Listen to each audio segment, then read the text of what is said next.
New adventures bring new challenges. Even as the heat rises, dandruff and grease won't stand a chance. With new Clear Men, powered by triple formula technology. To eliminate dandruff, itch, and grease, gives you 8 hours of freshness and 100% dandruff-free hair. New Clear Men, 0% dandruff, 100% confidence.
لحظات البداية عاشت معنا،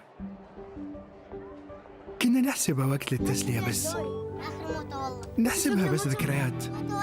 عبود أعطي أختك اليد يا ولد. ابتكرنا فيها ابتكارات، وإذا بغينا قلبناها خرافات. كنا نحسبها بس لمة وصحبة وسهرات. انتبه نوب ترى نوب. لكن كنا نشوف عالم ما حد يشوفه. ليت يشغل وقته بشيء يفيده. الله عليك على اليد صدق. عالم كبر وعاش فينا، عالم الحماس فيه يوصلك كل مرة لحلم أصعب بس ما يصعب عليك. بارد معك وين ما تروح.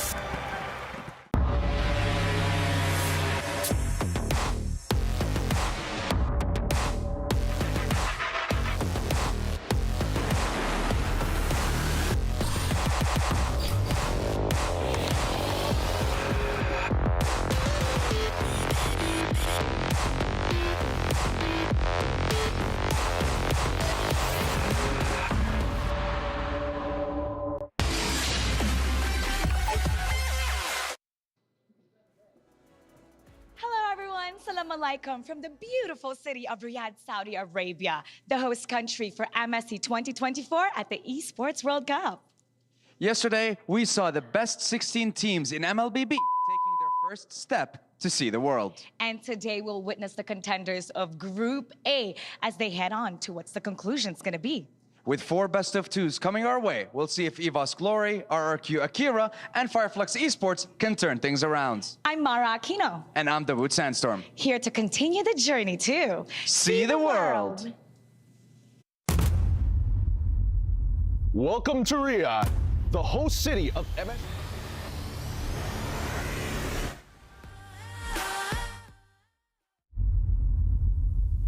Geçen sene MSC'ye eksik olarak katılmıştık. Burada tam kadro ve koçlarımız da tam kadro olduğu için çok iyi şeyler yapmak istiyoruz bu sene. Nandito kami para patunayan at bawiin ang nararapat sa amin. Kami tak pernah merasa kekalahan lagi. Masa untuk kami buktikan di pentas dunia gergasi merah yang sebenar. Wala man kami dito nakaraang taon pero ngayon nandito na kami para iuwi ang tropeyo ng MSC. Enggak. Itu nggak mungkin.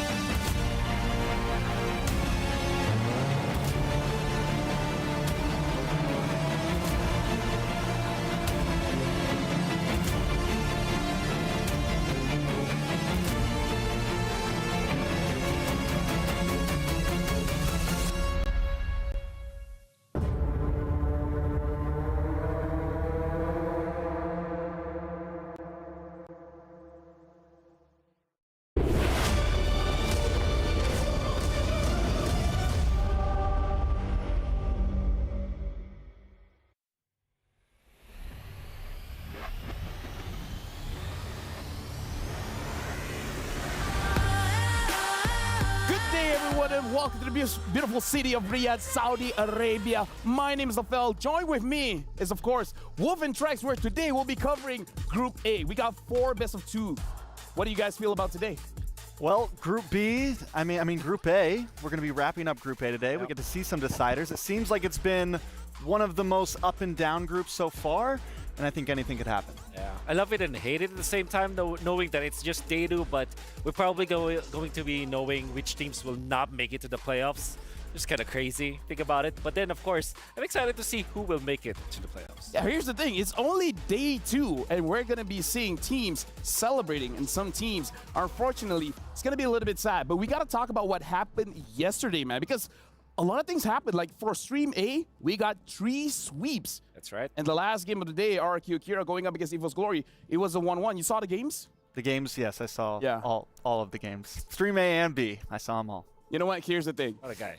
For us to really refresh our memories, let's actually check out the Day 1 recap.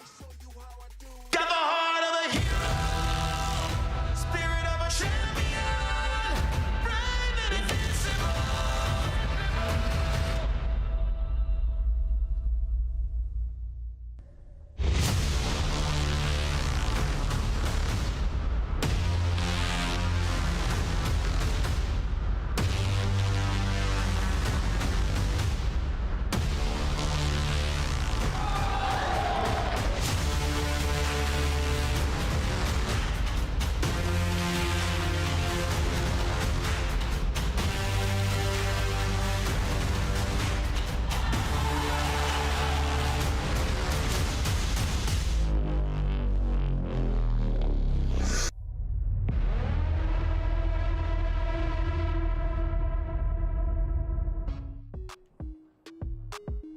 honestly, yesterday, even though it was sweeps, it was not close at all. Like, one of the games that really surprised me was Falcon Maybe Brand going up against XYG, where even though it was a sweep, XYG almost had game number 2. What about you, Wolf? Yeah, I think before the tournament started, when I saw the schedule that we will be covering, actually, I thought it would be full sweeps, full-on sweeps, except the last series.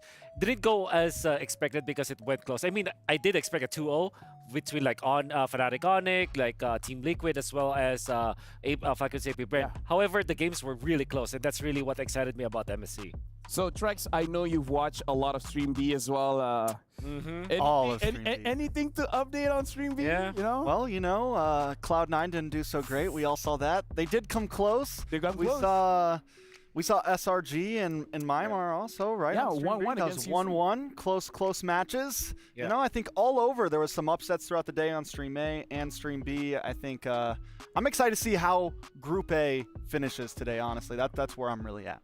I mean, like, if we're going to talk about measurements of how amazing Group Day was, we had 1 million, over 1 million PCU on day number 1. Today, I hope we reach it again, and maybe even much more. Now, the thing is, yesterday, a lot of crazy plays happened. We got a lot of reactions coming in from the players, from the casters. It is one of those, I would say MSC is shaping up as one of those tournaments where we have a lot of highlight reels. In fact, with that, let's actually check out the Pepsi's top reactions.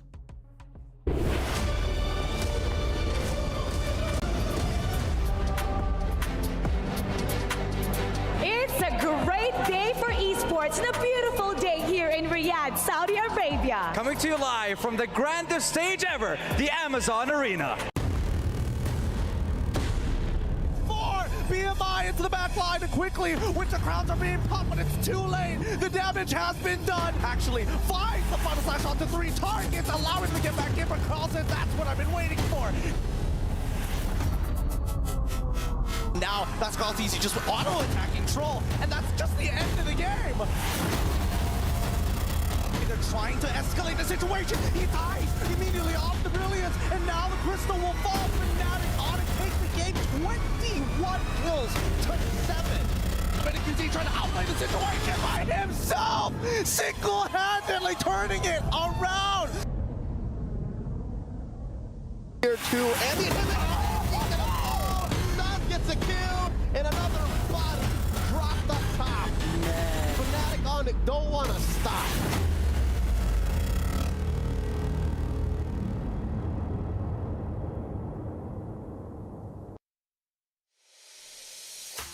Dude, I gotta say, the casters sound like they had a lot of fun, dude. Yeah. Like, especially watching the Moskov hitting the Spear of Destruction over to the likes of Fanny and then getting those kills. Like, dude, it's a good time to be a caster.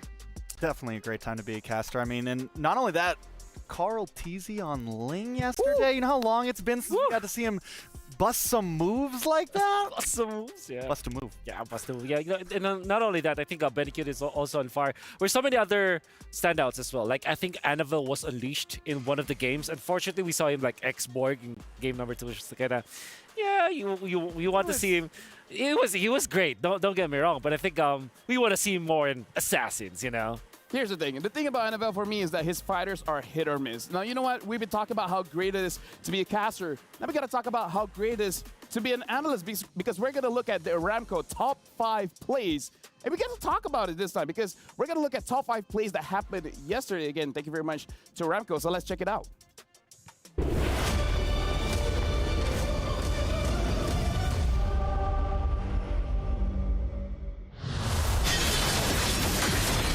Got a top 5 plays for yesterday, and this is the match where Kyrie on that Ling was amazing, Wolf. Oh yeah, Kyrie was just very comfortable with this, and I think that they gave a lot of alley-oops to Kyrie when he placed his Ling.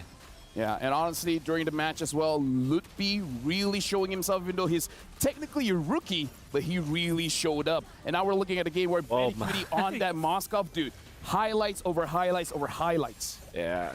Yeah, I mean, overall, Liquid Echo, we saw Benecute, we saw Carl Teasy, and they took their time with this one, but still showed that, I mean, even in the Lord Put, even under towers, they are just dominating the enemy. Yeah, and this is the fight where Annabelle on that Ling, like, we're really looking at day number 1 and really proving to everyone, Assassins is back. Annabelle, he took his time, but once he's got his items, he's online. Now we got to look at the top one play of the day. Oh, this and my, Annabelle again. Yeah, it was Annabelle again, but Clocken as well as Dreams made this happen. Dreams was the one to start it with an implosion that really blocked off the entirety of RQ, and that TP play coming off from Clocken. And the way that he lands his rotation, mind you, landing first skill and second skill combo, the double vacuum that most pros call it, although it's totally different quotation. I mean, like, for me, I prefer calling it the yin-yang reaction. The yin-yang reaction, all right. Yeah, pros call it double vacuum. It's difficult to land. I don't know if you've tried it, but for me, it wasn't easy, and Clocken made it really easy. Yeah, Clocken definitely. I mean, here's the thing. It's like, it's one of those things where it's muscle memory, right? We have to get used to using it. But now, we have 4 amazing matches of today. We've got to look at the ALJ match of the day. So this is going to be the highlight for today. Let's check out the ALJ match of the day. And during this match of the day is the one that I'm personally interested in. Fireflux Esports going up against EVOS Glory. I gotta say, Fireflux for today, they gotta win everything. They do, after taking that loss, and I think there was a lot of hype around Fireflux, but also the fact that EVOS took a loss against RQ on game makes this even tighter, right? It's really what makes Group A in general so tight, but it gives Fireflux some opportunity, it gives the rest of some teams some opportunity since EVOS take that loss. Yeah, you know what? I think this probably might be elimination game for both of them, in a way that if they lose 0-2, whichever team loses 0-2, will definitely not have any more chance of getting into the playoffs. That's how cutthroat this group stage is. I mean, for us to really see which teams is going to be looking good and not going to be looking great, we got to look at the match schedule. So let's look at the match schedule, and then we can give our reactions of what could happen, because we're starting off with RQ Akira going up against Fireflux, EVOS Glory going up against NIP Flash, and NIP Flash will play again against RRQ Akira back-to-back. And then again, our ALJ match of the day is going to be Fireflux going up against EVOS Glory.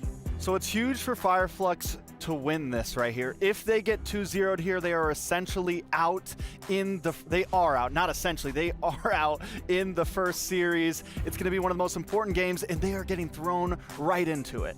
Yeah, I really like seeing RQ Akira, especially after whatever happened in M5. I had a chance to meet them at dinner, actually. They were very happy about, even when it was a draw, it kind of felt like a real victory for them, because it gave them a fighting chance in this group. At the same time, that was momentum. They felt like they could have won game number 1 going up against EVOS Glory, and maybe it was just the jitters, but now they have really settled in. I'm excited to see more of RQ Akira today.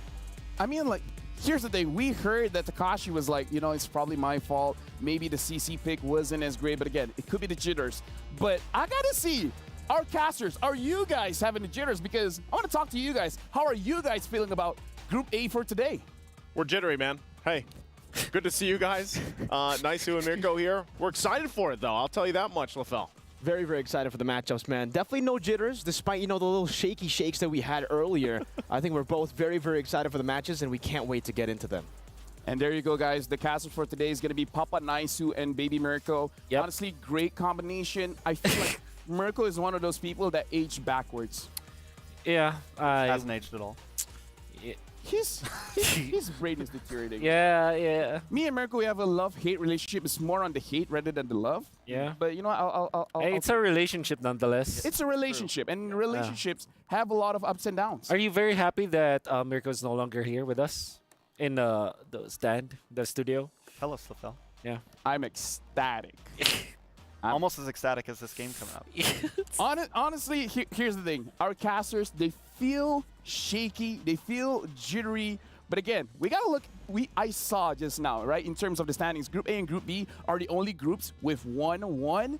So again, it does look like Group B is living up to the hype as the group of death, where it's still uncertain. And Group A, we were talking about this backstage strikes, where you feel like Group A is the group that can have a possible upset. Yeah, or at this point, are they even upset? Yeah, they're not even upset. And what's also great to see is that the fact that NIP Flash is sitting 2-0 and it's the only one with a 2-0, they have some room to play here as well, right? Like, they don't have to 2-0 anybody. They could get a 1-1 and still look very strong in the standings. Just a lot of possibilities in this group overall. Yeah, which makes us really hyped up for this particular matchup. For RQ Akira, for example, if they win 2-0, they have guaranteed their spot already, even when it's like technically guaranteed. So it will be a good start of the day to actually start against Fireflux. Unfortunately for Fireflux, this is a must-win for them as well. Like there's really no option. 1-1 is not an option for them in this particular series. They have to win 2-0. You know, here's the thing. Heading on to our first match today, RRQ Akira going up against Fireflux Esports. For you guys at home, we got an STC prediction. So make sure you guys let us know your prediction. What do you guys think? It's going to be a 2-0 for which team? Is it going to be a 1-1? Either ways, your prediction really matters for us. We want to know what you think. But for now, honestly, you guys have been great, but we got to go over to the stage and actually see the opening from our host, Mara, as well as Sandstorm.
Ladies and gentlemen from all over the world, welcome to the Amazon Arena. أيها السيدات والسادة مرحبا بكم في الأمازون أرينا. My name is Mara Aquino. And my name is Dawood Sandstorm. And this is the Mid-Season Cup 2024 at the Esports World Cup. So today is the second day of our group stages, and we'll see 4 teams from Group A fight with all they've got to move on to the next round. That's right. Day 1 was filled with sweeps, 2-0 for the first, second, and third series of the day, but the final one was a 1-1 between RRQ and EVOS Glory. The question is, what is the story going to be today for Group A's teams? It's been an exciting day yesterday, and today I can see the players are super pumped up to get ready to go on stage. Now let's talk about today. After this undisputed champion of Latam's hard-fought series yesterday against the White Tigers, they're back here in the Amazon Arena to go up against the Bastion of Turkey. Now, Fireflux Esports need to reignite their blaze, because after suffering a sweep against the Group A top seed, NIP Flash, every game they play, every fight they take is a fight for their life. Can Takashi lead the kingdom once again to victory? Hailing from Brazil, RRQ Akira.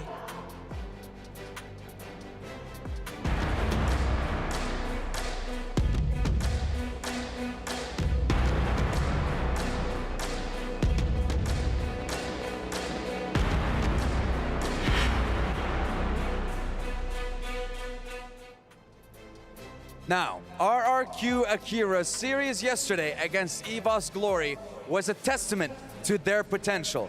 They may have had it rough in their previous international stints, but things are looking good for them here at the MSC 2024 in Riyadh. But you know, their opponents are not strangers to the international stage. In fact, RRQ Akira has been wishing for a rematch with this opponent. The champions from Turkey, introducing Fireflux Esports.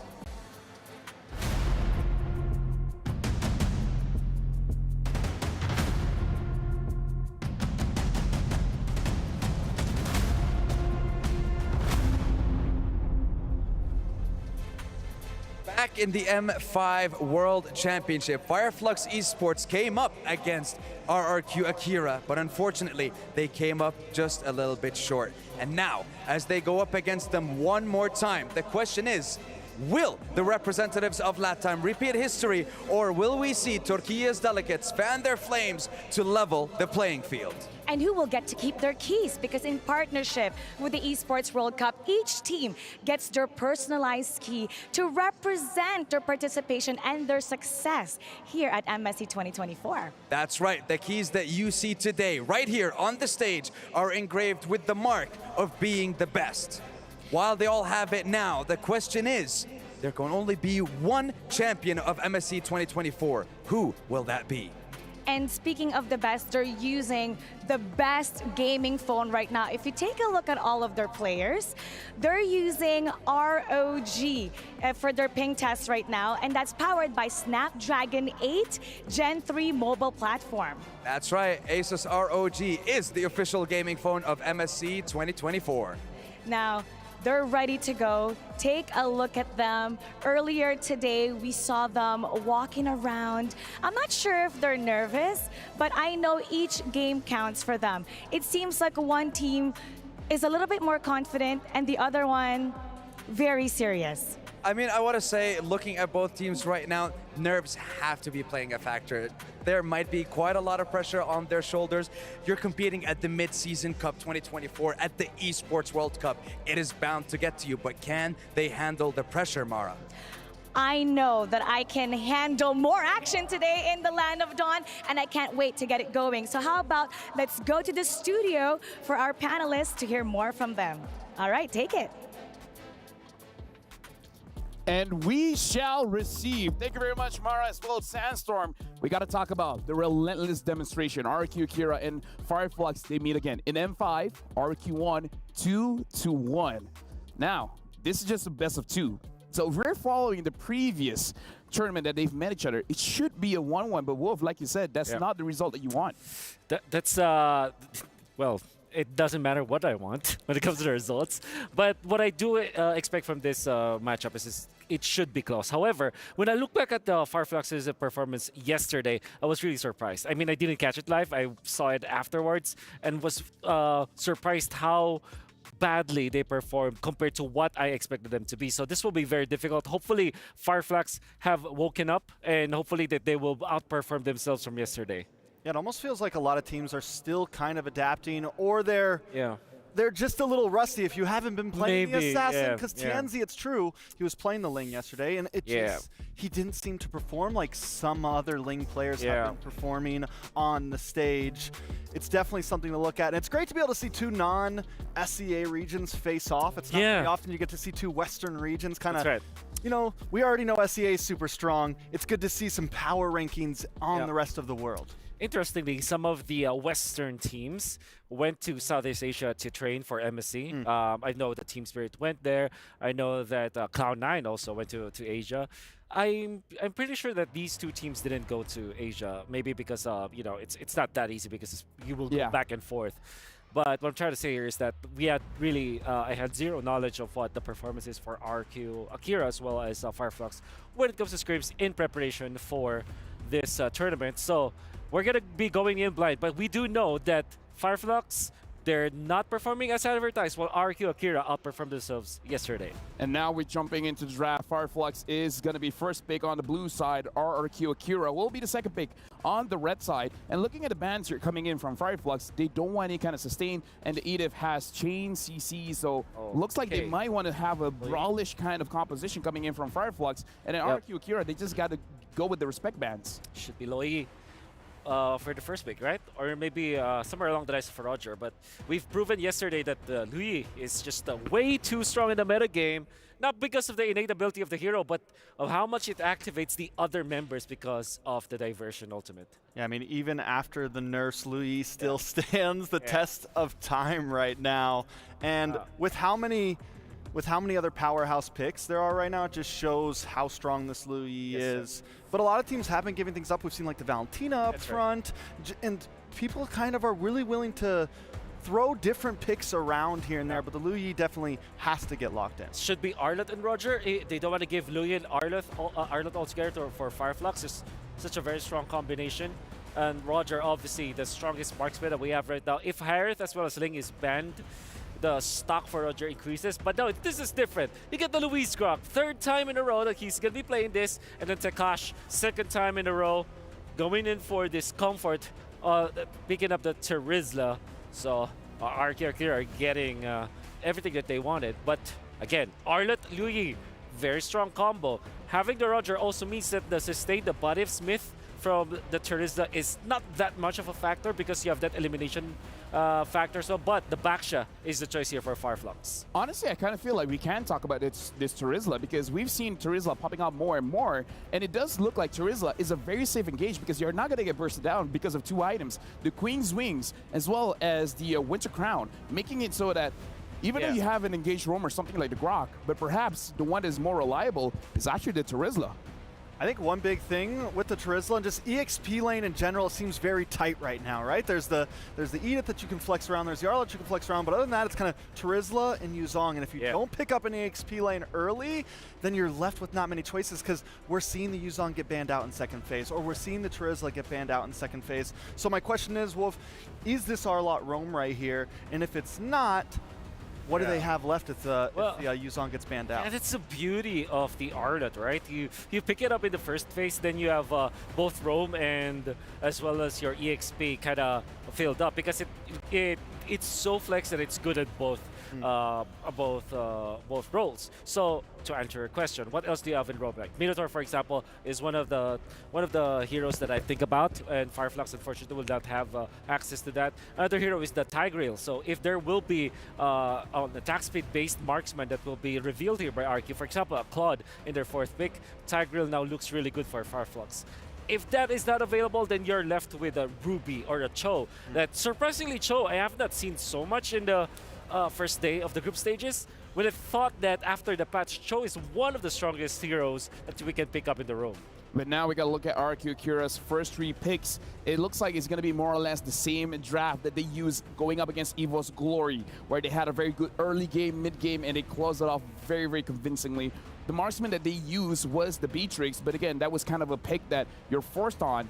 So right now, RQ Kira, they have a solid front line that looks very comfortable for them. Yeah, both teams kind of sticking to that utility jungle, right? Just kind of solid up front. And Fireflux, we saw them pick the Ling yesterday, but I kind of like that they're going back to this Basha because from what we know of Fireflux, the Turkish Delight. Yeah, the exactly. Ube, the Blacklist-esque strategy. So seeing them on the Ling, I was very worried if they were going to be able to adapt to the meta. But the Basha, we saw it from Liquid Echo. It's still a strong pick. It is a very good utility jungler right now. Maybe even debated to be better than the Fredrin. I feel like it's the early best. game. Yeah. I feel like it's okay. I think it's good for Fireflux here. For sure. Fits their profile. You can pick up, especially with the Luyi, you have a lot of horsepower with that Arlott as well as the backshot that you can just keep on fighting, which means that you can settle for somewhere along the rest for Roger, or maybe even Moscow, so that you have a lot more global presence, I would say. Farsa is going to be banned. I really like this ban coming out from Fireflux. So RQ, they're going to be left with maybe Aurora, which they really like, or the Vex. Vexana, yeah. Vex that they actually prioritize. And I think picking it up 4th is not going to be a problem at all, because that means that you're not revealing your marksman just yet, your main core carry heroes. Wait, is Roger still up? Roger's still available. Moscow is also available. One of the rare occurrences. But they pick up the Novaria, which is an answer to the Luyi. Yep. Which now makes it so that Fireflux can just get another tanky hero for the EXP so that it can match up with a with the Terizla. Honestly, the RQ lineup, perhaps? RQ lineup right now is screaming, we want the turtle, because again, having the Novaria is going to help out the Terizla, the Grok, as well as the Fredrin to actually start things up. And now the Moscow gets picked up by Fireflux. The Lolita is going to be there. So Claude is going to be very bad for RQ. They might be forced to go for the Roger now, which is not that bad, actually. Yeah, the Roger's solid, especially up against Lolita. It immediately gives an answer to that and makes it so the shield is essentially pointless. Yes, you could drop a meteor here. I mean, you could shield a meteor here and there from the Novaria, but it definitely kind of nullifies that whole idea. Exactly. Well, I guess the next best bet is okay. Well, okay. They don't care about no shield. They don't care. They don't care about no shield. Well, they have the BMI to get to the backlines. Maybe they're comfortable with that. But yeah, I like the Fireflux draft here. You know, I feel like when they're in this kind of situation, they need to use what they feel comfortable with. And with that, I'm very comfortable of throwing it over to our casters, Papa Naisu, as well as Baby Mirko. It's your turn. Thank you guys so much, LaFell, Trex, and Wolf. I don't have nicknames for you guys just yet, but once again, I'm Naisu, or Papa Naisu, and this is Mirko. I don't know if I'm going to call you Baby Mirko, man. Yeah, that's more of a LaFell thing, you know. I call him Baby LaFell, calls me Daddy Mirko, but I'm fine calling you Papa Naisu. All right, well, let's roll with it, because in just a second, we saw the drafts already from RQ Akira, and of course for Fireflux Esports, and how they're going to go about this. And once again, what a fantastic look of the stage here as we get ready to load into the Land of Dawn for this game number 1 in this best of 2. Very crucial matchups here to round out Group A, as again, by the end of the day, we know where these teams are going to fall into place, the top 2. Now jumping into it, we have to see exactly what they want to do with this lineup, how they want to utilize the picks that they went with.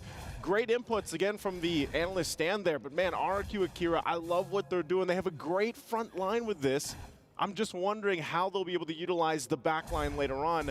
But we know Gusta Lagusta, man, he loves this Claude pick, rolls with it. You can also see some of the emblems they're rolling with. Nothing too crazy just yet, like we've seen in the past. But so far, lane's kind of already falling into place here. Slowly but surely, I think in this matchup, it'll come down to the mid control. I think for the most part in day number 1, we saw that whoever got mid prio, they just have so much to play with in the game. They're actually able to dictate the game. And RQ Akira, hey, game number 2, that was exactly how they were able to pop off, beat EVOS Glory at their own game. But something I do want to talk a little bit about is this gold lane matchup for Gusta Lagusta. Sunshine's going to have a better time here on the Moskov compared to the Claude. And you can already see Gusta getting punished by that Spear of Misery. He already used the regen too, so he's going to be forced to recall. As we do get a pause here, Naisu, so we do get some time to talk about the drafts again. I heard Wolf and LaFell, was it? They liked Fireflux's draft a bit better. Yeah, they did. You know, again, when you look at both lineups here, you kind of have to think about where those power spikes are going to be for them. You know, we get a little climb, break, dominate by KitKat again for this as we get a breather. But so since we get to talk about the lineups, like I said, with Gusta Lagusta picking up this Claude pick, we know he needs time, you know, but I think time is what they can buy with the lineup they brought. Again, Fredrin has been up for debate since we've seen more assassins rise into the jungle, be prioritized by a lot of teams. But I don't know, man. I'm still kind of 50-50 with Fredrin now, exactly where he kind of fits into this. And, you know, he's still that guy. He's just not on the top like he used to be. I'm talking about 99, 98 contention rate before. But going against with this lineup that they have, the fact that they have a very well-rounded front line that can peel for Gusta Lagusta later on is going to work great for them. And also, we've seen so much of Terizla, man. Terizla has been the, I almost feel like the top better XP laner, right? Maybe the top at this point so far from all the international tournaments that we've been watching leading into the mid-season cup. He's the guy that can make a lot of things work, and I don't know exactly what just bumped him up that far, but we know a lot of Yuzhong is popped up. It was banned out in this first game, and going against the Arlot here, same sentiments. You know, Arlot is still a playmaker, but I just feel like right now Terizla has been on point, and a lot of that just has to do with the penalty zone. Yeah, I think it's all about the instant initiation in this current meta, right? Because it really is all about committing. When previously, yeah, we still kind of saw the teamfight meta around the lore dances. It's just a bit different now. Back then, you still want to get, you know, the longer team fights with the Edith, the sustain from the Yuzhong, and from other picks like the CC as well. That's why it found so much value as well going up against the tanks, utility in the jungle. But now considering that the tanks have kind of fallen out of the jungle, it's funny I say that, and in this game we have Baksha versus Fredrin again. So it seems, you know, jungle is in a very, very healthy space. Yeah, definitely. I wouldn't say the same thing for XP though. Yeah, we've been seeing Terizla, Arlet, Yuzhong maybe. We saw the CC that was brought up by RQ Akira yesterday, but when we saw just anytime we see a flashy pick in the XP, it just doesn't work. Benedetta ding, and then CC for Takashi. Here's the question, man, because I heard you talk about this a little bit on the panel yesterday, Novaria isn't what everyone made it out to be. You know, like with the, especially with the Wishing Lantern, the added item here for mages. Obviously, she's still a threat. I mean, the biggest thing about Novaria, though, is really just the vision play that you get with it, because it pairs up really well with the, like, already having a Grok on your side who's kind of like this walking vision. You know, he just walks around, does his thing, but you pair it up with a Novaria. I just feel like it gives them a huge advantage in terms of vision that RQ Akira can play around with and then go from that. So for Fireflux, I feel like one of the parts that they have to deal with is the Lui Yi, the diversion plays we've been talking about since she went and changed and everything else. You know, one of the things that they can do, I feel like, with diversion is just trying to either use it as an escape from the initiations that are most likely going to come from RQ because of the lineup that they have, or, again, follow it through. If you think about it, Arlott and also just having a Baksha in the jungle is tanky enough, and then you have Lolita. And interestingly, we saw a very good, or I would say interesting build. I'm not sure how often that would pick up for the Lolita, where you just have this massive shield as well, playing into that. But the setup potential, I actually feel like from Fireflux Esports is actually really good. I would say for the Lolita build, that should be the normal build that you go to. Maybe if you're losing, you want to go for a little bit more defensive. You know, you want to go for maybe some stats, some raw stats from the physical defense or the magical defense. But for the most part, if you're leading especially, you want to go for that build. With the Flask of the Oasis and the Blood Wings, I think I was exposed to this very early in MPL Indonesia by a player who once won this competition as well, was Drian, who used it. Unfortunately, he didn't know about the new changes to the Lolita. He picked it up against a Franco. And I don't know if you guys know this.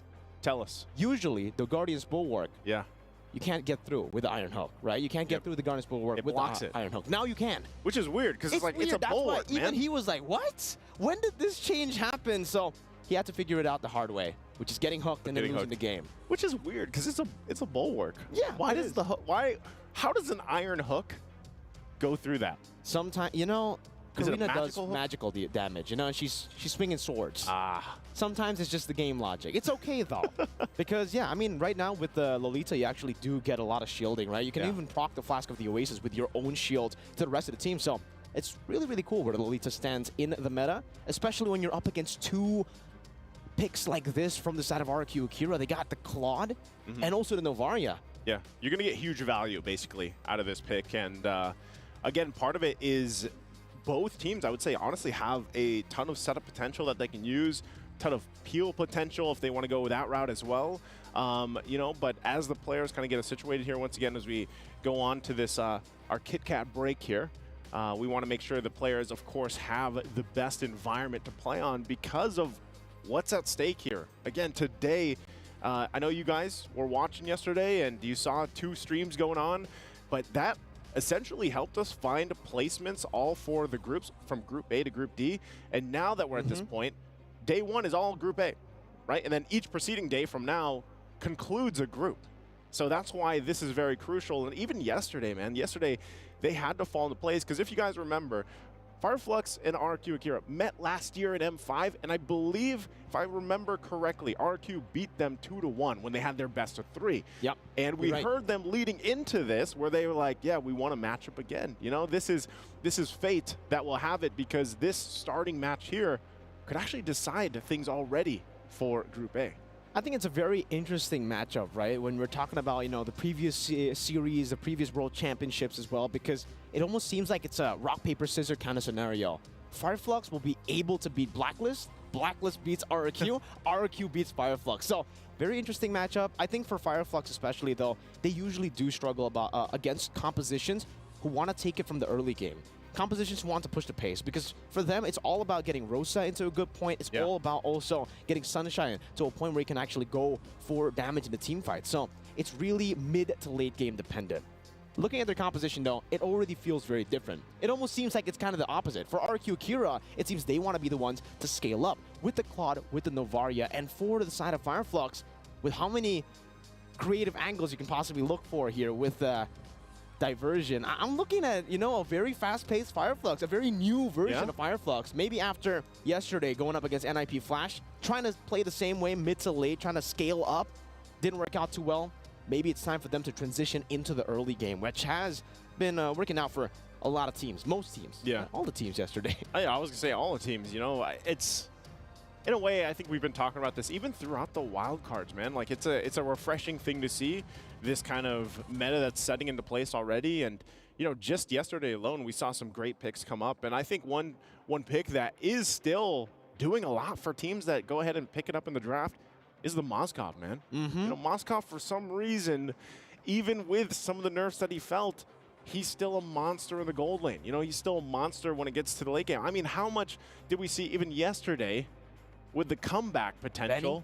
Yeah, with that Moskov pick, you know? So even though Moonton still goes for these changes and everything for this hero, he still shines. And I think, so when you're looking at this comparison of the gold lane, the Moskov with the Claude, you know that Claude takes some time to build up.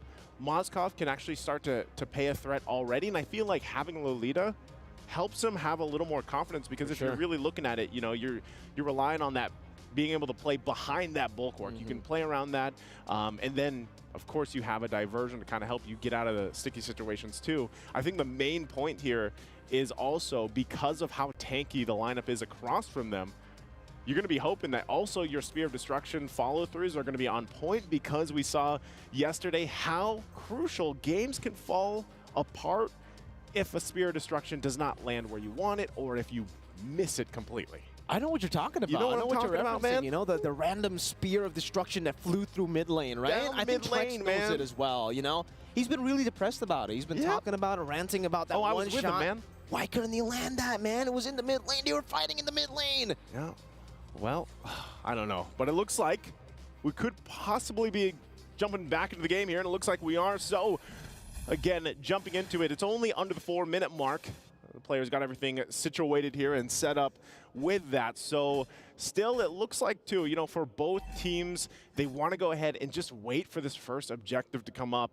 Not all these level 4s online just yet. So, as they go ahead and kind of wait for that, this is going to be crucial. Like I said, with this Terizla pick, you need that penalty zone available, but both junglers will go ahead and start this up for now.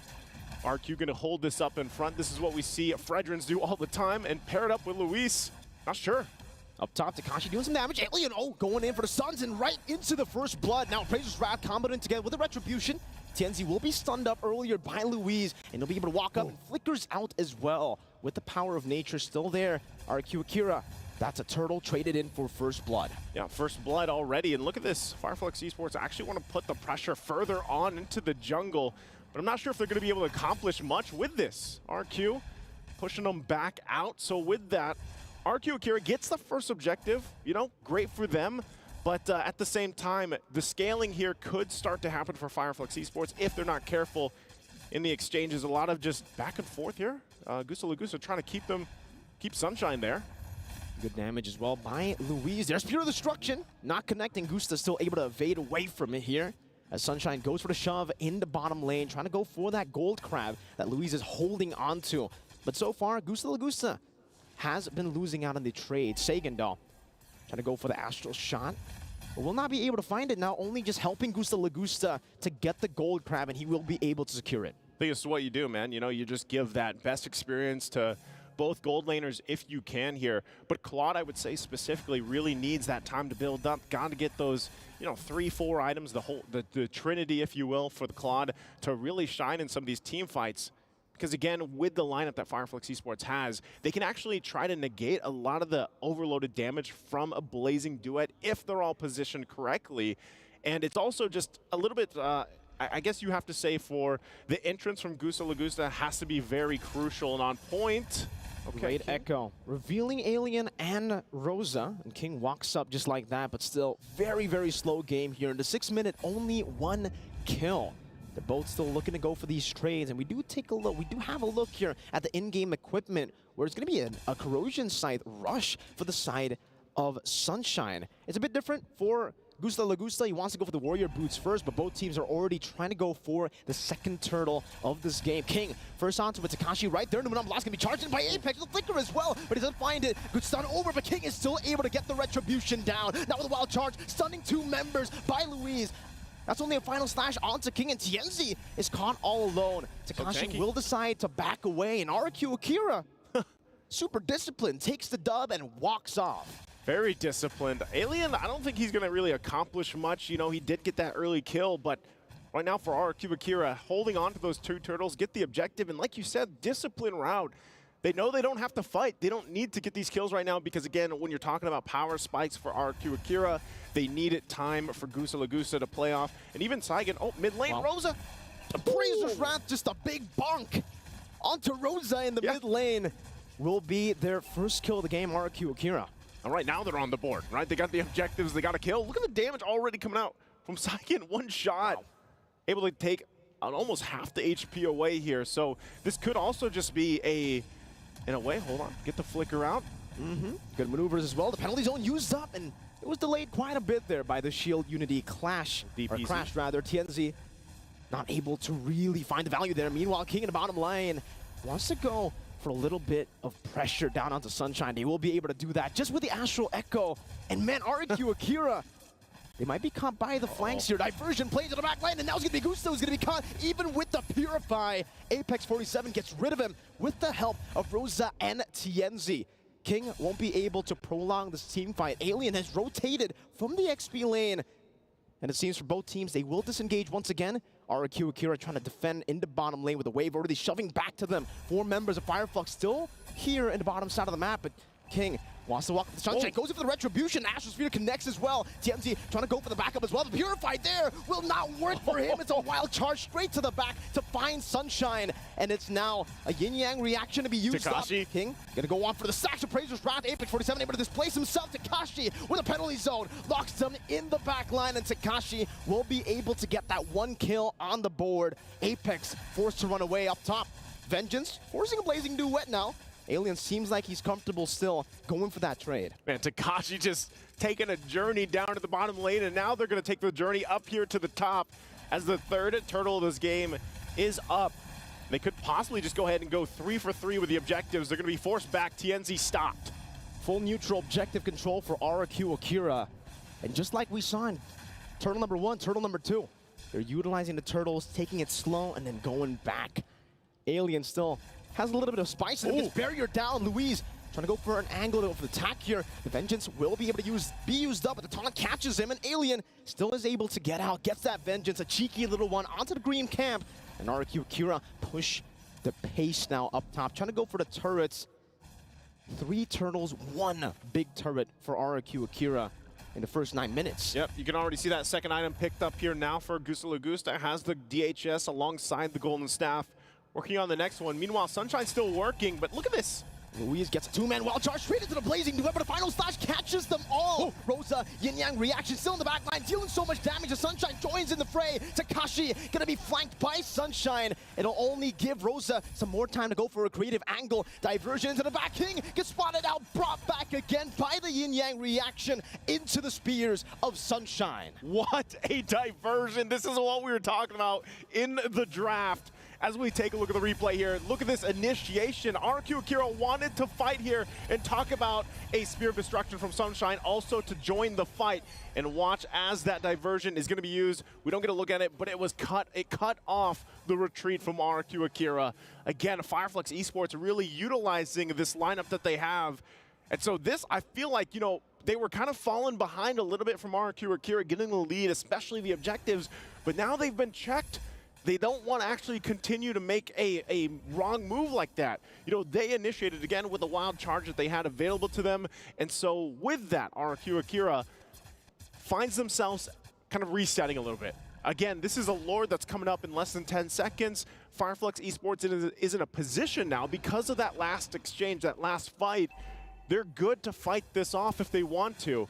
And it looks like if they want to get a kill early on before they even commit to this first Lord fight, they could surely do that. They're waiting. Also, Alien is almost going to have that flicker available just a couple seconds. We've seen it time and time before. The Arlot can start and win a fight just with initiation. But Lord's already going to be started up by King. And you can see that half health. This is what we see all the time with these Fredrin picks, but Fireflux Esports will get in position here. Keep an eye on as well where the Spear of Destruction ends up landing. Poison's right into the Appraiser's Wrath. The final slash unable to displace him in time as Takashi will be isolated in the back line as Apex 47. His Numenon Blast will be canceled out by that barrier on Louise. It'll be a trade once again, Takashi for the Lord. Diversion into the back, just sending TNZ for that flank. Gusta Lagusa trying to go for the clear right now, and you can see there the bounce of the Guardian's Bulwark, sending the Astrosphere back towards RQ Akira, but still, for Fireflux, they'll be able to get a trade down in the bottom lane as well. Luis, Sunshine with the conceal now. It's going to be the Abyss Walker by Sunshine, a Spirit of Misery onto King, dealing a whole lot of damage on this Moscow pick. Apex 47 now coming in with a backup, and Sunshine should be able to find the space now to go for the clear on the First Lord. Alien win for that final slash. Not going to happen, so they're going to clear out that Lord there. But you could see that damage already coming out from Sunshine. Did just pick up the DHS, I believe it was, as well, to kind of round up his 3 core items that he needed. Let's take a look. Okay, Corrosion Scythe, he's got the DHS and the Golden Staff now. Pretty much even. So, you know, at that point, as they clear these minions out, they're going to deal with the Lord. Really, RQ Akira didn't get that much from this Lord pick. So for that, Fireflux Esports doing a great job at kind of keeping things under control. Even defensively, the items are already falling into place, and that's going to be crucial for TNZ to be some of that front line for this next fight that does break out in about a minute and a half here. So we'll see. Again, both teams holding on to the Tier 1 mid lane turrets are going to help them out a little bit as well, but you can see the damage being dealt across the board here. Just massive damage coming out from Rosa. Able to provide a lot of support. Oh, Luis still able. Oh, the Power of Nature not there just yet. The Wild Charge will be used defensively by Luis. Fireflux try to go for that pick off, and now the Astral Echo does connect onto Rosa. And here it's actually the best possible target you could go for with that Astral Echo, at least at this point, because it does spot out of the diversions. Sagan, they're going to react to it in time. Takashi with the penalty zone locks 2 members down. Apex 47 still in that bush. The Astrosphere doing a whole lot of damage as Alien is forced to flicker back out. The Poissons as well from TNZ. No Wild Charge from Luis. He already used it up earlier, so RQ Akira cannot force the issue on Fireflux. Man, it's too bad. I mean, both gold laners just were not there for that fight. Surely someone would have went down, even if that Spear of Destruction ended up landing and then the follow-up came through from Sunshine. But with that, ultimately what it's going to result to is just reset across the board. They prep up for this Lord 30 seconds away. Big items being picked up as well. Now the Wind of Nature available for Sunshine. Can play a little more defensively. Also for Gusta Lugusa, he's going to lock that in very soon too. Divine Glaive also picked up. Now available for Rosa. We were already talking about the damage that Rosa is doing on this Louis pick. It's insanity. And now with the Divine Glaive, it's going to hurt even more. So RQ Akira, they kind of have to be conscious of that, right? Because diversion play and then the whole interaction, I forgot what Wolf called it, the double vacuum. Vacuum? Yeah. Double vacuum, that yin and yang effect. Also on the other side, you can see RQ Akira. They've got the immortality locked in now, a glowing wand for Saigon. They're going to just fight. They're able to bait out now the Wild Charge from Luis. Spear of Destruction does connect to the backline. Sunshine takes it. Sagan forced back instantly. The not last able to connect onto King, but it's just King now as a penalty zone. Locks 4 members down. So Gusta Lagusa doing for some more damage, but the Guardian's Bulwark turns all of the damage back towards them right as Rosa is still there to dish out the free damage with the yin-yang reaction. The dispersions and the rotations a bit too much for RQ Akira to handle. We have not mentioned Apex 47's name too much just yet, but man, that was a Numeron Blast setup with the flicker. We're going to take a look at the replay here. Great response. This is already after it happened. But again, we talked about these small corners. The Luoyi, she's such a threat because of that double vacuum effect that keeps them in, that yin-yang effect that pulls them in. And it's so hard for RQ Akira to play against that when they're in these tight areas. So as they kind of try to retreat, it's, you know, they're almost trying to retreat to their death. So at this point, Fireflux Esports now has the Lord on their side. This one definitely will be working it down on that bottom side, trying to get that tier 2 down. RQ Akira, on the other hand, things are falling into place, but it looks like every single time, item-wise, even with their nearly identical items, I mean, itemization is nothing too drastic of a gold lead for either team. They're having a hard time fighting. And if you look at just the lineup here, that's probably the big case of it. Gusta Lagusta has not had an opportunity yet to really use this Claude for an entry point with the Blazing Duet. And Fireflux Esports, on the other hand, even if Sunshine isn't there, they have good fighting potential because, like we talked about with Rosa, and now we get some Malefic Roar online. Diversion. The final slash too, but they're unable to find it. Wild charge by Luis. Straight onto Rosa, caught in the Appraiser's Wrath too, as Takashi swings the hammer down. Sunshine now joining the fight with the Spirit of Destruction as Alien deals with Takashi in the backline, but King gets a 3-man taunt straight into the barrier. Apex 47 gonna be trapped and isolated, but still has the bulwark that's dishing the damage back towards RQ Akira. Now the Spear connecting onto Apex 47. Sunshine with the Spear of Misery catches them right in the wall, but is unable to finish them off. Great kite back from Fireflux Esports, but it's also a pretty good shutdown by RQ. Oh my god, both these teams, the team fighting that they have, man, it's absolutely insane. We're going to take a look at the replay again. Great diversion. They collapse down, but this time, RQ Akira, with the help of just being in their base on this side, able to just kind of go for the fight and come out on top, but they couldn't get the kills that they were looking for exactly, and Sunshine luckily was there to help them out as well for Fireflux Esports. So what it's resulted into is just that tier 2 turret also in that bottom lane. Both teams, you know, holding on to nearly the same amount of pressure when it comes to these itemizations, but the lineup, like I said, with Fireflux Esports, so far Sunshine has been really hard to get to. And you can see the damage he's even doing to Luis, man. Once he picked out the Malefic Roar, he's already a huge threat, even to Luis, even to Takashi, when they try to initiate with this. I mean, look at the damage taken. You know, and TNZ, like we said, he was getting, he was playing real up front, mid lane. Takashi, chain CC, penalties on account, some of them not blast, but it still goes through and it catches us right to the final slash. Sunshine with a Spear of Destruction to the backline, now wreaking havoc onto RRQ Akira. 2 members taken down, and the Lord enhanced this time will be spawning in the game. TNZ will be able to go in with the shield unity, zoning the backline away from the minion wave. That's going to be crashing down. The final slash of his place. King right now is asking Rosa with the yin-yang reaction, taking Lagusta out of the fray, out of the play, and out of the land of Dawn. As King tries desperately to go for the 3-man taunt, he does, but he'll pay for it with his life. That's it. Sunshine and the Mistwalker to the front again to crack that base open, and it's game 1 over to Fireflux. And Fireflux Esports will take it game number 1 in this best of 2 against RRQ Akira. They've met time and time before, and this time they start on the right foot to hope to get to the top of the standings here for, of course, Group A. They're still fighting on. And man, it looks like, again, just the composition here that was brought to light. The Fireflux Esports really able to just get the team fighting down to a T. And Apex 47, that last Newman on Blast, was just on point. Let's hear what our analysts have to say as we throw it back to them to break down the game.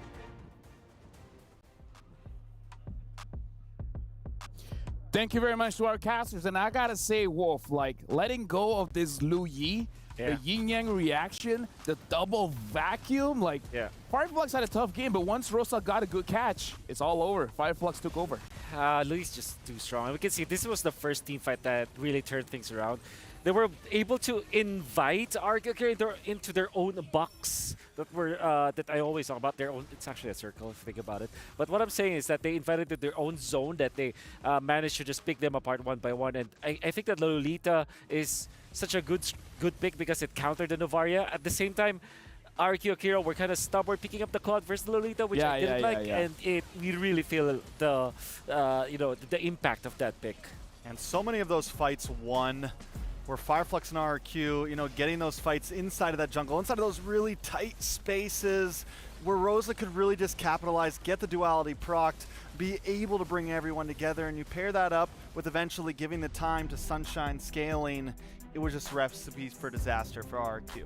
Looking at the itemization here, the one that I really want to talk about is actually Takashi, where we see a lot of Terizlas nowadays. They pick up the War Axe and then picking up the Queen's Wings, but it looks like he went for the traditional build of going full defense except for that Fury Hammer. What do you think, Wolf? Yeah, I guess he understood the situation where the damage output is going to come from the Cloud. So it's a 4 protect to 1 strategy from RQ Akira. And he knows this because he needed a Dominance Ice, especially because he knows that Arlet plus Louis is eventually going to be online faster than most. Like, if you're looking at like Assassin plus the marksman kind of composition, the damage output comes late into the game. But in this case, you want to pick up the dominant size first so that you can have a fighting chance in that turtle. And I feel like this is one of the reasons why Baxia is the best utility jungler now because you don't have to rush for those items. Sure, you can. It's an option. But the thing is, with Bucks, yeah, you have options. If you want to delay it and you want to go for something a little bit more tanky, then you can do that. But we've got to talk about RRQ Akira as well, where honestly it was a close game, right? I mean, they definitely held down in the early game, securing every single turtle. King played an amazing game in the early game, but then, I mean, Moskov goes Buddha. You know, Moskov just... he goes Buddha? He goes Buddha. No, man, you let the Moskov scale, and I feel like every time we've seen a Moskov picked, if it gets to the late game, it's GG's. Yeah, but again, we got to talk about Fireflux. We got to talk about Rosa because I feel like Rosa is the MVP for this game because, again, once Rosa gets a lot of those yin-yang reactions, the duality, the double vacuum, whatever you guys want to call it, it's lights out for RRQ Akira. So let's look at our Sony MVP of the game. And we got to look at the highlights here to refresh ourselves. What really happened in that one? I have this rule of not picking up the Fredrin when there is Louis, just because Fredrin is always like almost front to back. It's like the bona fide front to back kind of hero, right? It's jungle. And Louis just completely counters that. It's almost always difficult to play the Fredrin in this situation because you're going to be attacking through the duality, which there's really no a legitimate way for you to kind of dodge that. You kind of want to outplay it maybe with the Grok or something. But technically speaking, Rosa will definitely have a great time because there's always someone who can that he can utilize the bounce off of. You know, the dispersion, if I'm thinking. There's a bounce, right? So there's always an avenue for you to bank off your shots just because of the presence of the Fredrin. And we gotta say, KDA isn't everything because only with 4 KDA, 100% kill participation, Rosa was everywhere during the fight. And again, Rosa is a top mid laner, not just in his region, but I would argue around the globe. Like, Rosa's amazing. Giving him a meta mid laner, it's gonna be a nightmare. Yeah, I mean, for a second I was a little worried with Rosa. We didn't see that many diversions coming in the very early game. I kind of want to see, but once Rosa got oiled up, started moving around, was able to really, capitalize on those. I think it took a little bit of time for Fireflux to kind of get in their zone, but once it was there, it felt like there was nothing RQ could do. Let's talk about Gusta Lagusta because you were talking about how the Lolita was good going up against the Claude, and we saw a lot of rotations by both roamers actually going to the gold lane. Yeah. But again, Gusta Lagusta did not have a good game on the Claude. Yeah, for sure. So, I kind of thought about the draft, right? When we were predicting some of the picks, I thought it would have been a Roger, so that you're not that concerned about the shields, because you could just go wolf form and then your AOK could go to the backlines. You have the Grok to initiate with you as well as the Teresa. So overall, that would have made sense. I did say that the least hero that they should pick up was the Claude because it was completely nullified, but unfortunately, they cannot hear me. And maybe they can. But yeah, Gusta Lagusta wasn't set up for success in this game. Maybe because you have the idea of going for BMI into the backlines. That didn't happen because the backlines went to them anyways because of the diversion. But yeah, I think we cannot judge Gusta Lagusta's performance just because of this game, because of the fact that he was given a bad hero to start with. I mean, here's the thing. You learn, you live, you lie. Either ways, I kind of feel like there will be some kind of adjustments coming in from RRQ Akira. But again, this is important for Fireflux, where if they want to stay in the competition, they really need to win the second game. But looking at how RRQ Akira played early as well as the mid game, it's only during the late game that Fireflux was able to really capitalize and use that draft very well. Because like you said, Louis is pretty good going up against the Fredrin. I got to ask, Strex, do you think that there's going to be any kind of adjustment, doesn't matter coming in from RRQ Akira or Fireflux? I think that RRQ Akira bans Louis this time. Yeah. But again, do they switch sides here? Does RQ take blue side this time? So maybe they leave the Louis open and force Fireflux to ban it. Definitely a big chance of us seeing a different draft overall. Maybe some of the same picks. Maybe some trade-ups in that blue-red, but we'll see. And honestly, I got to talk about Takashi because King, I feel like, was very good. He was setting up the fight. He was going in front. He was taunting as many people as he can. But Takashi wasn't really being all that proactive. I don't know, Wolf. Basing on what we've seen Terizla has been doing in day number 1, I felt like Takashi could have done a little bit more. Yeah, maybe because of the supplements. Like when you look at the Turizla, sometimes you look at it in a box manner where you're setting up your front lining. Sometimes you look at it in an assassin base where you can jump in and there's someone else to go with you.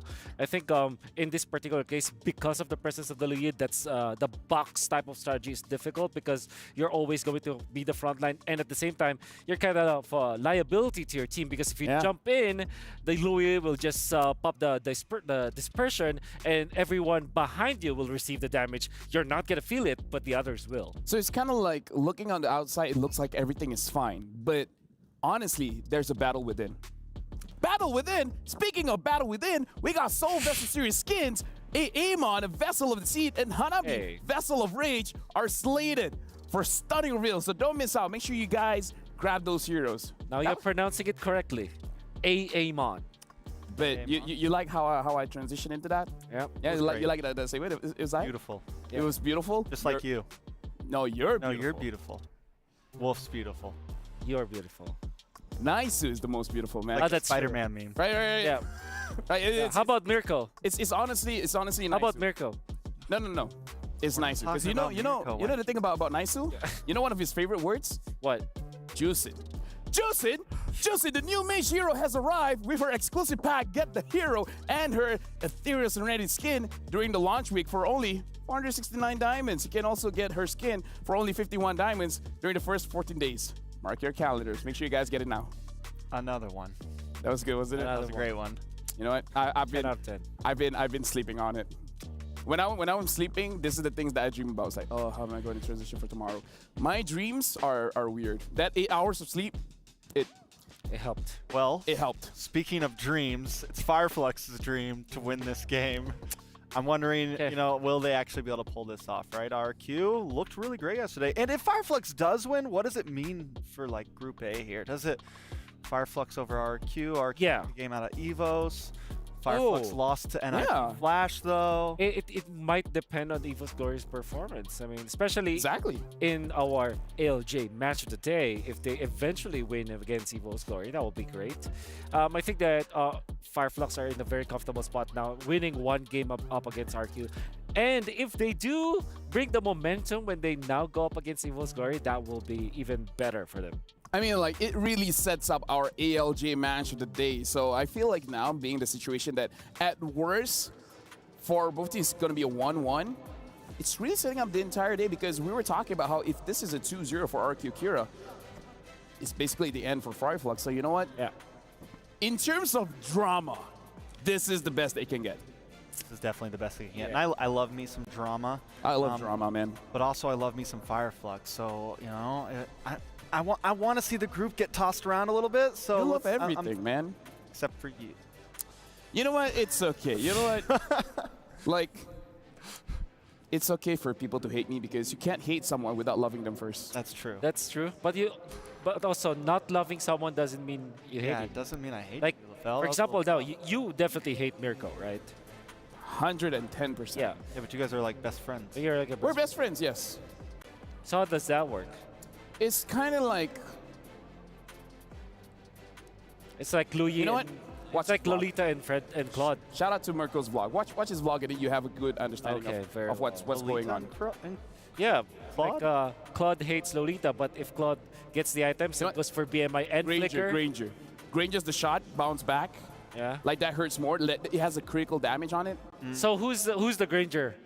Dude, I'm definitely the Lolita. Okay. What's the most satisfying skill to bulwark back at somebody? Dawning Light is mine. Dawning Light. The giant ball just... Exactly. Yeah. Like Dawning Light into a Lord Steel, into a Savage. Dude, legit, I've killed many people with the bulwark. Wow. I've been so you're spamming legit Lolita. Okay. I'm a legit Lolita player. I deflect hate. Because in my life, it's nothing but love, Wolf. Like, my life is... yeah, I can see that. It's very... I can see that. I can see that. You can see that? You can see that? I don't have to explain? Yeah. There's actually something called the LaFell Challenge, where you just play Lolita, but the only skill you're allowed to use is the bulwark. The LaFell Challenge? Yeah, you just have to deflect everything. Okay. Spread hate, not... Wait, what? Spread hate, not love? Spread love, not hate. Yeah. Hate is a player. Potato, potato. Tomato, tomato. Hate is a player. Oh, yeah, that is right. That is right. Yeah. Spread hate and get Beloy. Stay innocent. Stay innocent, exactly. Yeah. Innocent until proven guilty. Yeah. Okay. Wait, we're talking about game number 2, right? Yeah. All right, let's jump to game number 2. Louis, guys, yay or nay ban? Definitely For either ban. side. Either Definitely side. ban. Definitely. Unless you're blue ban. side. Unless you're blue side. But then red side, you got to ban it out, right? So we're jumping straight into the pick of bans here. RQ Kira is going to be first pick. Fireflux is going to be second pick. The Angela and Moskov has been banned out. The Chip has been banned as well. So Harif, Ling, as well as Louis. These are the three heroes that has to be banned, and Louis banned. Okay, yeah. Now we're pretty normal. I always say like ban Louis in, ban Chip. We're okay. We can play normal MLBB as we would love to see. Not playing Portal. Yep. That's true. RQ should be banned out. Probably the Terizla. Or they want to pick up the Terizla, perhaps. So they banned Ling. Or Yuzong. We've seen the Terizla, but we haven't seen the Yuzong. It's always banned or just not picked, right?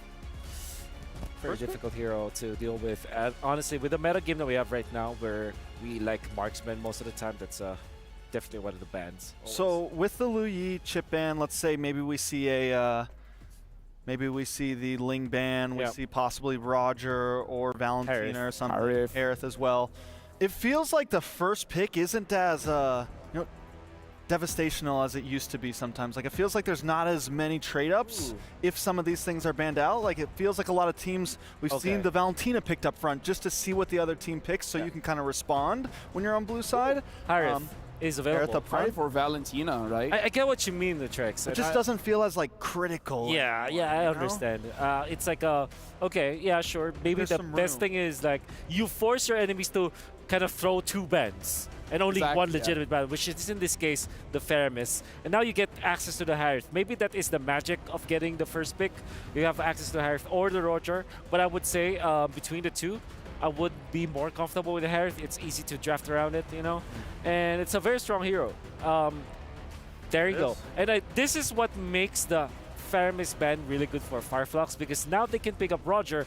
They're not that scared about that Netherrealm. So it's like Roger and Arlott that they can pick up. Or what about Valentina? Roger and Valentina also. Edith's open too, nice and flexible. They can go Roger, Edith up front, and that gives them tons of flexibility. They can do jungle gold, they can do EXP roam. There's also that Valentina Edith combo wherein if you pick up the Valentina, if you pick up the Edith, you're not scared of the enemy getting the Valentina, which gives the primal wrath to the Valentina, which is also very strong. Honestly, looking at the lineup, there is a lot of good picks here where, again, the reason why we're talking about the Valentina is because it is still one of the S-tier picks down in mid, and it really becomes between both teams what do they want to prioritize, and it looks like it is going to be the Roger Valentina, and even though RQ, they can pick up the Edith, but again, like you said, with the Primal Wrath, can be on the side of Fireflux. Yeah. So if you pick up the Harith, you're looking for physical damage. Maybe you secure your Terizla now if you're RQ. And Arlott as well, or, you know, interchangeably, just pick up the Arlott and reserve the Terizla for later. Or take both. Or Yuzong.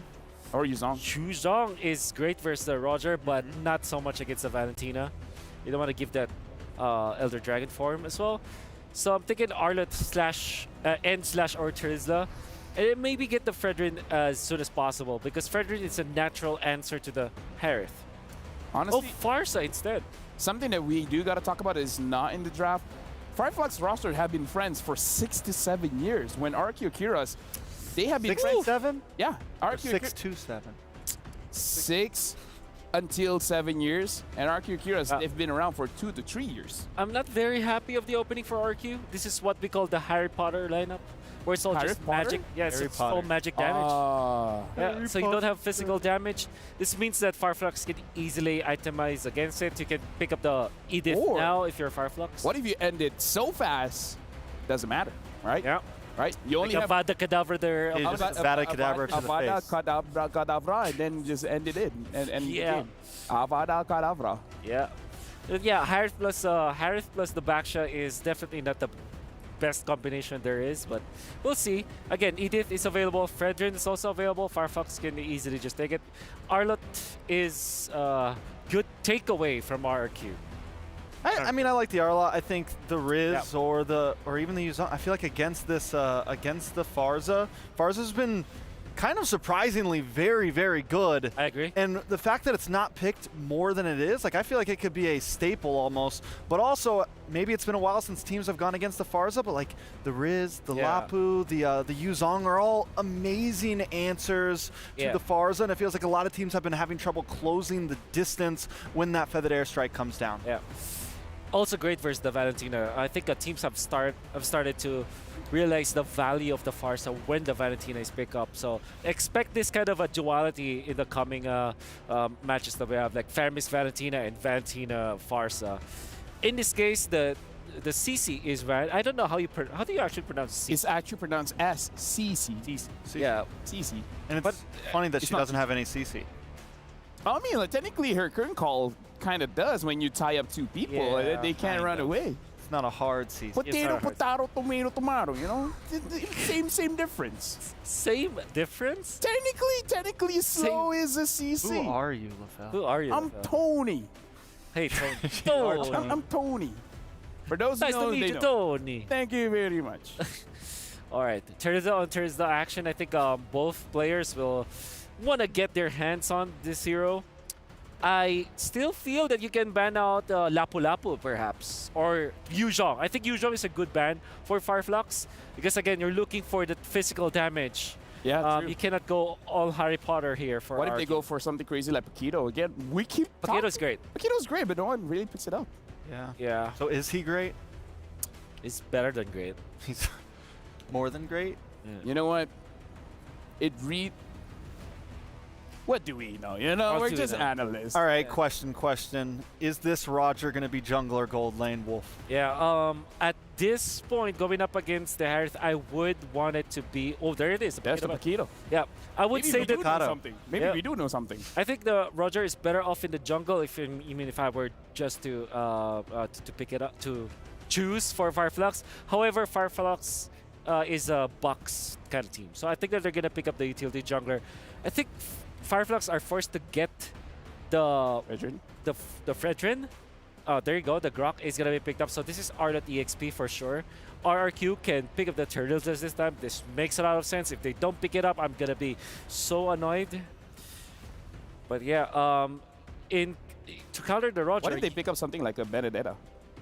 That's okay. Yeah, Benedetta's great. Actually, Takashi also excels in that hero. Yeah. So Benedetta or Terizla. And then for their roam, Tiger looks good, but so is the Matilda. But you want to look for sustain going up against Roger so that you're all healed up. And there's the Yuzhong.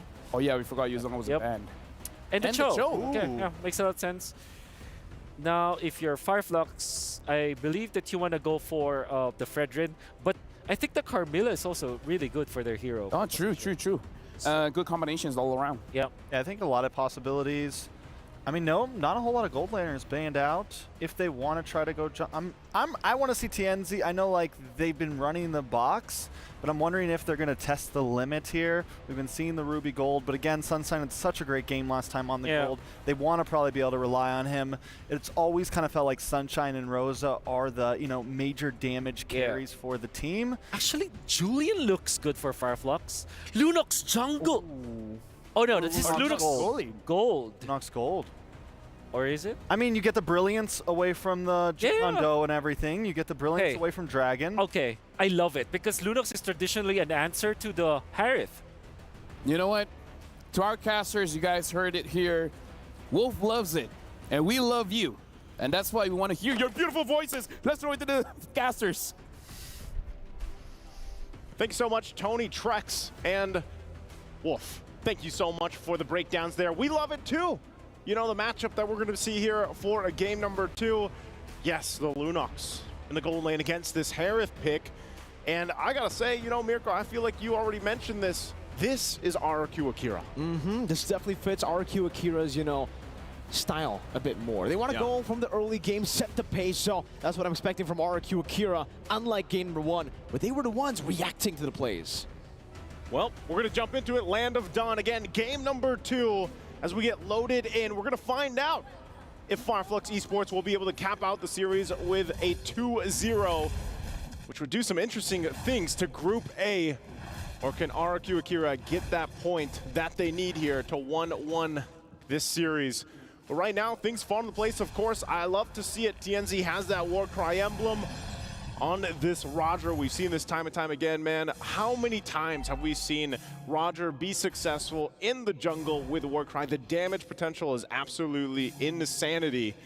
And not to mention Sunshine, you know, Lunox in the magic department is going to provide a ton of burst potential that can come through already.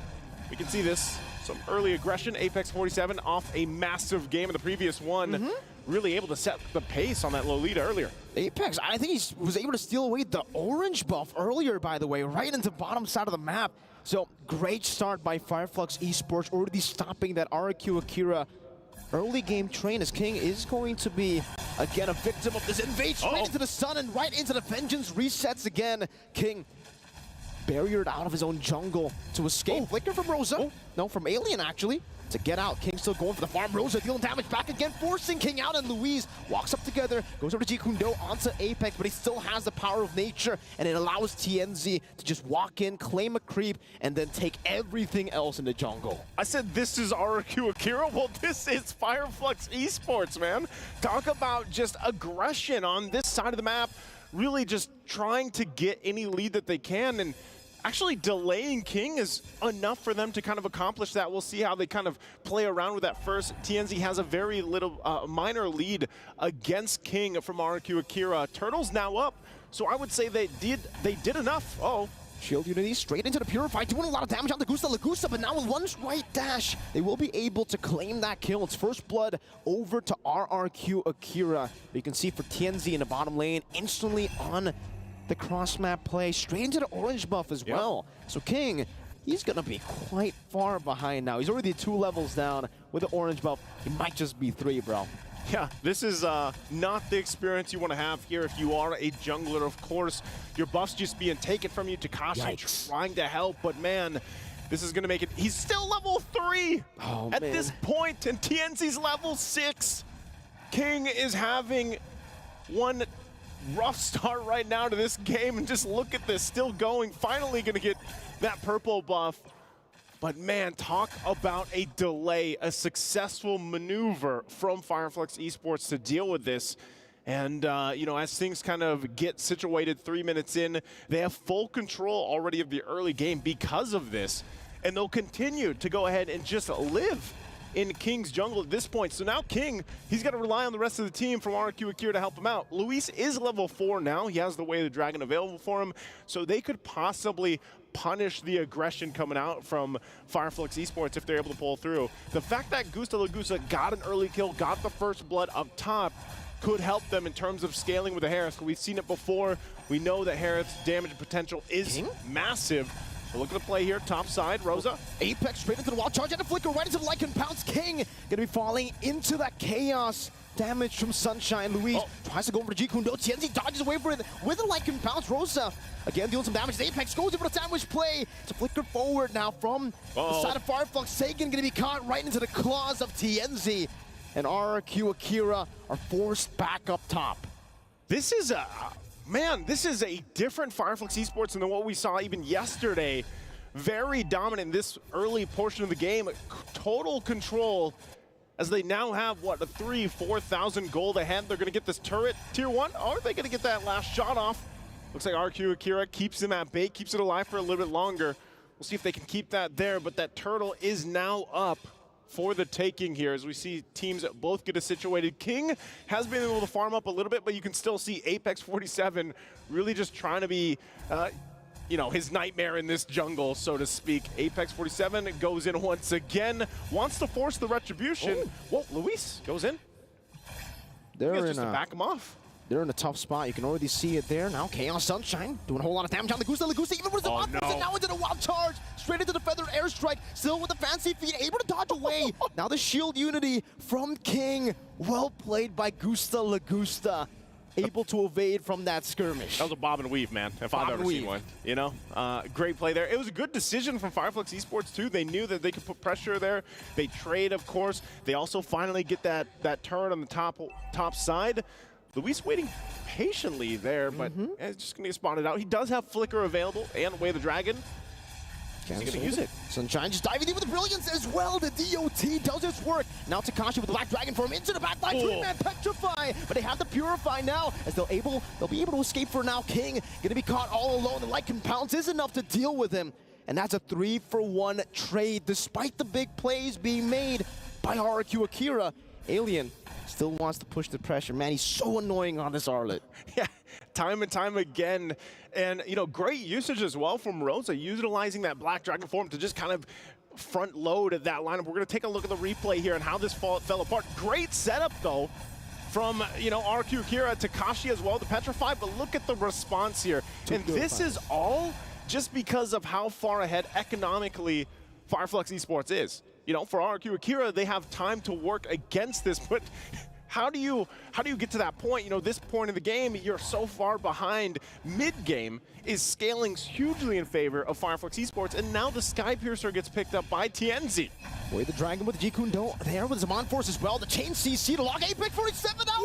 Apex is still able to get out with the wild charge. Now Alien gets a 3-man final slash, trying to go for some more damage. But wow, what a great escape by Apex. If Fireflux take this game, you know what at stake, right? Yes. They're all going to be 0 points. They're all going to be tied up. I think except for Fireflux, who will. No, even then, they lost 0-2 yesterday. Yeah. So Group A will legit be 0-0-0-0 if Fireflux takes this game. They're well on the way for that. Still doing the same thing here. Apex 47 just playing the game of his life right now for this Grok. And really on point with it. I mean, if you think about it, he hasn't gone down yet. He provides the focusing mark emblem here. We talked about it before, the combinations with the war cry and the focusing mark, you know, 8+6% that can actually come through if it all lands the right way. But even so, Apex 47, just the fact that he's able to provide a lot of information, a lot of vision, and just be a nuisance to RQ Akira's King, like this is, he's done his job for the entirety of the game. And really, we haven't even mentioned the wild charge. Yes, he used it defensively early on, but now look at the zoning he's able to do here as they take the tier 1. Guardian Bear gonna be used. King just pushed out of the jungle again. I mean, look at the level difference, man. He's 4 levels down on TNZ, and now even Takashi goes for Furious Dive, not able to do anything. Goes for the Black Dragon form defensively, and even then, shot from the skies. You don't usually see this, you know, on the Black Dragon form, forced back, Gusta Lagusta tanking all those shots from the Feathered Airstrike too, as Luis goes in, but Alien is able to react to it properly, flickers out. My goodness, Fireflux. That's what I call the athletic flicker. Athletic. The timing, that's an athlete right there. Alien on this R-Lot time and time again, able to just, you know, even if it's the final slash usage that he's been doing for the team here to set things up, or Peel has been on point, and now their eyes are set on this tier 2, and even the purple buff King, man, I just feel like he is not having a good time at all on this Baksha. Not going to see any of these buffs right now at this point. Further being gapped here in the jungle as well, so they're going to find themselves in full control once again. Still throughout this game, Lord is up. Fireflux Esports. Good way the Dragon onto TNZ, locking him down right into the Lycan pouch. TNZ still able to escape with the wild charge as well. Now trying to bob and weave, but it's going to be Takashi who finds it with the Dragon Tail. And it's great timing for RQ Akira. Lord #1 spawns in the game, and they finally get King some space to farm. Okay, that's the small step in the right direction. They need many, many more steps to find themselves winning this game, but RQ Akira trying to hold on here. And really, if you look at it, you break this down, you know, you're almost at the 10-minute mark. First Lord is up. RQ Akira is down 6,000 gold. You know, they need someone to be able to front line. And that's what's the difficult part about this, because it's Takashi and Luis that has to do that because of how far behind King was. So even if they try to contest this Lord, you know, you don't really have that much frontline ability because your jungler can't even go towards it. Oh. Rosa gets the Purify down, baits on the way to Dragon. Now TNZ on him, cutting him down right into the wild charge of Apex 47 to lock him out. And just like that, with one final vengeance, Alien takes him down. RQ Akira, no Louise, and the Lord will be started up. I think it won't just be started, it'll be bursted down, melted to the ground by Sunshine and TNZ. What is the Lord health when you have this amount of firepower right now? And like I said, oh, final slash. Displacing King. No wild charge here to follow it up, so Does seem like for Fireflux, it's just a little bit of poke to try to distract them, and TNZ gets the purple buff as well. Still 5 levels ahead of King. 5 levels ahead. You know, unfortunately for King, he's just been dismantled in this game at this point for Fireflux Esports. And he looks like he actually wants to go for Sunshine. He's doing quite a bit of damage now. And Luis is going to try to time it properly to go for the Jikundo. He doesn't risk it though. Sunshine will pop the Purify too, just in case he does go for that. And for both teams now resetting again, Fireflux have the Lord in the bottom lane, so they can just go for a siege. But technically for RQ Akira, they have pretty good wave there, right? They got a Farsha. Yeah, they have, and I mean, even to the extent to the Harith, right? So they should be able to be okay for this first Lord pushing in. They might lose the tier 2s just because they can't go too far forward from their base, otherwise they're going to get collapsed down on. So they'll go ahead and give the orange buff to Gusta Lagusta. They get ready for this base defense, and we'll see, you know, 8,000 gold ahead right now for Fireflux Esports. They're going to push it in under the turrets. They want to fight. The shields are going to pop for now. Lord, though, has to be dealt with. Look at that, how Apex just walked in towards the base turret, and now with the first Lord, they're actually going to try their best to go for even more. One base turret down to the bottom lane, now looking for the top side of the map as RQ try to rotate over. King loses half of his HP bar just with a few splashes of damage from Fireflux. Now you definitely see how far ahead they are. 9,000 gold lead. Yeah. Gee. Oh man, it's at this point, you're trying to think here, really, what can RQ Kira do? And oh, Final Slash going to be used again. It's on King, but he should be tanky enough. He's okay. And I think, again, going to the point, it's up to Luis to somehow find a pick. But they don't want it to happen. Look at this. Slowly but surely, just trying to go for the siege right now as Luis walks up, goes over the way the dragon, but it's going to be not the right target to go for, not the right angle as well. He has to flicker out of his own engagement. And Fireflux, they pick up all the dubs. 2 base turrets with the first Lord. It's a whole lot that Fireflux Esports is getting. You know, base nearly fully exposed at this point. They only hold on to the 1 turret in the mid lane, and so for Fireflux Esports, that's why you see Rosa feeling really good about it. Just sitting there, TPing in front of the faces of RQ Akira, and with that, again, you're wondering, for all the people rooting for RQ Akira, really trying to find out where is that winning condition for them? How can they turn this around? We've seen great comebacks already from yesterday. And really, the answer is just time. You know, you're 13 minutes into the game. You're most likely not even going to contest the next Lord. Oh, look at this. Rosa. Oh, Sagan. Try to respond to it with another feather airstrike. Now Rosa's just recalling in front of them, waiting Luis out with the Jikundo straight into the sun and the displacement. But there's no follow-up.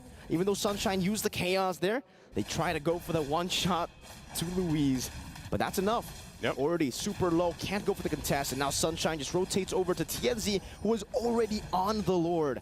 Wall charge Apex! Straight into the Vengeance now, and it seems like Gusta is going to be walled away. Alien still jumping back and forth with Vengeance, as now it's going to be Rosa and TNZ going for some damage. It's going to be Luis who gets gunned down completely by TNZ, and now they have an enhanced Lord, an advantage as well, 1 man. Man, you just got to feel the frustration that Luis is having here, really trying to make things happen, but can't. Feather airstrike, Rosa in the midst of it all finds the kill with the help of Sunshine as he jumps back into the back line. That's a 5-man petrify, or rather a 4-man, but it's TNZ who claims the kills. They don't even need the enhanced Lord, they'll go straight for the base. And Fireflux Esports will go ahead and get the points they needed, 2-0 against the matchup against RQ Akira. And man, oh man, that will make things very interesting as we go through our matches here for Group A. What a very different Fireflux Esports we saw here today, of course, as they went and just completely handled RQ Akira. This is the playstyle that we've seen before. This is what we've seen from these players, these names before. And they gotta be feeling really good about this. What a beast of a performance, man. What an amazing performance here. You can see already for RQ Akira, they're taking notes. They're trying to learn from their losses as well, because technically in the group stages, usually you don't take L's, you take learns. Now it's a bit more simple. Brutal, legendary. You get knocked down in the group stages, so you gotta make those fast adjustments. Yeah, you definitely do, you know, and at this point, you gotta kind of consider the fact too, even when you're learning, you don't have much time to learn. You're cramming at this point, you know, if you're all about learning. And you know, it makes things interesting, like I said, because NIP Flash is sitting at the top. of this group right now. 2 points after they 2-0'd yesterday. And with things the way they went already in this first match, this is what Fireflux Esports needed to keep their hopes alive, not even giving a point over to RQ Akira. And with the way that they played here, you can definitely tell that they've really adjusted from what happened yesterday. Very quickly. You know, if anything, they learned so much yesterday. They took that huge L yesterday and they applied it here today as they got ready for this matchup against RQ Akira. And overall, man, the way that they played the lineups that they had, the way that they moved around the map, I think is something that has to be highlighted as well, because they did not give a chance to RQ Akira to breathe, really. Now in the group stages, it's 2-0. And then -2 for RQ Akira. They find themselves at the bottom of the group, so a lot of adjustments definitely need to be made by RQ Akira. For Fireflux and EVOS Glory, though, they're catching up to NIP Flash. Very, very close. Yeah, very close. We're going to have to hear from them in just a second exactly, you know, where their mind is with this and how it's falling into place, because a performance like that definitely has to feel good after what we saw yesterday. And as they kind of get situated and set up, man, you know, it makes me wonder how the rest of the matches for Group A are going to go. So far, I would say, even from the wild card, as we got to see those wild card teams battled out, get to the group stage to this point, you know, a lot of expectations and a lot of ideas were just, I feel like, shattered in a way. You know, and now that they found themselves here, even for Fireflux Esports, I think even for me, I predicted them at the top of this group. Well, playing like this, my goodness, I think they're well on their way if they can continue to replicate what we saw here. But I'd love to hear from them again. It's Mirko, it's Naisu. Let's go ahead and throw it over on stage to hear with our hosts and Fireflux Esports.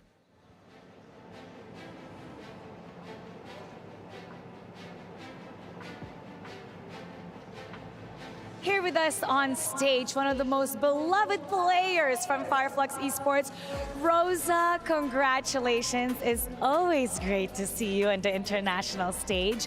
Now, before MSC 2024 started here at Esports World Cup, you made a wish to face RRQ Akira. Wish granted, how does it feel seeing the outcome that you were able to beat them 2-0? Yani açıkçası ilk günkü oyunumuzda bayağı kötü şeyler yaşandı bizim için. Bunu toparladık o günde ve çok daha iyi bir şekilde bu maça hazırlandık ve elimizden geleni yaparak 2-0 bir şekilde rahat bir şekilde yendik. So on the first day we were in a bit of an unfortunate situation, but we managed to come back and we achieved a very good result as 0-2. And a lot of people are happy with that 0-2. Congratulations. Yeah. Especially after, you know, it was a difficult start for you guys yesterday, starting off with an 0-2, but today your win keeps your fire going, that's for sure. So can you tell us how you're feeling going into the next game later on today against EVOS Glory? How are you feeling going into that next series later on? Şöyle, EVOS yani çok daha zorlu bir rakip ama onlar için de aynı şekilde hazırlandık. Onlarla da aynı şekilde aynı performans göstererek onları da 2-0 bir şekilde mağlup etmeye çalışacağız. EVOS is a very good team as well. We also consider them being a great challenger for us.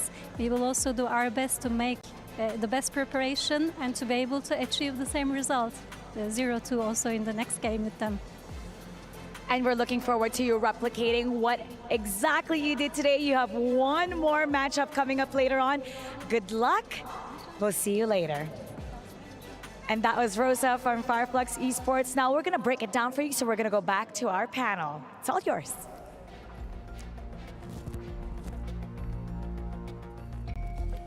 Thank you for giving it to us because we have a lot of things to break down. Speaking of which, in this game one, I would say the first 2 minutes, it's basically GG's. Yeah, I understand why you feel that way, because this is the Lunox as well as the Roger getting everything that they needed to have, right? We can see Chienzi getting the second item, Sky Piercer, around the 6-minute mark, 7-minute mark, which is very, very fast. And they have reached the critical mass for the jungle Roger very early, and they were playing it so well. And by the way, Apex as well as Alien were just out of this world. I think the best thing about this game and the past 2 games overall is we finally get to see Fireflux kind of find their rhythm here.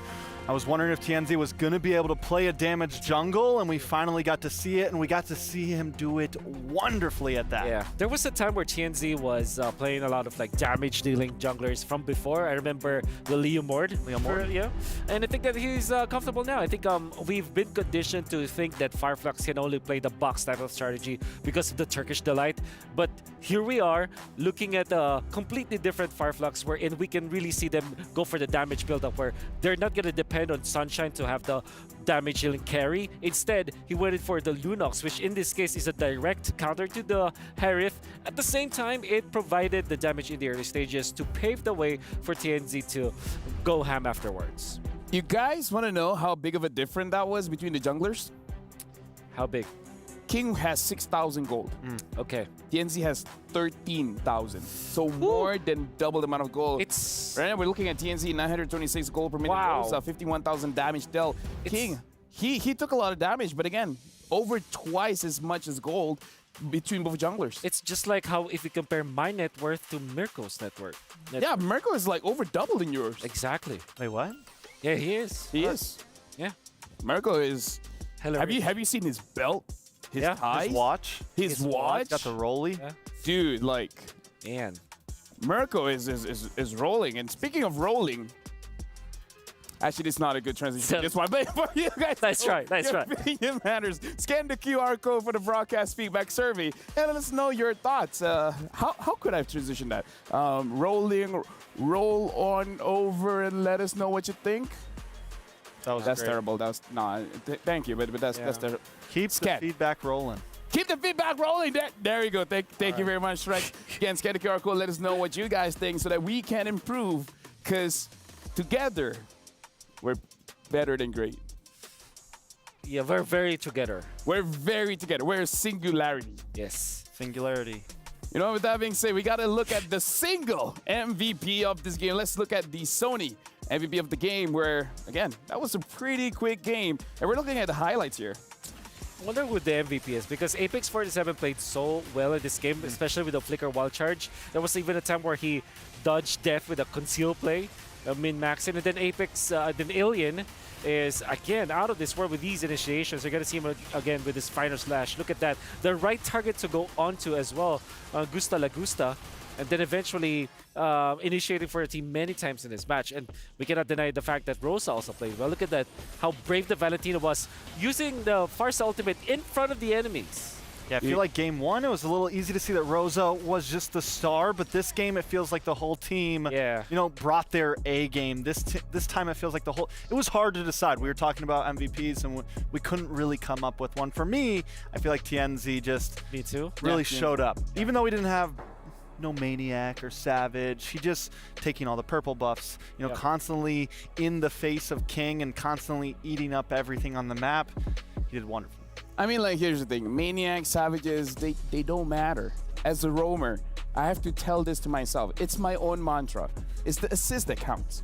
Sometimes deaths are good you're too. a roamer, so... I'm a roamer, yeah. Makes sense. It also makes sense. Like, you don't have to explain, but it makes sense. But when it was Grok Execute, though, now that's a different story, right? Grok Execute during that I love it. Oh, we love it. As roamers, that's our meta, isn't that right? Yeah, that is. I mean, like, don't try this at home, but yeah, Grok Execute. Blame LaFell. Chef's kiss, Tony. You know what? Here's the thing. It has been amazing, but Fireflux, they were able to get 2-0, so they look pretty strong, right? But here's the thing. NIP Flash, they were able to beat Fireflux yesterday, so we got to see how NIP Flash plays for today. But as you guys see that they're arriving here, we're going for a short break, but after this, we're going to see NIP Flash playing on the stage. We'll see you guys later.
New adventures bring new challenges. Even as the heat rises, dandruff and grease won't stand a chance. With new Clear Men, powered by triple formula technology. To eliminate dandruff, itch, and grease, gives you 8 hours of freshness and 100% dandruff-free hair. New Clear Men, 0% dandruff, 100% confidence.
Assalamualaikum and welcome back to the Mid-Season Cup 2024, where this is day number 2 in the group stage. My name is Zafel, alongside me is Wolf and Trex, where you guys are watching EVOS Glory coming up onto the venue, as well as NIP Flash, where again, both teams are looking very strong, but particularly, gotta talk about NIP Flash, where this is going to be the game where I feel like is going to dictate their spot in the group. And we got to talk about how NIP Flash will be playing back-to-back. So they'll be playing 4 games in total. That's actually true. And for NIP Flash, I think what we witnessed when they faced up against Fireflux was totally different from what we saw from the start of this roster from NIP Flash. And remember, back in February or early March this year, we were kind of disappointed of whatever happened with NIP Flash and their composition, especially because of the players and the caliber that they have. But right now, after MPLSG that you saw, and now in the group stages of MSC, it's totally different. So I think I'm excited for them. I think this will be very close, at least a 1-1.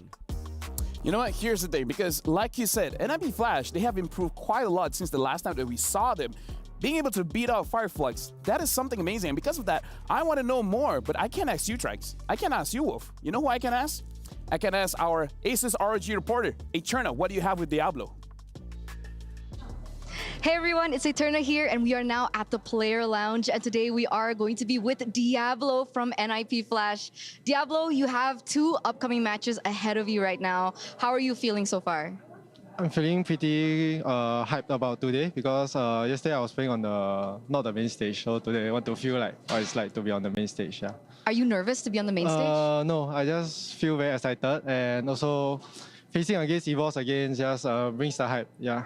Okay, so they're feeling hype. So one of the questions that a lot of people are asking and maybe wondering about Diablo, you know, the famous Diablo from Singapore, is what's your routine in the morning? What do you do to prepare for a game? Usually I will just skip breakfast and just head on straight to the match, so I don't get a food coma and like get sleepiness from that. Yeah. Do you not feel hungry in your games? I usually eat a lot the night before, so I won't feel that hungry when I wake up. Yeah. Okay. So I saw on one of your social media posts that you mentioned GF buff is real. Could you explain that? GF, does that mean girlfriend? Yes. That's my girlfriend, and for that is because whenever she supports me, I haven't lost yet, so I would say that's GF buff to me. Yeah. GF buff. Yes. GF. So you do have a girlfriend? Yes, I have a girlfriend. Back to the studio.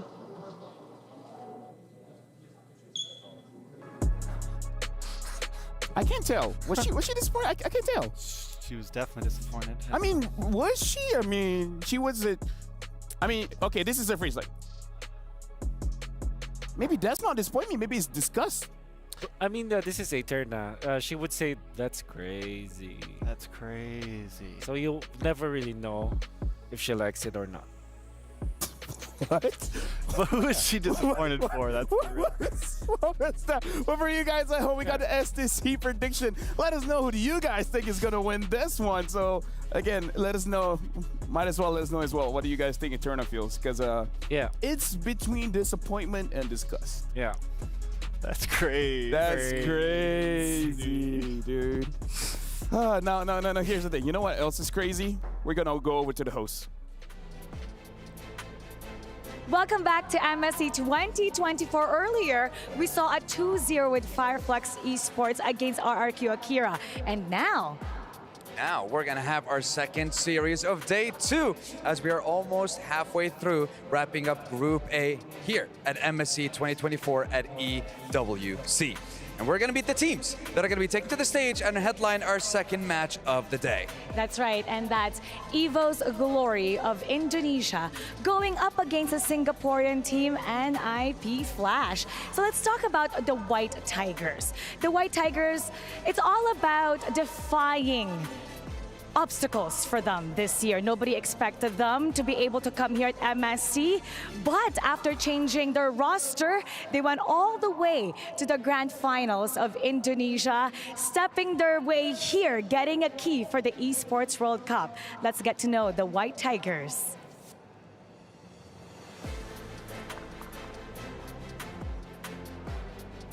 So the thing is, with EVOS Glory, you know, we've seen them before. We've seen them yesterday. I think we know what they can offer in terms of performance-wise, I want to say, on the stage here at MSC. And personally, I also want to look at the opposing side. I want to look at their competition coming into this second game. Going up against them, dubbed as the Singapore's all-star lineup, all-star team coming up here to represent their country. They kicked off their group stage with a banger of a first series. Now the question is, are they going to be able to do it again in a flash? Ladies and gentlemen, please welcome NIP Flash.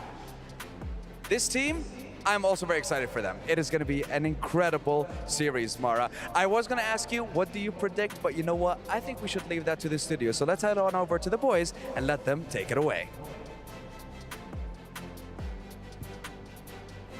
See, you know, Sandstorm, it is never good when I have to be the one doing the prediction. So I'm gonna do what the kids call nowadays the ADKs. Skibbity-doo. Skibbity Wolf, what do you have to say? I skibbity predict that this will be a 1-1.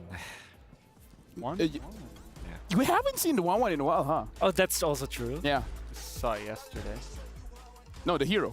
Oh, the 1-1. Got it. Get with the program. Get with the program. Yeah. Skibbity 1-1. Right over my skibbity head. Yeah. We really need Mirko to translate this one for us. Like I feel like me and Wolf it's a few generations behind us. That's very true. And, yeah. I don't know, man. Yeah. Let's talk about this. Let's talk about this topic offline, I think, because I don't want to say the words that I wanted to say live on broadcast. No, the thing is, we don't even know what it means, man. We don't know. Okay, you know what I know. You know what I know. I know about Mobile Legends. So let's talk about this. Let's go. NIP Flash. Have they figured out EVOS playstyle? Because we've seen NFL using the assassins won't be involved until he gets his full items, right? So I don't know. Like, what do you think, Wolf? Do you think EVOS Glory style is easy to read for NIP Flash? Definitely not. I believe that for EVOS Glory, their playstyle, their draft may be easy to kind of predict because they probably will just settle for their comfort picks. I mean, you are going to see them behind. Yeah, look at my behind. Yeah. Not like that, but you know what I mean. Yeah, I definitely know what you mean. But yeah, I think to answer your question, it is easy to read the draft. The playstyle, maybe not so much. I think we know for sure that there is a pattern that works for EVOS Glory, but even I cannot know exactly what they wanted to do sometimes because it kind of feels like they're always just relying on their mechanics or the way that they are designing the game. It's so very self-centric when it comes to EVOS Glory. The way that they wanted to play Mobile Legends is their own style of play. So it's equally difficult and easy for us to kind of know what they wanted to do. So what about you, Trix? Do you read? I do read occasionally. on a rare occasion. Ah, got it. I think, but what I read out of this situation is I'm wondering, all right, so we saw NIP Flash kind of pull Fireflux apart, essentially. And they really gave them the works. But Fireflux is a much more passive play style. And they even tried to bring the aggression, but I'm wondering, I feel like when I think of EVOS, Annabelle, a little bit more chaos. A little bit more, hyper aggressive in a sense. So I really kind of feel like this game is a toss-up. And whoever gets the jump immediately is probably going to come out on top. For me, it's simple. Annabelle, Assassin, good. Annabelle, Fighter is like, it's a bit of a mixed result. Because, again, seeing him on the export yesterday, it looks like you can make it make sense, right? You have an export in the jungle, and the opposing side, they have a lot of tanky, beefy heroes, and you want to burn them down, but it didn't really work out the way that you wanted it to. So, personally for me, Assassins for Annabelle, what do you guys? Yeah, that's what I feel like. Like if you're looking at Annabelle playing the X-Borg, it's like watching Miracle eat in a fast food chain. I mean, it makes sense for sure for him to do that. But come on, he can afford the restaurants. He can go fine dining, right? So no, makes sense. Yeah, I understand what you mean. Yeah, fair enough. I think what happens when the Ling's banned, though, right? Do we go to the Hayabusa, Lancelot, Julian? Definitely. How deep does the pool go? What's really viable? Like our alt is the Hayabusa. We've been seeing it get banned. We know it's a possibility. I think we saw some in some other events. Yeah. But after Julian, Noland, I mean... Yeah. And are those two picks extremely viable? Because have we seen the Julian jungle yet in groups? We saw it in Wild. There was one yesterday. There was yeah, I mean, like Kyle. You can't Carl. spell, That was Carl. You can't spell Julian without win. Julian. Oh. Yeah. So you can't win with the Julian. No win too. Nolan is... No you win. can't say no without Nolan, so no victory for you. Yeah, that's how that works. Like, you can't spell Hayabusa without Yay. Without Hi. Hi. Hayabusa. That's true. You can't spell Hayabusa without on you, LaFell. Nope, don't talk. Okay. You can't spell a lot without Lancelot. There you go. Wait, no, that's the other way around. You can't spell Lancelot without... Okay, you know what? I believe Annabelle can do it. I believe he has a lot of assassins, right? Worst comes to worst, even though he ain't Beloy, maybe use the Helkert. I will say this. What will you say? If EVOS wants to keep this group at a standstill, they have to kind of get the 2-0 here. Even the 1-1 doesn't stop Fireflux exactly. Yep. It still keeps them in a very strong position. Arms reach. But if NIP Flash 2-0s this, it's essentially GG's for EVOS. True. I think at that point. I guess they could still tie it up to they could still tie up. If they beat Fireflux later, they would still tie it up. Yep. A lot of possibilities for ties, but I think at least putting a game here is extremely important for them. That's true. I mean, it's easy, right? Just win. Just win. I mean, you see a crystal, you break the crystal, and then that's it. It's not that hard, right? I mean, like, let's talk about the patch update. The reason why we're bringing up all of these assassins is, and again, I kind of feel like, remember what Mirko said. Were we surprised watching EVOS Glory? And the reason why I'm not surprised is, based on the jungle pick, you more or less understand how they're going to move as a team. If it's going to be a jungler, 4-1. If it's not going to be... if it's an assassin jungler, 4-1. If it's like a utility fighter kind of jungle, it's kind of 4-1, but a different 4-1. You get what I'm saying? It's a splitting 4-1. Like, the one is the EXP lane in this case. Like, it's going to be just splitting the map and then winning the fight for them. And wait for, maybe a Benedetta or perhaps a Paquito to join in the fights afterwards. I think the trait that EVOS Glory does never really change, that this brand's factor. It's always like brands should be the one to carry the team afterwards. Surely there will be times where Annabelle is the one that kind of is the key to the game, where he goes for the massive red tree usages, he wins the early game, but eventually they will just want to draft around brands, activate brands all the time. That's why you're going to see a lot of priorities on the marksman heroes when it comes to the EVOS Glory draft.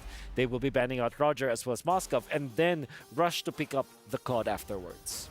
So, Trace, what do you think? NIP Flash, maybe just shut down Annabelle or just shut down brands and then clean house? Yeah, I mean, but they have to shut them down, I think, in the draft first, right? Like like we've been talking about, even if they take out the Ling, there's still some other possibilities.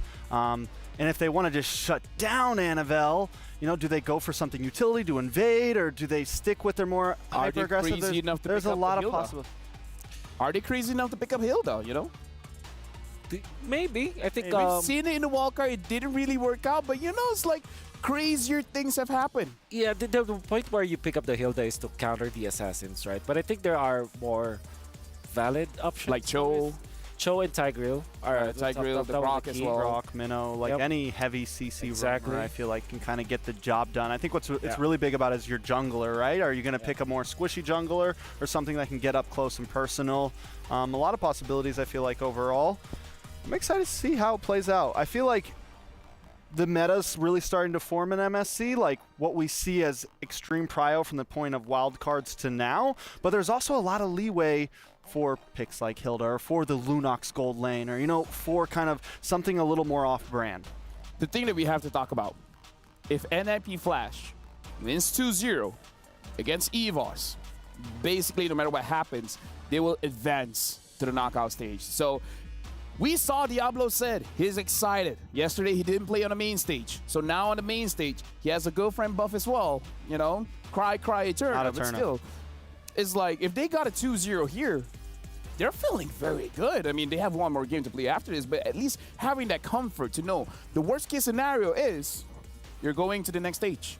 You know what I love about that that interview too is a lot of times you worry about players getting up on that big stage, but Diablo seems like the type of guy who gets hyped up off that, right? He feeds off of the energy of the crowd. He almost feeds off of the nervousness. You know, it's not jitters. You know, it's good jitters. It's I'm ready to go.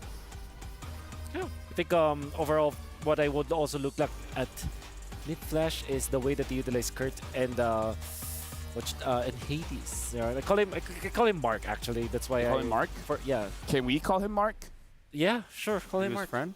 Yeah. I used to secretly coach this team that included Mark. It's not really secret. Yeah, Leo doesn't know. It's not really a secret. No, that is an allegation. That's I'm not talking about that team. Sorry. We're not. So this is. So you were also a secret analysis for another team. That allegedly, secretly, it's a horrible open secret. Let me just say that. I have a few of those. It's a horrible open secret. Yeah. What are we talking about? I don't know what you're talking about. What were you talking about? We're talking about Mark. But yeah, we're talking about Mark. Yes, and Hades. Yeah, Hades. So yeah. So you can call him Mark. And Jace, if you're listening, yeah, sure, you can call him Mark. Mark is one of those veterans that you kind of sleep on all the time. Like you never really put some highlights on him. Yeah. And people are not really identifying how good he is as a player. Very happy that he's always now competing internationally. You saw him in M5 back for Flash. Yep.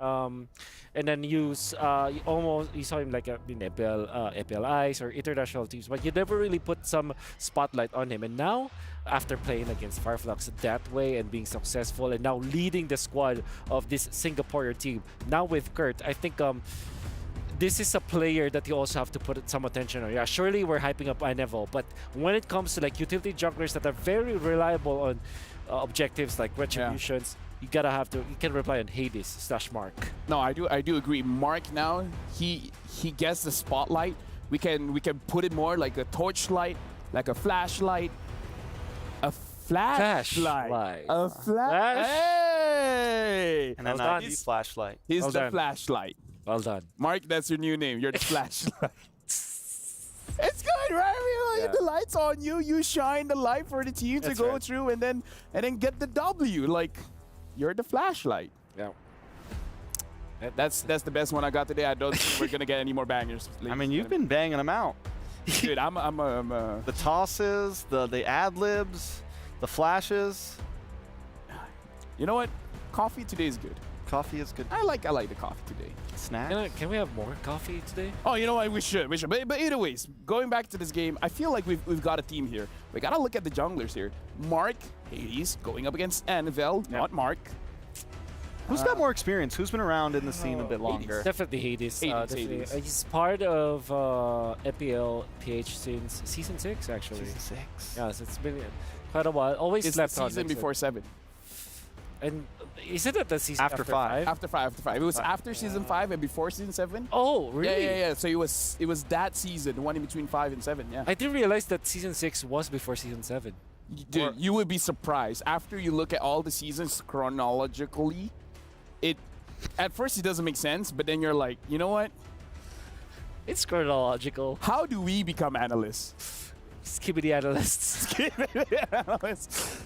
Talking about it, I want to talk about the EXP lane because you guys were talking about, I believe the casters as well. I feel like the casters actually brought it up, where the jungle is much more healthier now. You want to play tank, you can. You want to play the fires, you can. You can play the assassins, you can. But when it comes to the EXP, it's really not many options. Like now we even see mages in the gold lane, but when it comes to the EXP, fighters, tanks are nothing. I guess technically assassin coming in. Yeah, I think we've exclusively seen like trio, like it's actually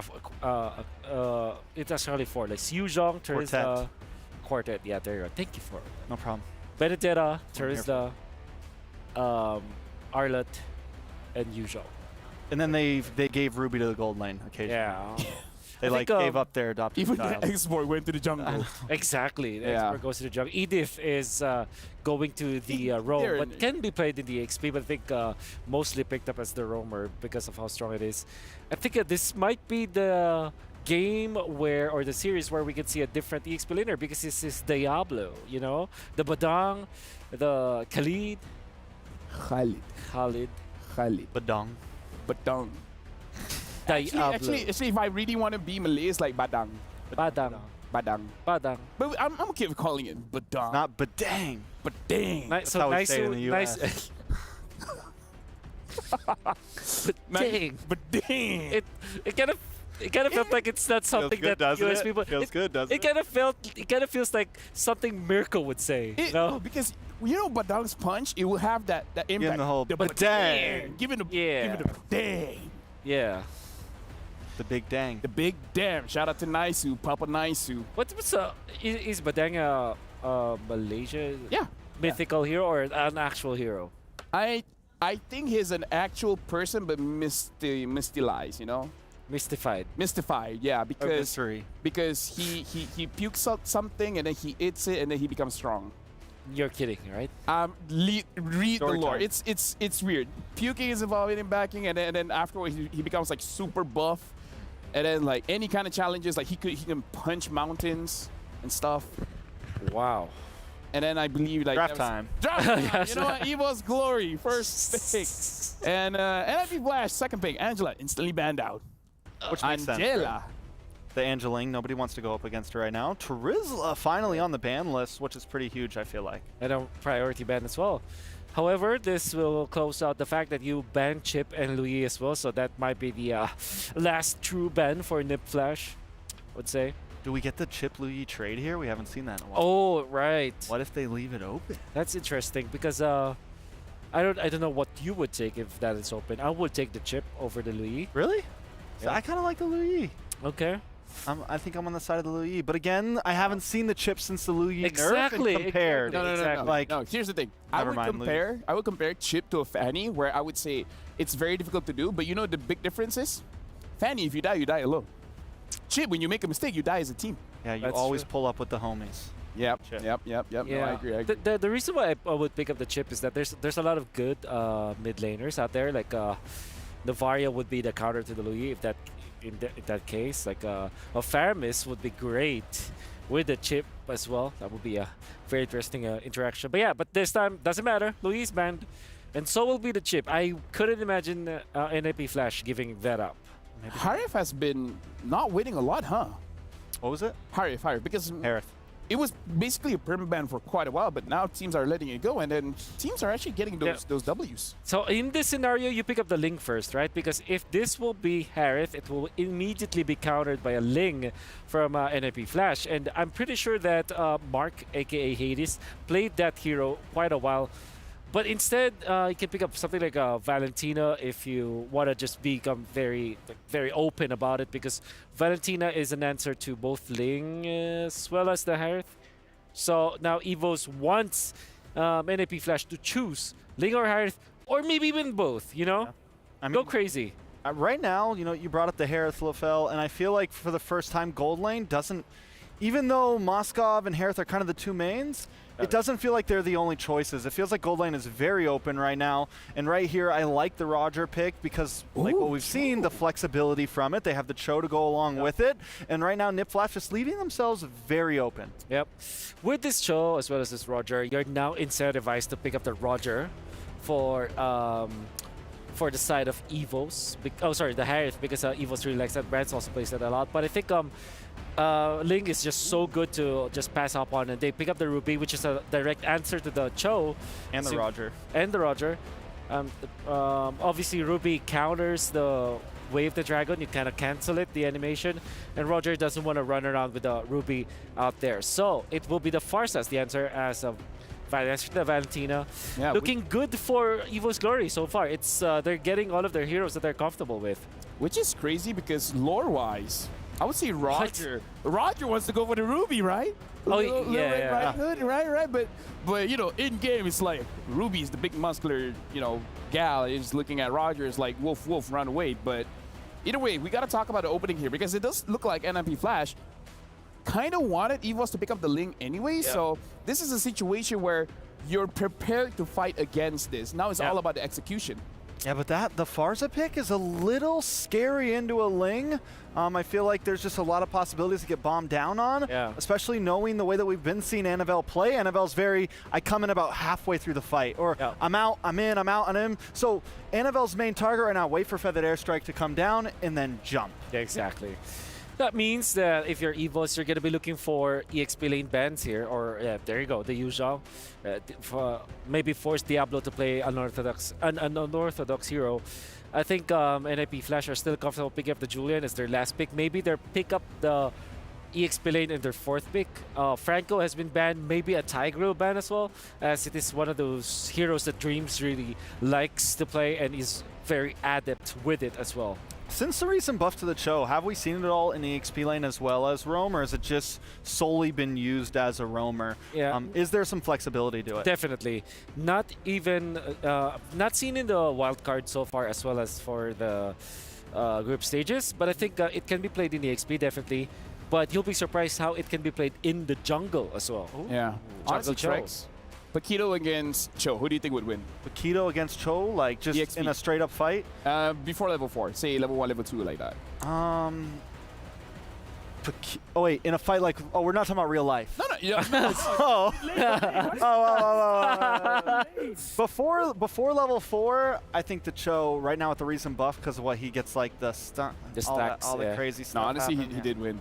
Yeah, he does win. Like but maybe slight mechanical, right? No, watching the streamers, Cho is that guy, man. Like the damage coming in from this guy, even as a roam, is spectacular. Now we've seen the bans. Over Franco as well as Grog getting banned. Now EVO's Glory banning out the Yuzong as well as the Masha. So now NIP Flash. Julian looks good, as well as Arlet.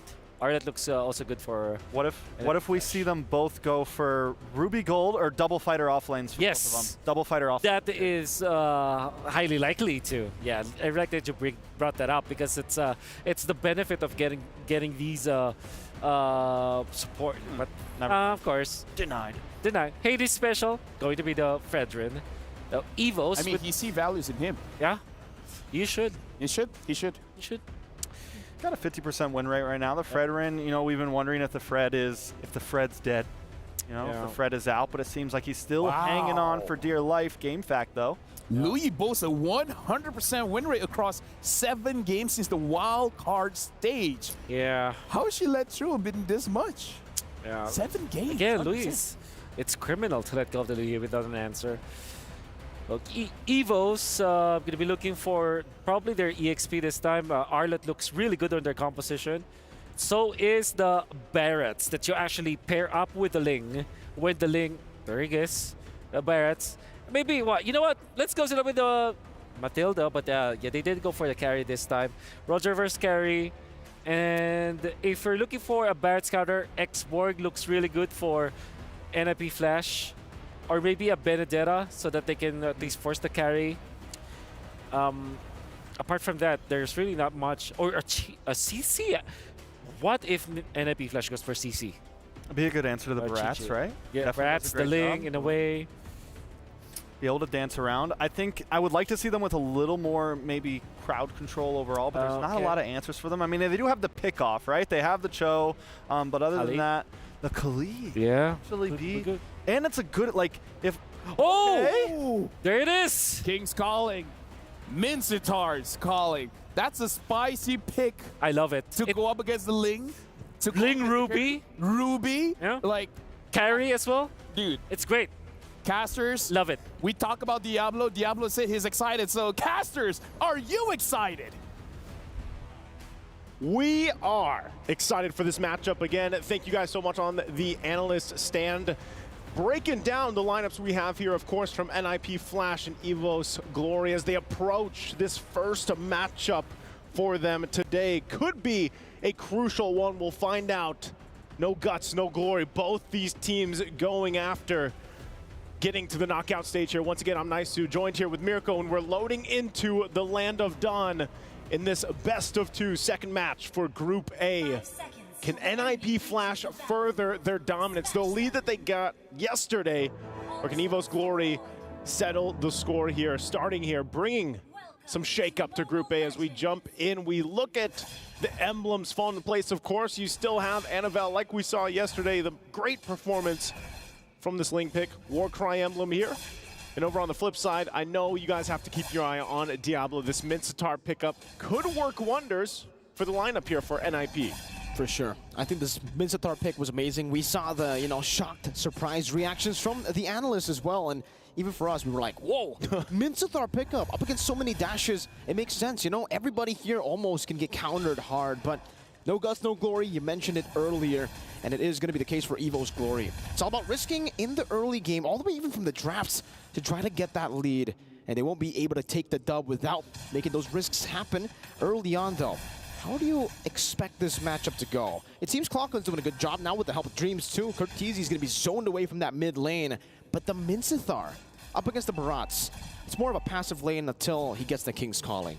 Yeah, definitely. That's something you want to be able to utilize and play around with. King's Calling is such a game-changing ultimate. It can be, especially if you're able to follow through with the rest of the utility that's offered here from NIP Flash's lineup. I mean, time and time again, we still talk about how Fredrin isn't the pick that still teams can rely on. And you're going Fredrin versus a Ling.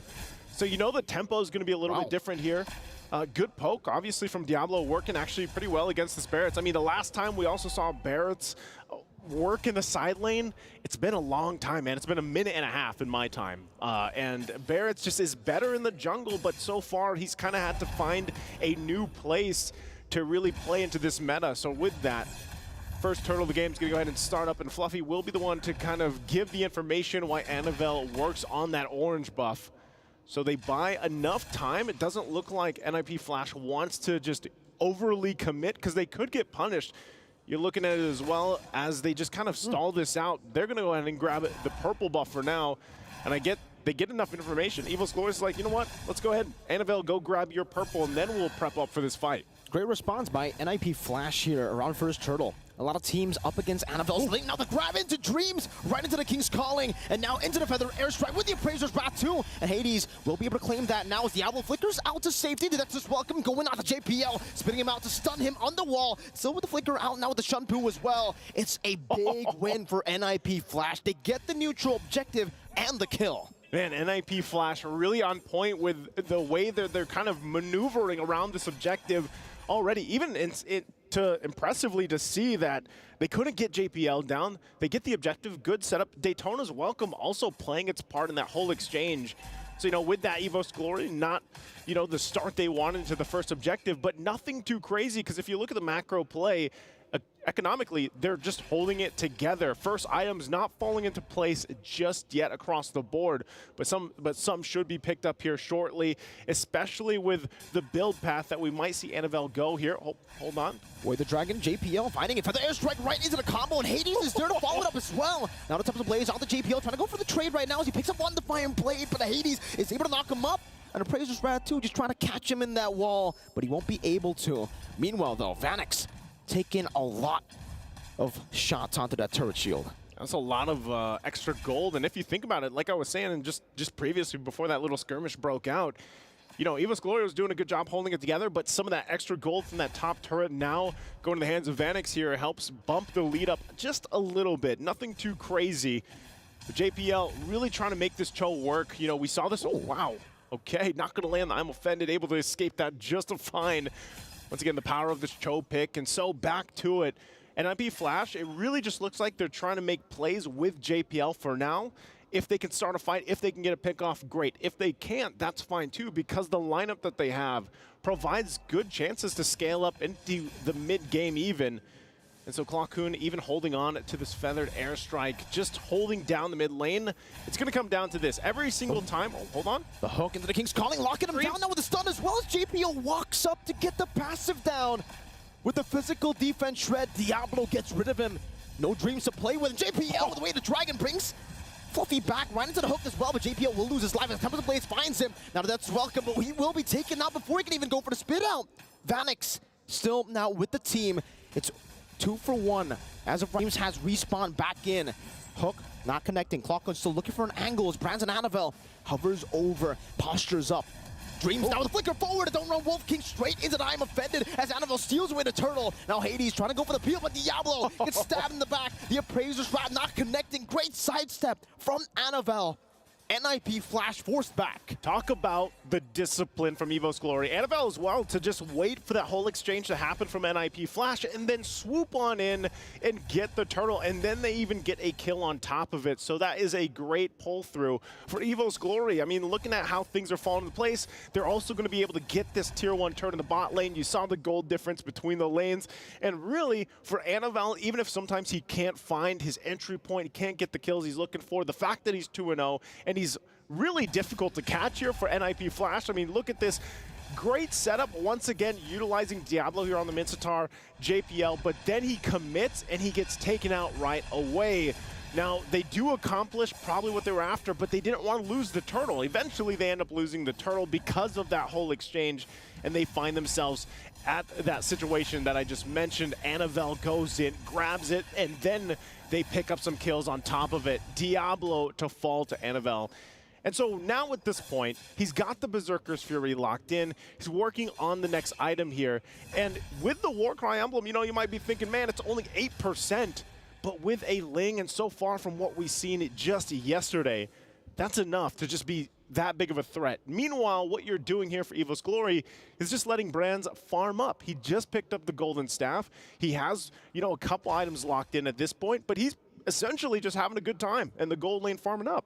And at this point, I feel like for Diablo, hold up, JPL again with a Jikun Dome, not able to find anyone, right into the I'm Offended, and not right into the shredded Brands. The fadeaway is Fluffy gets taken down by the Lycan Pounce of Vanix to trade 1 for 1 XP for Rome. Still in favor of NIP Flash as Hades walks up. Back to the point. Feels like for Diablo at least. Now Feather Airstrike catching Clockhoon, forcing him to use the Purify as Hades continues the chase for a bit. With Clockhoon so low, with him using the Purify, they're gonna go straight for the turtle. But take a look at Annabelle. Already with Finch Poise, rotating over, has a Divine Blade, gets shut up as well. On the wall, the Retribution not there. Vanix picks it up as Annabelle is forced to retreat. Dreams as well, forced to flicker across the wall, right into Brands, as he now tries to escape as well. Vanix will be able to go for the chase. Just a bit of a flicker from Diablo to bring Dreams all the way back for Vanix to get rid of him. Annabelle securing the endless battle. NIP Flash taking it slow. Spear of Glory, more like the Spear of Diablo. So far, he's been able to be on the mark with this Mincetar. And it's something that EVOS Glory always has to be aware of. They have to be careful of. It's not just the King's Calling. It's just the Spear of Glory to be pulled in. We're going to take a look at the replay brought to us by STC. You look at this. He tried to go in. Annabelle tried to get the turtle. He was too late. Ooh. So Vanix ends up cleaning it up, and then they follow through, once again finding a kill on the bottom side, and then you see it. But hold on, also on the live. I'm Offended on the JPL, not able to escape this time. Fluffy stomps on him. Diablo getting the King's Calling onto 2 members, straight into the hook as well. But the Purify from Brands gets him out to safety. Purple buff secured by Annabelle as he's able to find some blades there. NIP Flash, again, just trying to reset, but trying still to utilize that fast tempo. Yeah, that was all just to get the purple buff too, you know, like NIP Flash wants to fight. Actually, at this point, Miracle, I think it's safe to say every team just wants to fight. We're in this like new era where You just fight, you're duking out, whether it's for resources, whether it's for the turtles, the lords, you just fight and try to get this snowball in your favor. No Tempest ablaze, now with the Finch poise, Annabelle! Finch poise, now with the retreat finds the kill. Hades able to take him down with the help of the turret shot as well. No Tempest of Blades. It was still on cooldown for Annabelle. He gets it right as he dies, which is unfortunate timing, but NIP Flash know their window. Now with the conceal, they're able to get Fluffy into an angle to go for the death. Welcome right to the name. I'm offended with JPL. Gets away the Dragon onto Branch. He doesn't have the Purify this time round. Will be chopped down on the Brazer's Wrath. Won't be able to connect just yet. Vanix now with Lycan Pounce. Going for another kill. Fluffy gets gunned down to the turret. And the King's Calling gets placed down for Vanix to find a triple. NIP Flash. The team fighting is on point. Layer after layer of abilities. And they'll get the turret and now make their way to reset Vanix. Oh, gonna be caught earlier. They're still able to escape. Annabelle won't be able to find the assassination despite him being so low. Forced to go to his own purple buff, and even then Cortese says no. No, I mean, we're taking a look at the replay there. You know, you see that kind of unfold. It's a triple for Vanix, but it looked like too, they just went for the reset. Now they're for this Lord. NIP Flash, again, team fighting is just on point. JPL with the conceal. Again, this time going to Fluffy, has it at his welcome, cancels out the way there's Dragons. Hades goes in for the Brazer's Wrath, but Fluffy gets brought back all the way with the hook. The Lord? Vanix is godlike. The Lord is low. Both teams still have the retribution. Hades, he's taking a whole lot of that damage now. Diablo taking forward at the King's Calling, but he's unable to find anyone. Very, very low. Diablo still able to escape. Hades needs to find his 50-50, but it's Annabelle who steals it away from Hades to claim the Lord. Now with the chase down Dreams, unable to find anyone. Vanix still staying in the jungle. EVOS Glory finding a way to come back again. You saw the hesitation. NIP Flash was not sure if they should continue the Lord or not. They decided to go with it, and then that gives the opportunity for Annabelle to just come in and cap it out. So now NIP Flash, despite them having great team fighting potential, they find themselves on the defense. They should be able to deal with the Lord decently well and quickly, but they're going to lose multiple turrets here now by EVOS Glory just marching towards the base. The shields might not pop just yet. NIP Flash with this lineup should be able to clear things out. But Annabelle will also take some resources from them. Also, real quick at the items fall into place. You have multiple here for Diablo. He's got 3 locked in, working on his next. And like I said, it needed time. You needed time here to build up for Brands. Well, he's got that time. He's got the 3 items locked in, and you're going to see this carry really start to shred the Fredrin even from NIP Flash. So you're looking at a lot of this initiation being said. Oh, Malefic Roar also popped up here for Annabelle.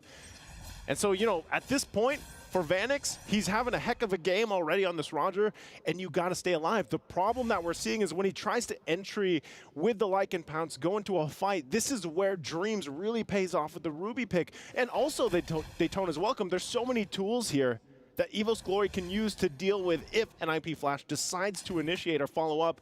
So that makes it even more difficult for Vanix, despite him, you know, topping the damage board.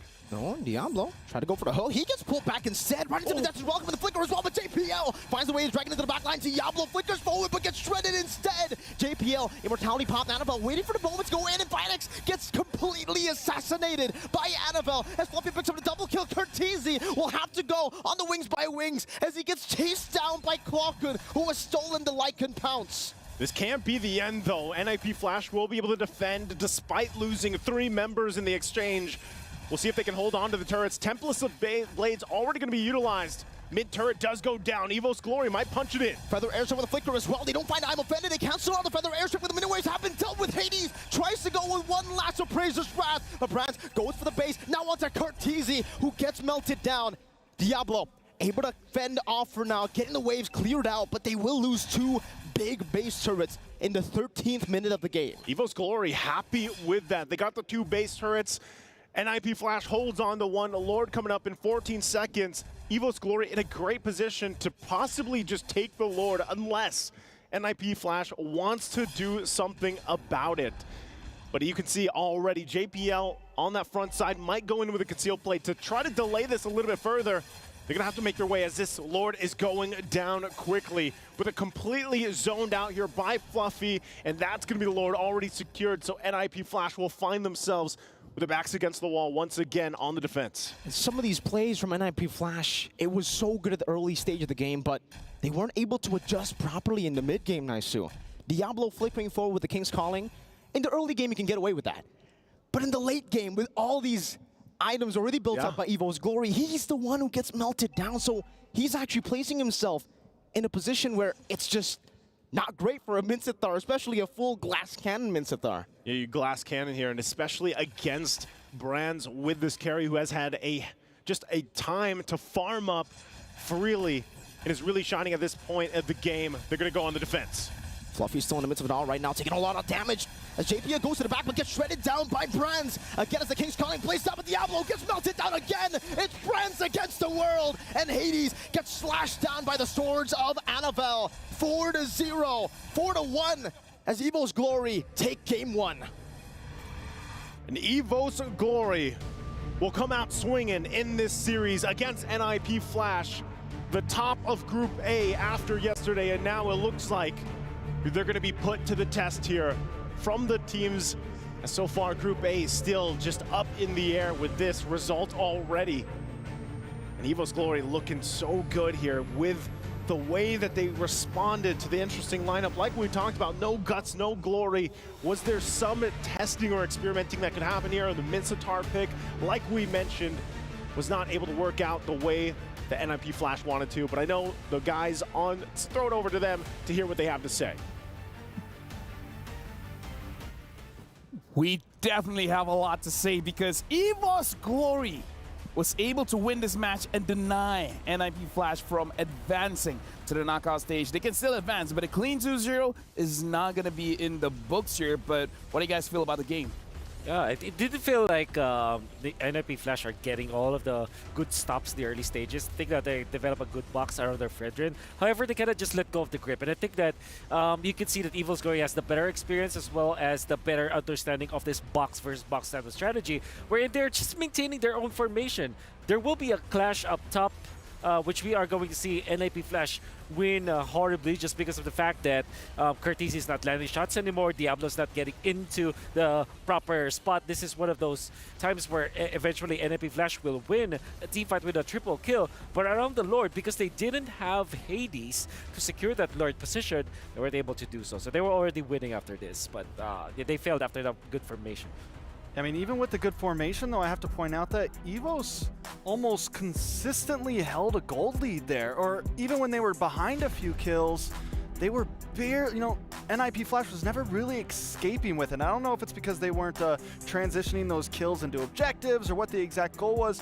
Maybe it was because the Ling was able to really move around the map and stay farmed up. To whereas when NIP Flash wanted to, go for those kills, you have Hades essentially giving up jungle, right? Or not farming his own jungle. And this is mainly, yeah, you're very true. You nail it right in the head there. It's Annabelle just getting the farm when everything is just going awry for EVOS. Like, there will be a lot of team fights that NIP Flash will eventually win, but because of the split pushing tactics coming out from Annabelle and his Ling, now we can see that it is very effective when it comes to like just making sure that the farm is always up. You know what? That was an amazing performance coming in from EVOS Glory because from my perspective, EVOS is one of the pride of Indonesia where out of all the M series, the very first one, the franchise EVOS was able to win that one for Indonesia. And I feel like now they're representing a lot because if they win this MSC, it's really going to bring back the brand to its prominent form, especially looking at Annabelle. He did this, okay? Annabelle is really bringing it to his team because whenever something goes wrong, everyone is willing to throw their own body just so that Annabelle can succeed. And if Annabelle succeeds, the team wins, strikes. I mean, Annabelle's just been, I feel like even from playoffs to MSC and everything, Annabelle has just been a star player, has kind of grown overall. And at this point, for me, feels like he's part of the brand of not only EVOS, but like Indonesia in general, right? A lot of people like to kind of put the assassins in Indonesia together, the aggressive play style, the in-your-face play style, and that's what Annabelle brings to the stage right now, and I'm all for it. And we got to talk about NIP Flash as well, even though they lost. But again, they're looking to put Singapore on the map. This is an all-star team coming in from Singapore. And again, the early mid is pretty good. But like we've said, you got an advantage, but they could not hold on to that advantage. Yeah. It's like they have to consistently keep on doing and making this good formation out of the Farsas was the Frederick. And of course, take advantage of this Mincitar pickup. Because again, niche picks like the Mincitar, which is very much targeted to counter your opponents, he has to have near to perfect execution almost all the time. It's not like a one-size-fits-all or end-all be-all kind of strategy wherein you're always going to win the team fights. Like we saw in one of the fights that happened north of the Lord Pit up top, around the Kramer area, where the Farsa ultimate was they were able to protect the Farsa, but Curtis, he cannot reach the backliners of EVOS, which then, you know, nullifies big amount of damage. I mean, even if Diablo initiates and keeps everyone in check with the King's Calling, you're not having the damage anyways, because Farsa is your main damage dealer. And when you invite the Roger into that spot, Roger should be the one to just clean up, because that's the idea of Roger, right? The Farsa will be dealing damage, but wasn't enough in the end. And with that, we got to look at our MVP, our Sony MVP of the game, where we are going to continue our conversation because we got to talk about Brands, because I feel like Brands is the MVP for this game. So looking at Sony MVP, 14 KDA, 785 gold per minute, 82% kill participation. And this guy, we heard turns where I'm playing this game with one hand behind my back. He's got both eyes closed. I feel like he was kind of the sleeper build this game. Yeah. Right? Like it took a second, and then once Brands really got online, he was able to shred. And even in terms of just all of the action happening around, you don't see the carry jumping from wall to wall. You don't see the carry chasing down, turning into a Lycan or anything. I mean, was able to just hold position at the right time and pop off. And again, we're looking at the Pride of Indonesia going up against the all-star team coming in from Singapore. Do you think this all-star lineup coming in from NIP Flash, they can get a win over EVOS Glory? Absolutely. I think it's just that they have to really just brush up some of their the fundamental mistakes that they did. I think apart from banning out the Louis, the Ling also should be banned out. I think the fact that they didn't take it and allow them for them to like just pick it up and then, you know, utilize this Mincitar, which by the way, although it made a lot of sense versus the Ling as well as the Ruby and the carry, basically everyone except Bars. But then I don't want to pick up the Mincitar when there's the Valentina, which we saw earlier today, earlier in the game, where Roger as well as Frederick, they're also dependent on their dashes, and the Valentina now copies the King's Calling. Now you don't have the damage output anymore, the control anymore. It's like you kind of shot yourself in the foot. Like maybe the Mincitar really definitely, I really like that pick. I thought it was genius, but then there was a Valentina. But another problem with the Mincy, right, is you don't really build it bulky, right? You don't really build it tanky, and it felt like every time he went in to drop the King's Calling, he's getting critted by Anavel, he's getting bursted down by the rest of the team, and he just doesn't have enough time to actually do anything or get to the back line or find the exact hero that he needs to actually drop the King's Calling on. It just seemed to be a problem, and in such a bursty meta, can an EXP laner like that actually survive with the lack of movement, with the lack of bulkiness? He's not a thick triple C boy, you know? Yeah, I would say triple C. They have the right idea, and I would even say the execution was okay. Could have been better, definitely, but it was okay. It's just that, like I say, even I didn't think about it. The Valentina is one of those picks that can really turn things around. So if the Valentina is up, you got to figure out that it could bury your own draft as well. So I would say this is more like, sure, NIP Flash made mistakes, but I think this is more on EVOS Glory understanding how to play the game and capitalizing on the mistakes that NIP Flash had and actually making those mistakes look pretty big for EVOS Glory. Yeah, I think they have to match fire with fire.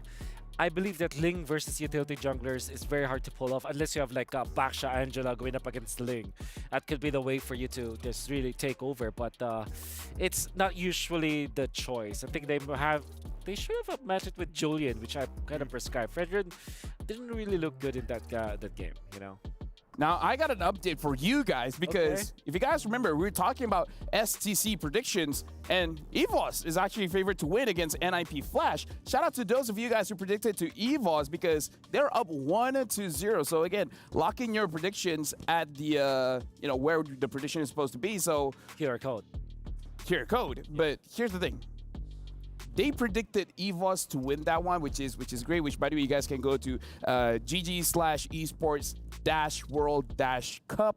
Again, that's stcplay.gg/esports-world-cup. Dude, like you're doing a great job. Dude, like slash dash dash doing, slash. I'm doing martial arts on the here, link, but yeah, prediction.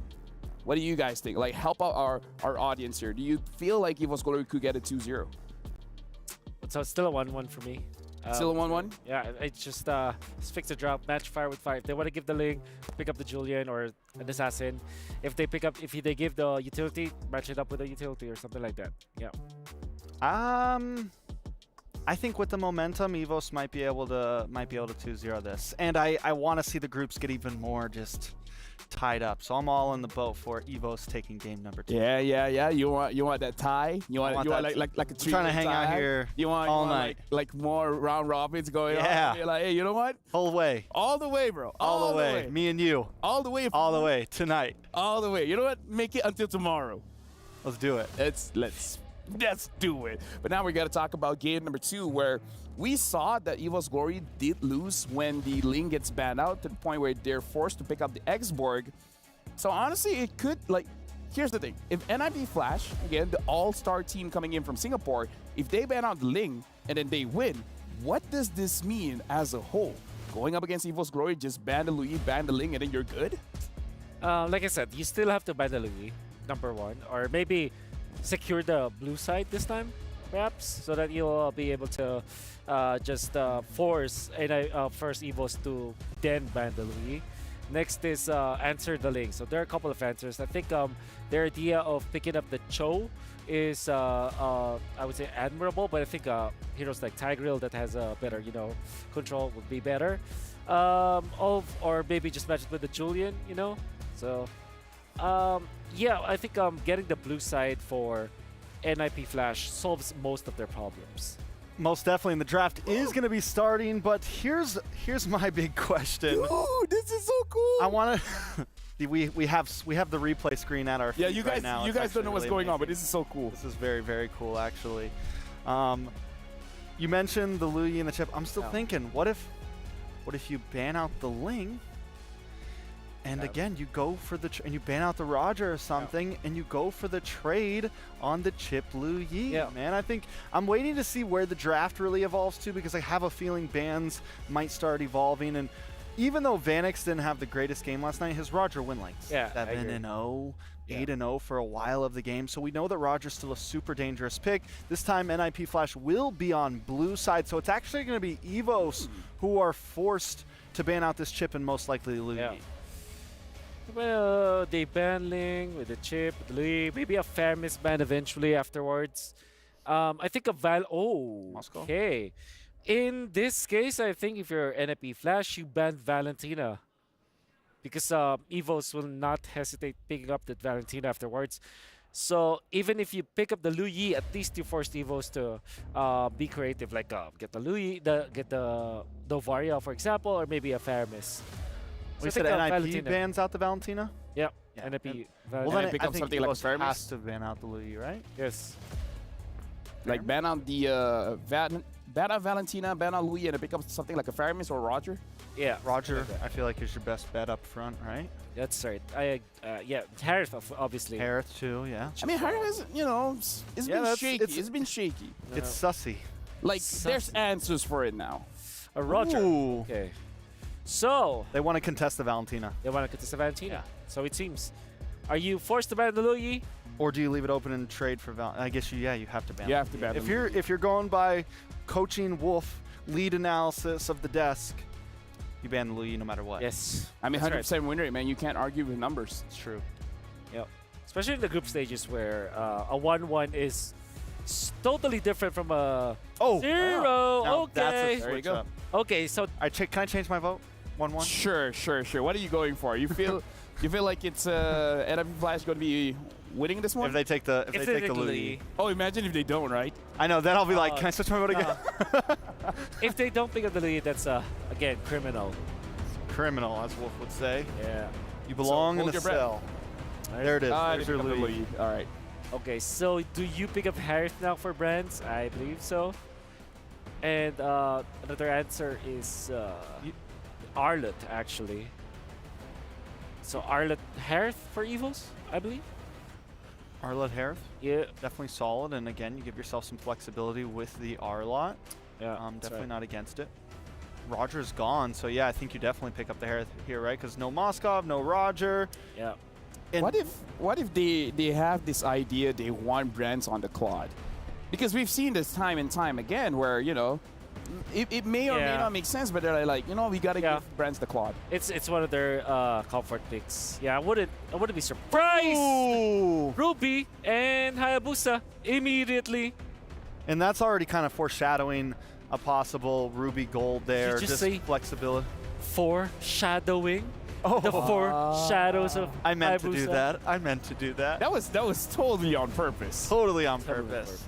But yeah, we talked about this pick, right? Because we were talking, okay, if Blaine gets banned out, what other assassins? And Hayabusa is definitely on the table where the farming speed now is just as fast as Nolan. So as good as Nolan is, having the Hayabusa where you can also contest those neutral objectives when you're using your ultis, when you're using your Ogi Shadow Kill, you can still use your retreat. That's a big pickup for EVOS Glory. That's right.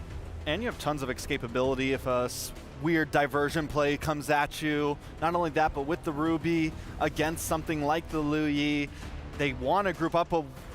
There's the Paquito. There's the Paquito. Paquito. And Epiflash is going to be reserving their cores afterwards, which is kind of smart because Ruby is also a flex pick. In this scenario, you pick up Barretts if you're EVOS or maybe a Terizla. Obviously, Terizla is really, really good in this composition. Or maybe, again, Arlet, which is another flex for EVOS if they want to go all-in flex. So I'm thinking like somewhere along the lines of Terizla, Barretts, and Arlet here for EVOS. Honestly, I feel like the Terizla is a good pickup, but it kind of almost shows your Ruby where it's going, right? Yeah. Kind of like letting you know this will probably go to the gold, maybe in the wrong position. I feel like you need your mid, so they pick up the Faramis. Faramis is a very good pickup, and then at this point, I would say it's a skill matchup, right? Because the Faramis can get countered by Luyi because you want to group up, but Luyi kind of wants you to group up as well. So with the draft coming in from EVOS Glory, I feel like the thing that I want to say about the draft is that they have options. They don't have a front-to-back kind of composition. They can kind of take whatever they want when it comes to the team fights. Flank, coming from side, like either ways, they have options. I love options. Yeah. What do we think this Paquito is though, right? Do we think Oh right. Do you think it's jungle maybe? I like how you think, boy. Sky Piercer Paquito in the jungle? I haven't seen that in pubs and in ranked matches, but I kind of we know that teams actually like it. Look at that Bane ban from EVOS. Really wanted to protect this Faramis, which by the way I feel is a very genius idea from EVOS. And the reason why is, if you think about the Faramis, it's countered by both Edith as well as Lapu-Lapu, right? And those two heroes can no longer be picked up by NIP Flash because they've already revealed this Grok as well as this Paquito. So Edith as well as Lapu-Lapu are out of the picture, unless of course this Paquito will be eventually a jungler. Okay, so I think if NIP Flash doesn't ban out the Riz or anything here, doesn't ban too heavy into EXP, there's a higher chance that this Paquito could be a jungler because they're still looking for an EXP possibly. On the side of EVOS, last ban,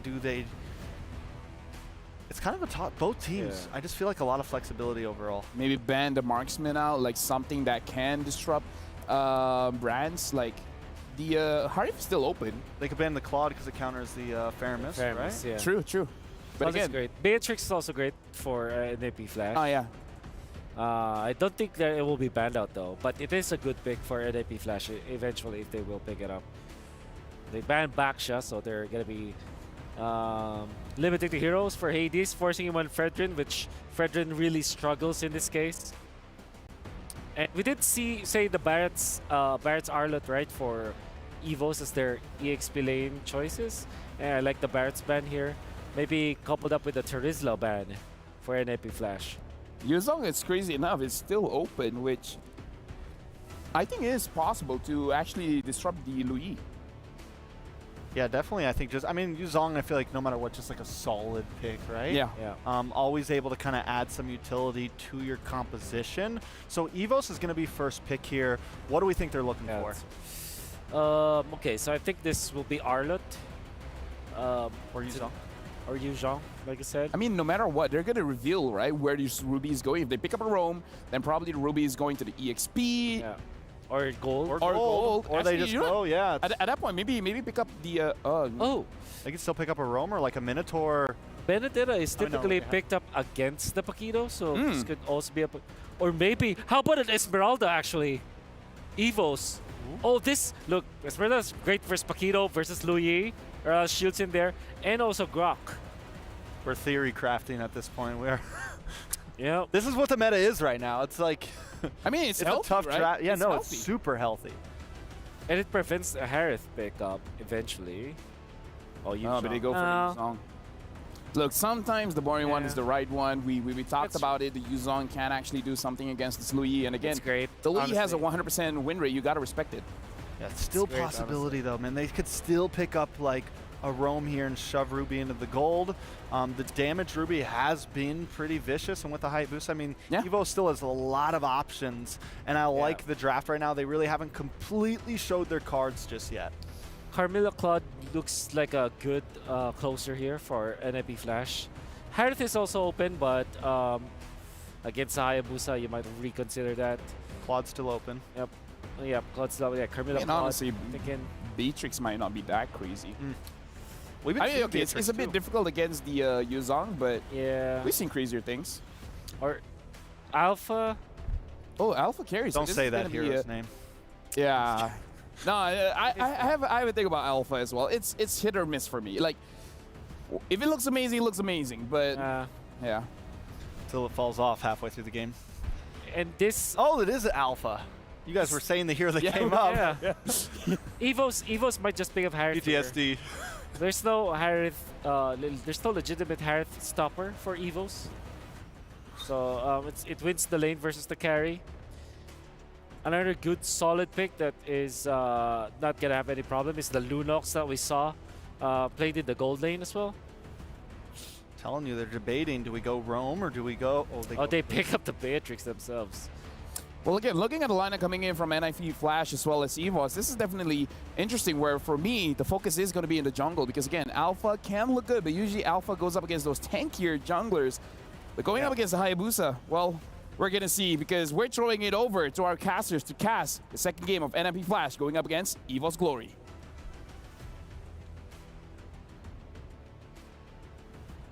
Thank you so much, guys on the panel desk, of course, to walk us through this draft. And I'll go ahead and say it, it's the Alpha. Trex doesn't want to hear the name. Yeah, it's the Alpha. I mean, it definitely gave him PTSD, after yesterday's game. If you know, you know. But speaking of, right, this Beatrix pick, an interesting one. Brand's known to go for the Beatrix, but recently, every single time you see something like a Grok, he always goes for Claude. So very interested to see how he's actually going to pull off this Beatrix. We'll find out if it's going to be enough to get them the 2-0 in this best of 2. Or can NIP Flash go ahead and even out the series, getting another point in Group A? Because this could be pretty big for EVOS Glory if they're able to go ahead and 2-0 NIP Flash after yesterday's performance, 2-0ing throughout Group A. And now at this point, it's going to be interesting, man, because, the points from the draft, I feel like they were really playing a guess game because that's kind of where we are with the meta. A lot of things can be flexed, but like you said, the Claude's not going to be picked up this time, although we did see the Beatrix, getting that Savage yesterday and performing really well. So maybe, part of that plan is for brands to kind of replicate that. It's interesting to see how Beatrix kind of fell off a little bit after her, time, throughout M4 was it? And now where she is being still picked up. Okay, hold on. Early aggression. Good quad shadow back and forth from Annabelle. Hades going to be very, very low, but Clockhood was not able to follow it up. So, yeah, speaking of the Beatrix, I agree. Beatrix has kind of fallen in the prio meta, but in the prio of both patches coming back and forth. We did see a few Beatrix games in MPL Indonesia, but it was mainly CW who was the one utilizing it. For Brands, as usual, you know, you kind of flip the coin. Are you going to get Mr. Bombastic, or maybe you're going to get Mr. Fantastic? So far, it's been fantastic, though, for Brands. Yeah, we'll see, you know, how he's able to use this. Again, I always say, like, Beatrix has pretty much a gun for every situation, and that's what makes her still strong in this.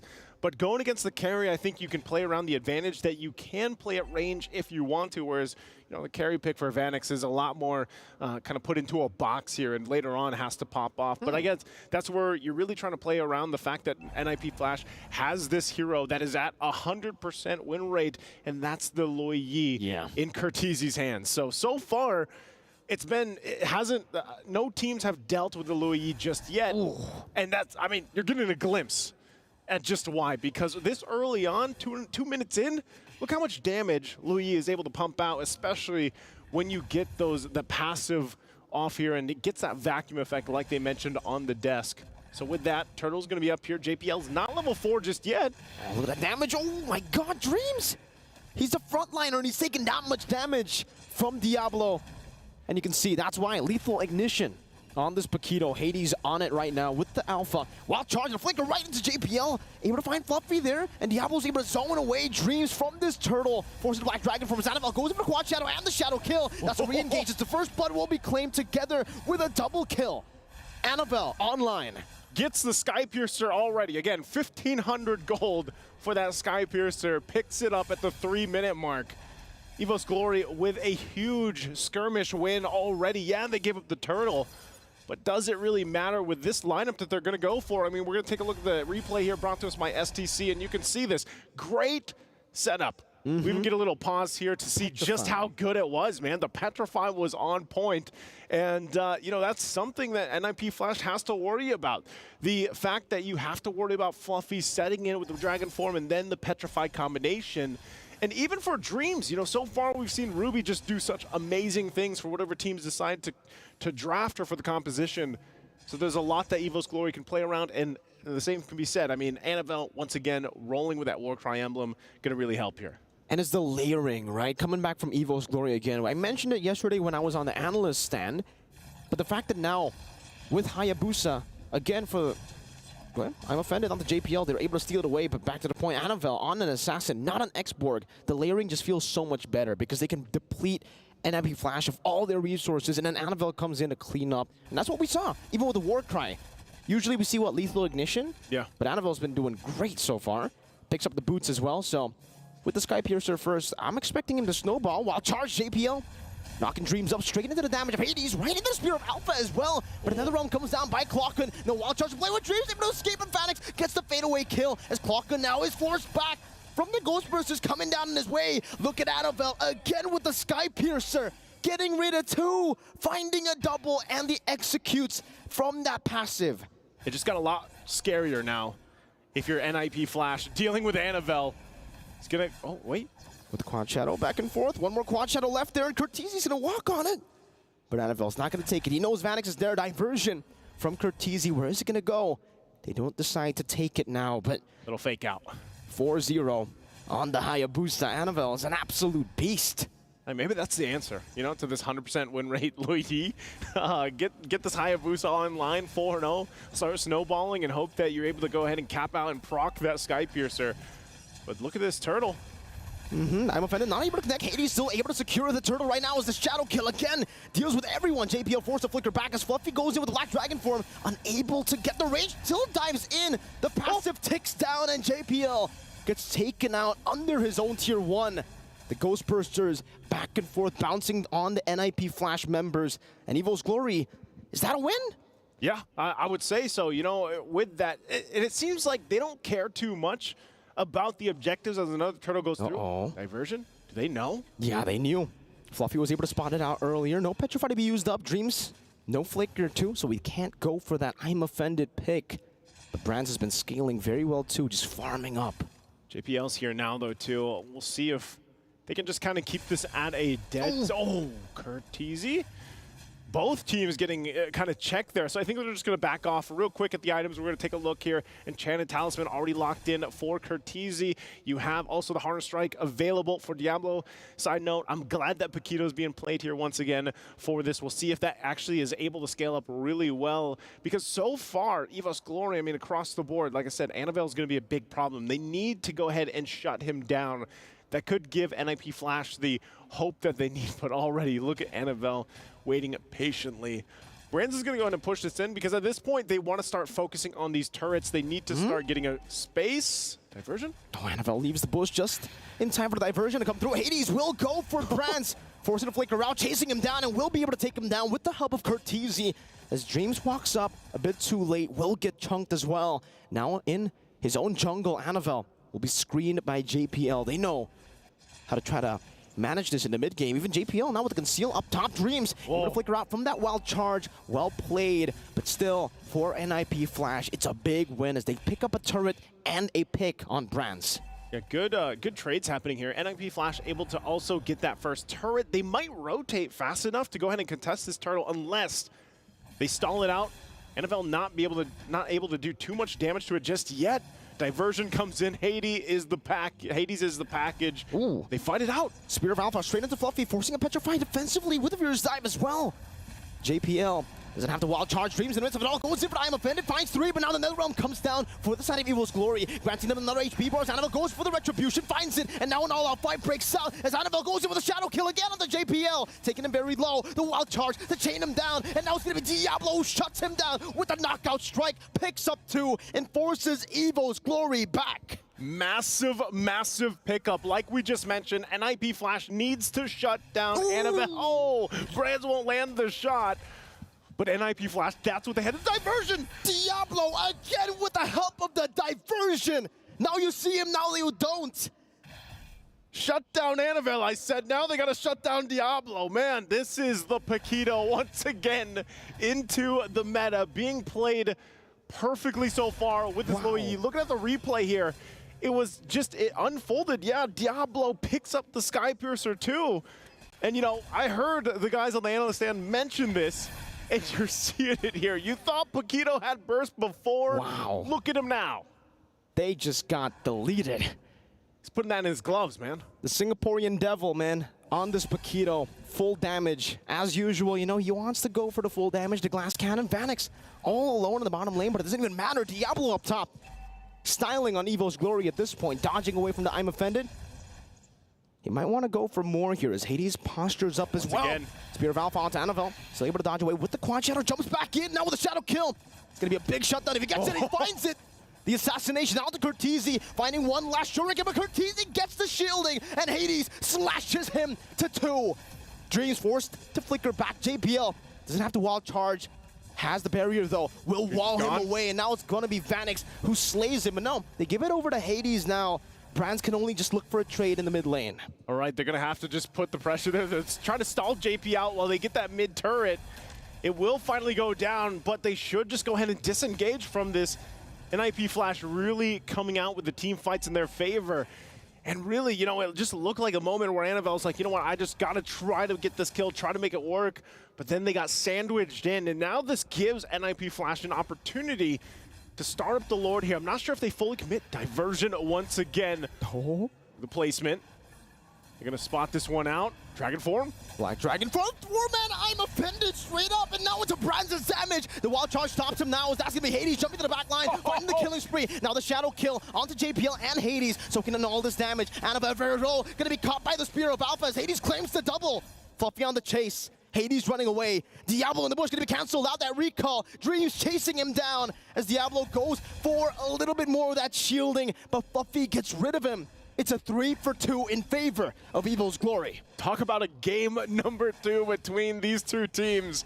Really going for the points here to get that lead into the Group A. But right now with Lord still up, no team for the taking just yet. They want to go ahead and get that upper hand.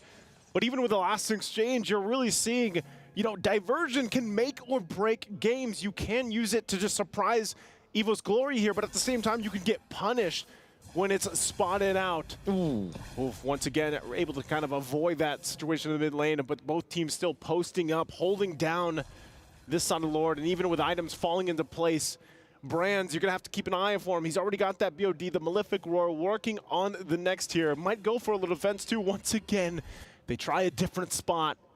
Diversion going to be used by NIP Flash. EVOS Glory, though, taking their time, really just letting Dreams play that front side, try to get the information. They at least hold on to the tier 1 turret too. But at one moment, they know the purple buff's up.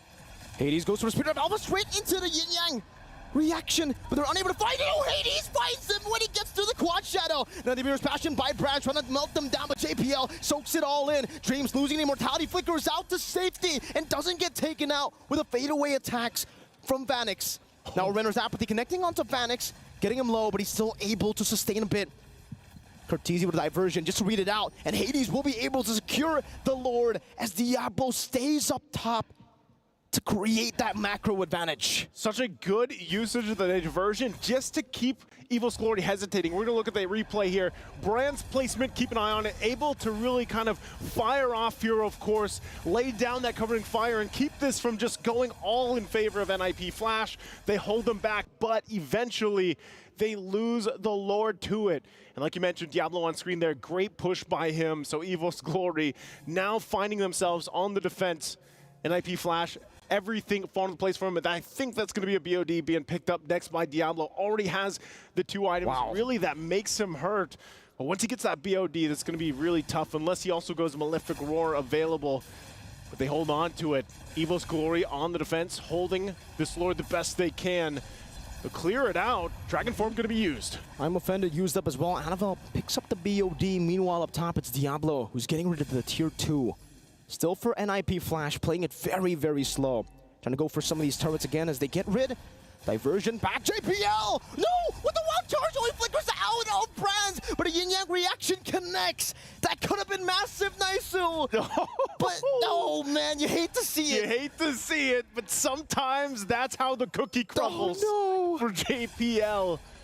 EVOS Glory, though, will be able to buy some more time in the game. Again, you know, it's relatively even. It's nothing too out of scale for EVOS Glory to come back to. So with moments like that, NIP Flash could possibly lose a game in an exchange that doesn't go in their favor. With it trying to set things up, they find themselves out of check once again. But for EVOS Glory, with the lineup that they have, at this point, Annabelle has to be a lot more crucial in these entry points with the Hayabusa pick. We know this is just the nature of these assassins that come up. And same can be said, I mean, Alpha to an extent. Once you get towards this mid to late game transition, you're into the late game, you know, the damage that he has in the early game falls off a little bit at this point. So with EVOS Glory, obviously the timings, utilizing that Netherrealm is going to be clutch. Counterplaying these diversions is also important. They've been able to do that relatively well, but every single time the buffs come up here, the purple buffs come up, that's the play from NIP Flash, and right now they're going to go ahead and set things up with this. EVOS Glory really just kind of has to take things slow, you know, until that Lord comes up, until they know that NIP Flash is going to rotate towards it. They're kind of stuck on this side of the map, this side of the base. Man, Naisu, you move on real quick. I'm still on that play, man. I'm still on that JPL play. It looked so good with the diversion too, and now JPL might be pulled back. Still has the power of nature though. But you're right, you know, for both these teams, they're going to reset once again. They're going to play with the Lord. And unfortunately for NIP Flash, they weren't able to get the maximum value out of that first Lord. You would want to go for all the tier 2s at this point of the game, but they still have enough prio, enough control over the map to go for the Lord uncontested, it seems. EVOS Glory, they don't have a chance at contesting this. Even with the Black Dragon form, perhaps they might be looking for a fight, but Fluffy just gets chunked. And NIP Flash to say hello to that Flying Dragon. It was questionable. I mean, the EVOS Glory, I guess they wanted the information from them, but they're way too late. So once again, diversion going to be used on this side of the map. EVOS Glory trying to hold down as long as they can, but they will eventually lose this tier 2 in the mid lane. Real quick, we look to see if their items are falling into place for a successful defense. Like we said, Brands could pop off here a little bit. He's got the Blade of Heptases now available to him, plus the Malefic Roar. Got a little bit of defense with the Wind of Nature available. But interesting, look at all the Winter's Crowns. Wow, 3 for NIP Flash. they are looking for the play, because once they go in, use that active, that can buy them enough time, especially when it comes to the base siege here against EVOS Glory, and even help in dealing with Annabelle. It could possibly just negate that shadow kill damage coming through and getting those procs off. So this makes it even more difficult now for Annabelle to play into this. Once this siege starts up, Lord is nearly there. That base turret holds on to just a little bit of health. It's going to lose it once that charge comes through. You can already see NIP Flash getting ready. Oh, knock here, diversion. Really good waves right now. Annabelle going to be spotted out and read the diversion. They assassinate the assassin. Clockhood wasn't even able to react in fast enough. Now Hades in the back line getting rid of the Netherrealm as Clockhood will be flickered forward. Diablo now with Winter's Crown still able to sustain just a bit as I'm offended. Pulls JPL back into the Nibiru's Passion. Dreams finding the kill back. Brand's gonna be caught in the yin-yang reaction once again as Black Dragon will be used, but the Spear of Alpha jumps into the back now with the Winter Crowns popped in by Hades, by Kurt, by Phoenix. They'll just go straight for the base and they equalize the best of two. It's 1-1. And NIP Flash will get the win that they need to stay alive even further here through Group A. 2 matches down already for the day. Still 2 left to go. Where will the fates fall for these teams?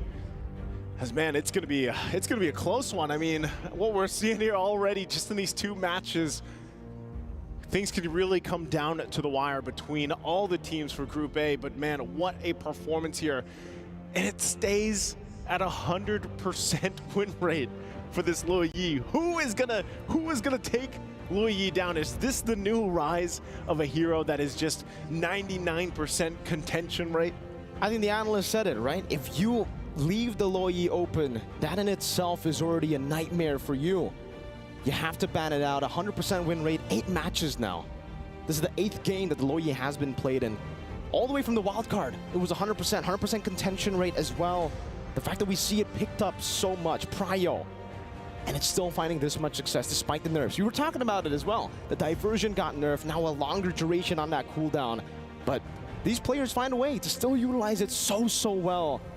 And I think here we get the ultimate use of the Winter Crown as well. They were able to delay so many of these team fights, basically forcing the pace to be kind of awkward for EVOS Glory. They want to layer, but how do they layer when people just get untargetable for a certain period of time with the Winter Crown?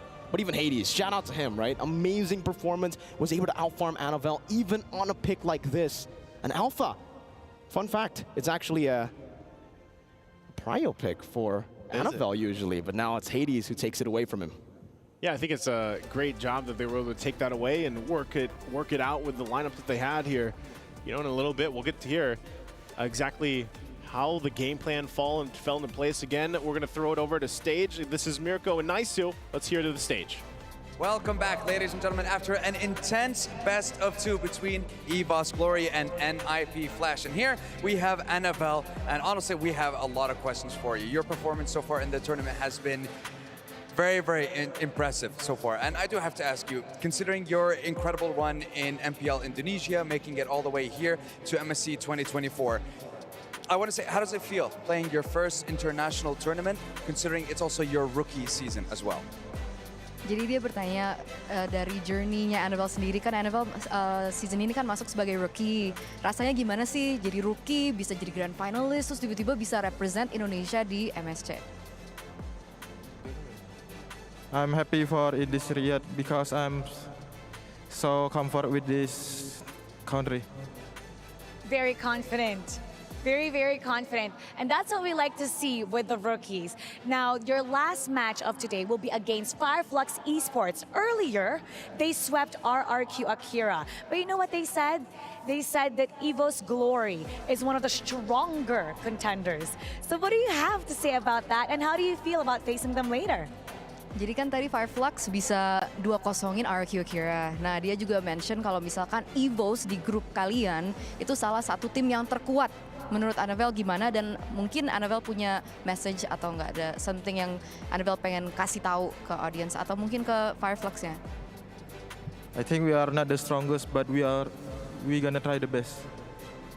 And that's what we like to see. We wish you luck for your match later on. So we're going to break that down for you, and we're going to head on over to our panelists.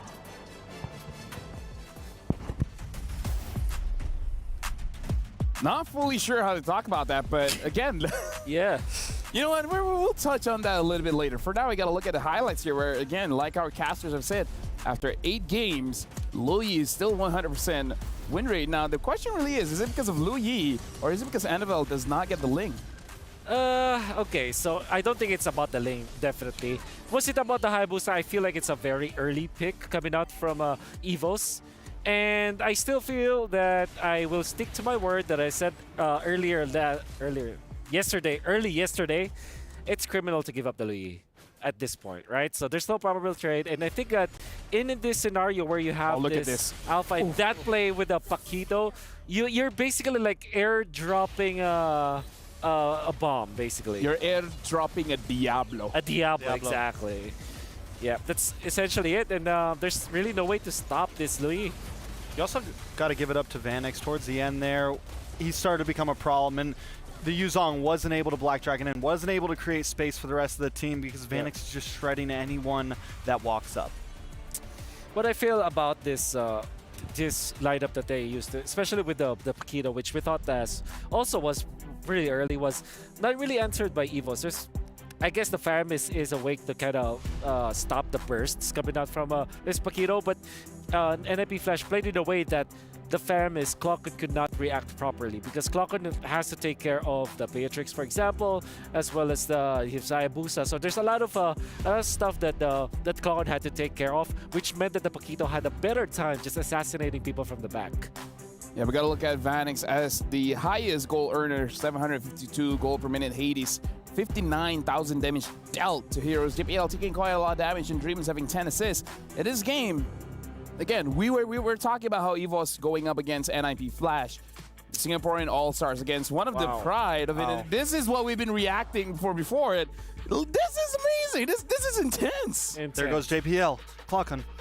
Yeah, again, if we look at a place here, it really is about, if you talk about the draft, like sure, the Lu Yi getting first picked is amazing. And Hayabusa is an assassin, and assassins are good going up against these mages that doesn't have a lot of ways to protect themselves. Lu Yi has a way to protect herself, but not that much, right? But think about this. If you have, quote-unquote, the answer, and the answer is still not enough, maybe you just ban it out.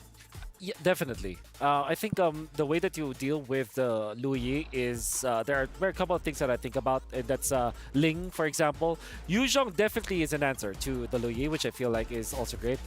But I think between Arlott and as well as Yuzhong, I would pick up the Arlott because you can just really reset the team fights with your final slash. The Faramis is definitely answer to the Lu Yi, but if you think about it, Lu Yi likes to play against the Faramis because then you can just burst them off with the yin-yang combination, with the duality, the double vacuum. We keep changing the names. Yep. The duality is we have to start duality, with the reaction. All right. Duality, all right, with the duality because it counters singularity, which is very true, by the way. Because if they're very together, there's two singularities duality.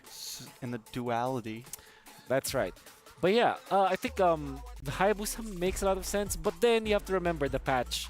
Winter Crown is 100% the nerf to Hayabusa. If everybody picks it up with the adaptive damage, it's hard to play Hayabusa, dude.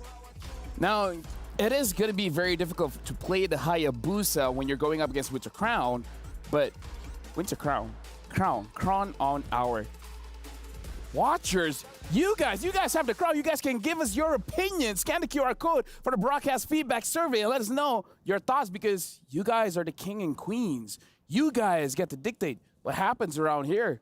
If you guys want more plays on the floor, then you know what? Let us know. We'll make that happen.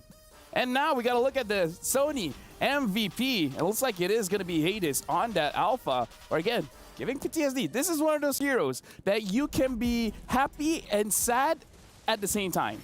All at the same time. I'm happy to see Hades on it. He performed amazingly on it. Show that it's still a hero that can be viable. And maybe it's not always the hero. Maybe you just need a cool name like Hades. Yeah. Or Mark. Or Mark. Yeah, Hades played this well because he dealt the most damage despite being an alpha. Remember, this is still a utility jungler, although it deals true damage, and if you play it perfectly, you're just an AoE beast. You're a tank that can run over your opponents, but Hades played it well. I think it's very efficient about his skill usage compared to his Fredrin, where he actually missed a lot of shots in game number 1. This time was pretty much on point. Maybe he's just that kind of guy that if I could just be in front and deal damage, and then because the way that he plays the alpha, he goes in, kites back, goes in, kites back, goes in, kites back. Maybe that's just the way that he wants to play. But again, our Sony MVP, 12 KDA, 80% kills. It probably is Curtizi. Yeah. I mean, Curtizi also played an amazing 100% game. win rate, right? This is a diversion. It's a diversion, Yeah. definitely. It was Definitely a diversion. LaFell tried to divert us. Yeah. You know what? Here's the thing. Guys at home, I can say whatever I want. Doesn't mean you have to believe me. Unless you guys put in your feedback and say we don't want LaFell saying whatever he Please wants do that. Don't believe everything you see on the internet. You know what? Things happen. Like, Wolf may not be a wolf. Yeah. I mean, look at him. By day, he's like this. By night, he could be a Roger. But don't believe that. Yeah. Wise words. This guy, he's Trex. Yeah, but he was born millions of years ago. Yeah. You guys want to see a wolf and a Trex go at it? Okay, you know what? I think that's a good time to actually go to a break while they duke it out. We're going for a short break because after this, we're going for match number 3. We'll see you guys then.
لحظات البداية عاشت معنا. كنا نحسبها وقت للتسلية بس. نحسبها بس ذكريات. عبود أعطي أختك اليد يا ولد. ابتكرنا فيها ابتكارات، وإذا بغينا قلبناها خرافات. كنا نحسبها بس لمة وصحبة وسهرات. انتبه نوب ترى نوب. لكن كنا نشوف عالم ما حد يشوفه. ليت يشغل وقته بشيء يفيده. الله عليك على الهيدسوت. عالم كبر وعاش فينا. عالم الحماس فيه يوصلك كل مرة لحلم أصعب، بس ما يصعب عليك. بارت معك وين ما تروح.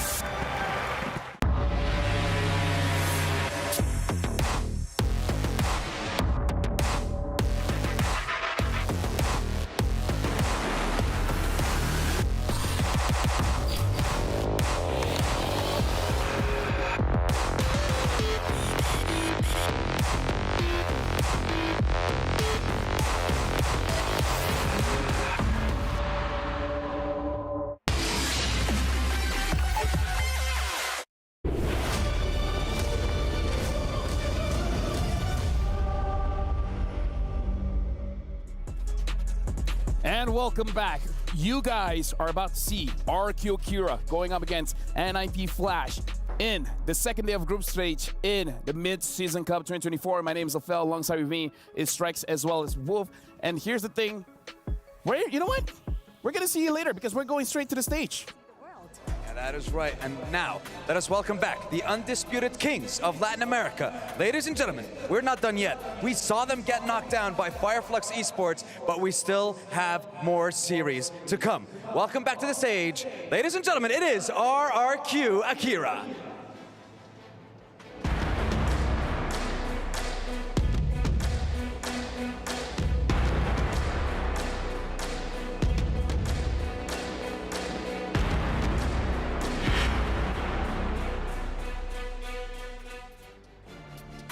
Now, regardless what happened earlier, this team is not to be underestimated because RRQ Akira has actually won 7 titles from A-tier tournaments in Latam.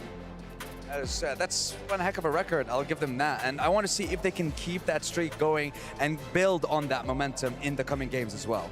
Now, they're in danger of getting eliminated should the result be a 0-2 in their next match. And in their next match, they'll be going up against a Singaporean all-star team. We'll welcome back NIP Flash.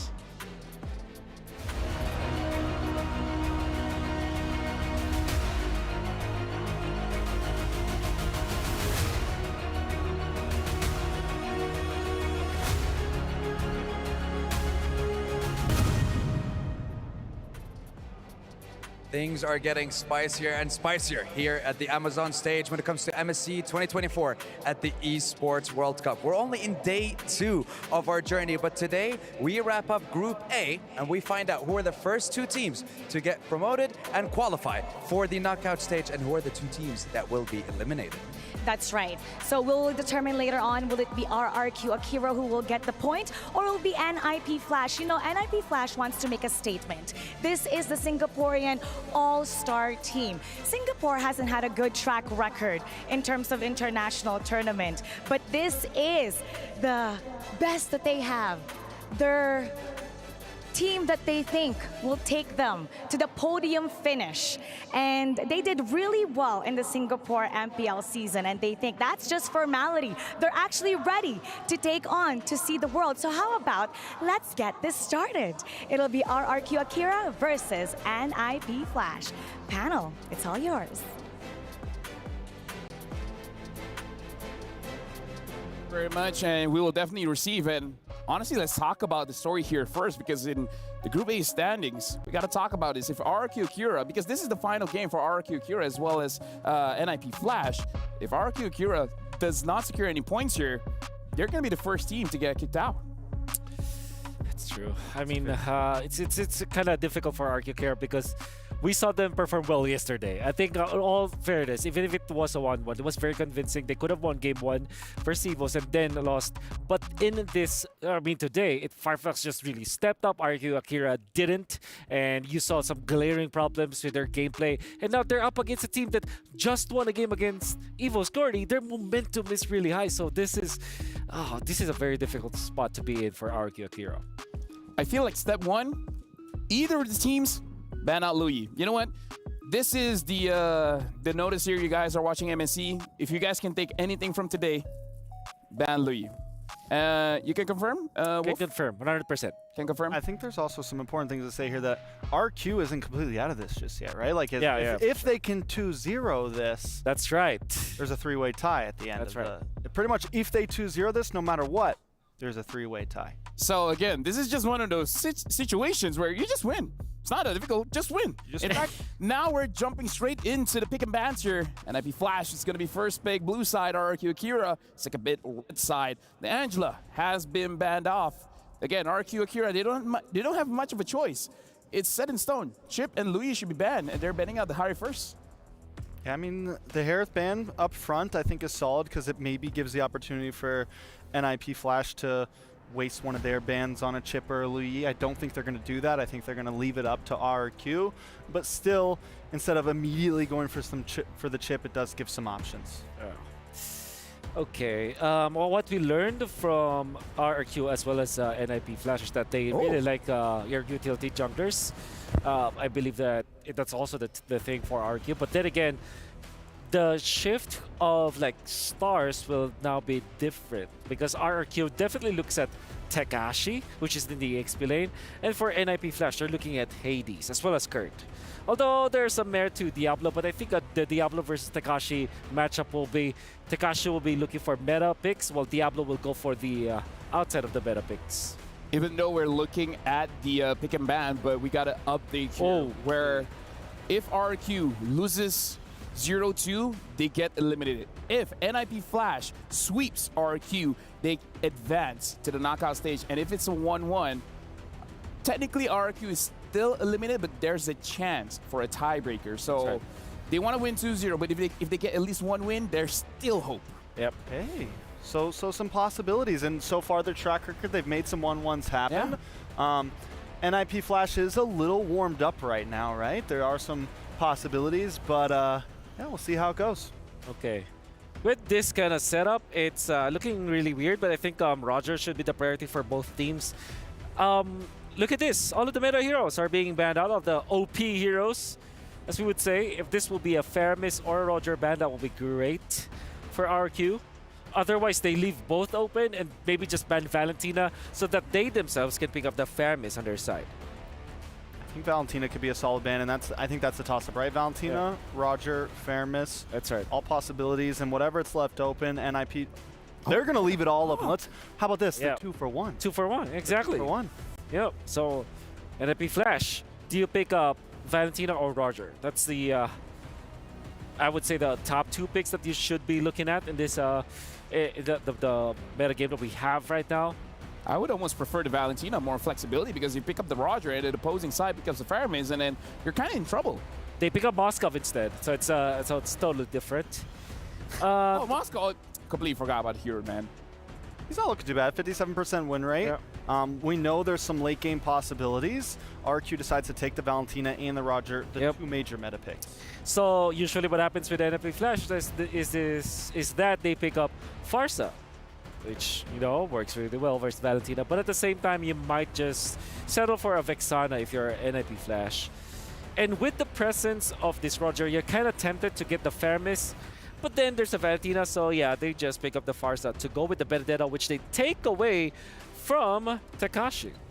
You always got to look at Diablo, man. Like, you have a lot of this quote-unquote meta picks, and he always goes for the different route. Even though Benedetta is technically still part of the meta, but we haven't seen a lot of Benedetta. It does look like for NIP Flash, Diablo is a reliable source of damage where they're like, you know what, you don't have to technically engage for us. We'll set things up. You can finish things off.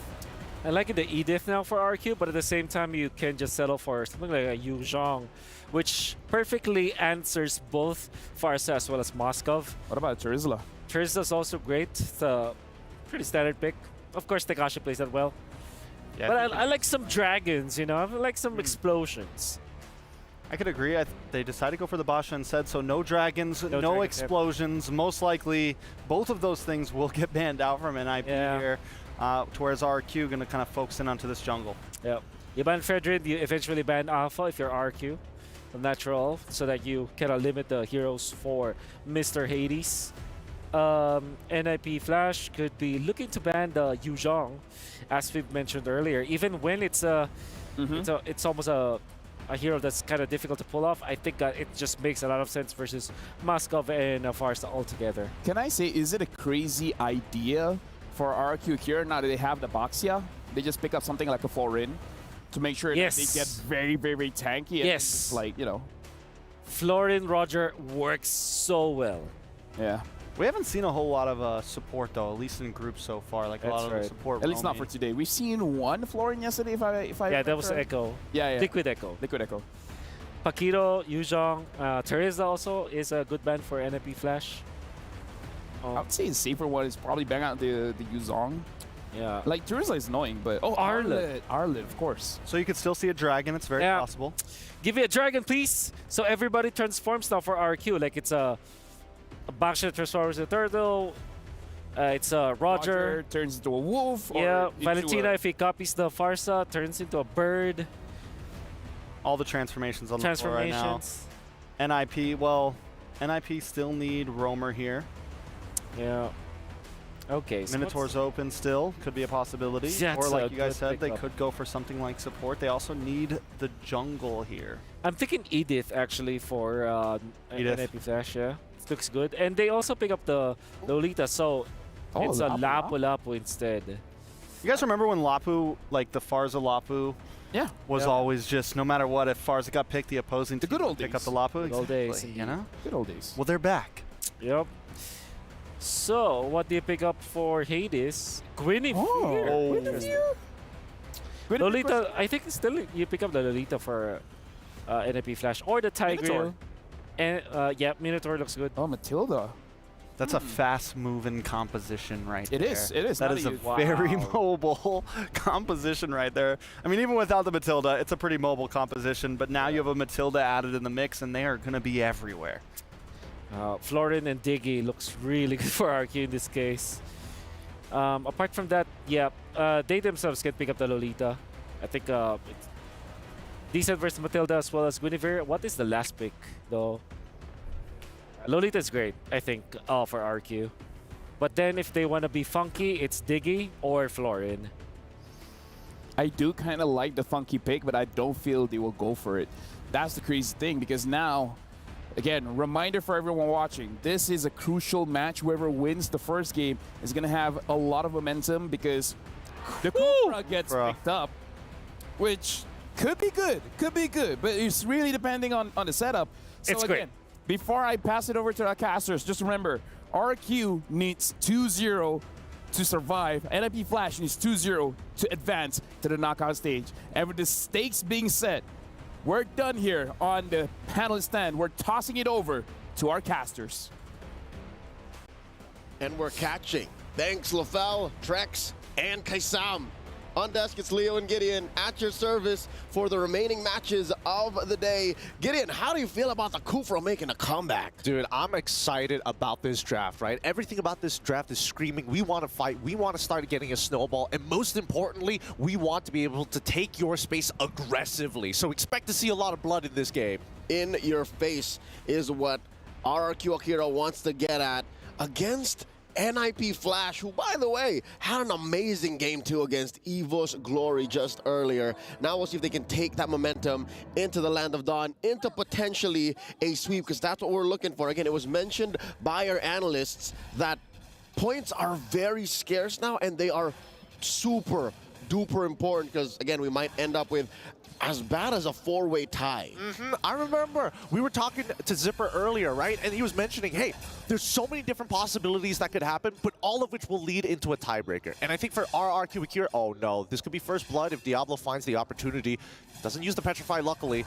But I don't think he wants to walk up any further than this. And even in the mid lane, you can see that both sides really want to find that first blood early. The Terrify's going to keep him alive, and Cortese ends up losing his Purify pretty early on into the bout. Wow, both sides not shy to go ahead and use the resources this early on. That was barely a minute in, Gideon. That was a barely minute in. Looking at the battle spells, I'm still not making most of it. The bottom, He finds first blood there. Great calculation from Diablo. Timing that Petrify to deny him, but Luis wants to find the trade and gets it back. There's a reason why they call him the Brazilian Heartbreaker. Amazing instincts from one of the veterans of RRQ Akira. As I was saying, man, I want to make the most of the first opening minutes where there's not much action, trying to make sense of the battle spells, trying to make sense of, oh wait, they're going again? Yep, they want to get another kill here for Hades, and he finds it. A great off-tempo play coming up from NIP Flash. Oh no. If there's anything I can read from Takasha's face, man, he's not liking that. I wonder, though, is there a way to make it out of that way, Luis? He wants more. I think he's just going to go down here. Diablo tries to dive an eye for an eye out of there. Less than an HP. Hades should live this, while Vanix on the opposite side already getting chunked out. JPL now getting involved in the matter. Diablo wants to go back in, but he's on level 4. Hades does get the initial knockup and bounces out with a spatial migration. Sagan still alive for their airstrike, coming in for Cortese. Not taking aggressive angles. He still doesn't have his Purify yet. Just like what Sirio Forel told Arya Stark to the god of death, what do we say? Not today. No one fell despite the amazing amount of mechanics and skills put out down there. That was an ult 2 from Curtizi. Now back to the action. Again, a lot of very offensive battle spells, emblems for NIP Flash, and it's the battle spells for RQ Akira on the other hand that's very offensive. All flickers, no purifies, they don't fear the Petrify from Diablo, so now another big fight. Yep, Hades already fights 2 with the Magic Thump and combos it well with JPL to allow Curtizi, and a clean execution of a team fight. 2 immediately down with the Electo final blow as the icing on top. But even when we look to the top side, Vanix ends up biting more than he can chew, does take the shadow from the Spear of Destruction, but will still fall down to Gusta La Gusta. Okay, so if there's any redemption for the Brazilian squad here, it's up top. It's the gold lane, because again, they lost Turtle. Mid lane, Saigon is having a hard time. Down bottom, Takash has already died, what, twice, thrice now? And it looks like maybe Gusta La Gusta can be their one hope, their one shining beacon of maybe a mid-game power spike, because this is a Roger we're talking about. Of course, and it feels like they're going to leave Vanix on an island by himself, because a lot of times we're seeing that Hades is rotating down towards Takashi's side of the map to maybe find another kill to speed this game up. In the meantime, though, I will question whether or not our RQ Akira is going to start shifting resources. But then again, here comes the Electro Final Blow once more. King makes it out of there, and that's an early Tortoise Poissons in trade for the Feather Airstrike. And I get it. As RQ Akira, despite Saigon being nearby and maybe Gusta La Gusta being able to respond either way, they respect the current status quo. We have to play defensively. Circling Eagle used on the 1, spots Luis, bouncing ball the response, which, by the way, I'm hoping for a lot of big things from this Kufra. Much like an Edith, Kufra has a second skill that acts like an ult. Oh no, down bottom, Diablo. Oh, the flicker as well from Takashi. Misses the stun as well. Diablo, he's out of the situation. He's cheated death once again. He's out of his mind is what he is. Remembering his Paquito from the previous series, he's just taking that momentum, the speed, the mechanics, the precision on this very mechanical demanding hero. Ooh. He wants it. Luis wants it. Doesn't commit the flicker to it just yet, but here comes the full dive as King is trying to stop them from actually retreating. Feathered Airstrike as well being popped out towards Gusta. Gusta gets canceled out, and finally, that should be the end of this. But no, JPL, whoa, he's in trouble. Ends up dying to the stolen Feathered Airstrike from Sagan and Hades. This is all he can do, right? He doesn't have the damage just yet. Electo, oh no, Diablo looking for an opportunity onto Sagan, already using the Petrify as well. Without the final blow, there's no means of getting out, and even for Hades, he might have bitten a little more than, wait a minute, hold on! He makes it, and Vanix is back into the fight. He ends up fighting the first initial trade before Curtizi is there to support him. They're really dragging this out, and they might just get the kill. King survives. Wow, all throughout that bout in the top lane, right underneath tier 2, the front lines from NIP Flash was actually trying to take down this turret, and they almost got it. If it wasn't for the control elsewhere, hold up. What? Where was the push? What happened? Oh, down bottom, what? Yep. We haven't looked at we missed out on Tekash for just a minute, and he worked. Yep, he was putting some good work as well. He got it. So technically, I would say that this is a pretty fair trade for RRQ. They're still slightly behind, but here we go. Luis, gonna open up the map.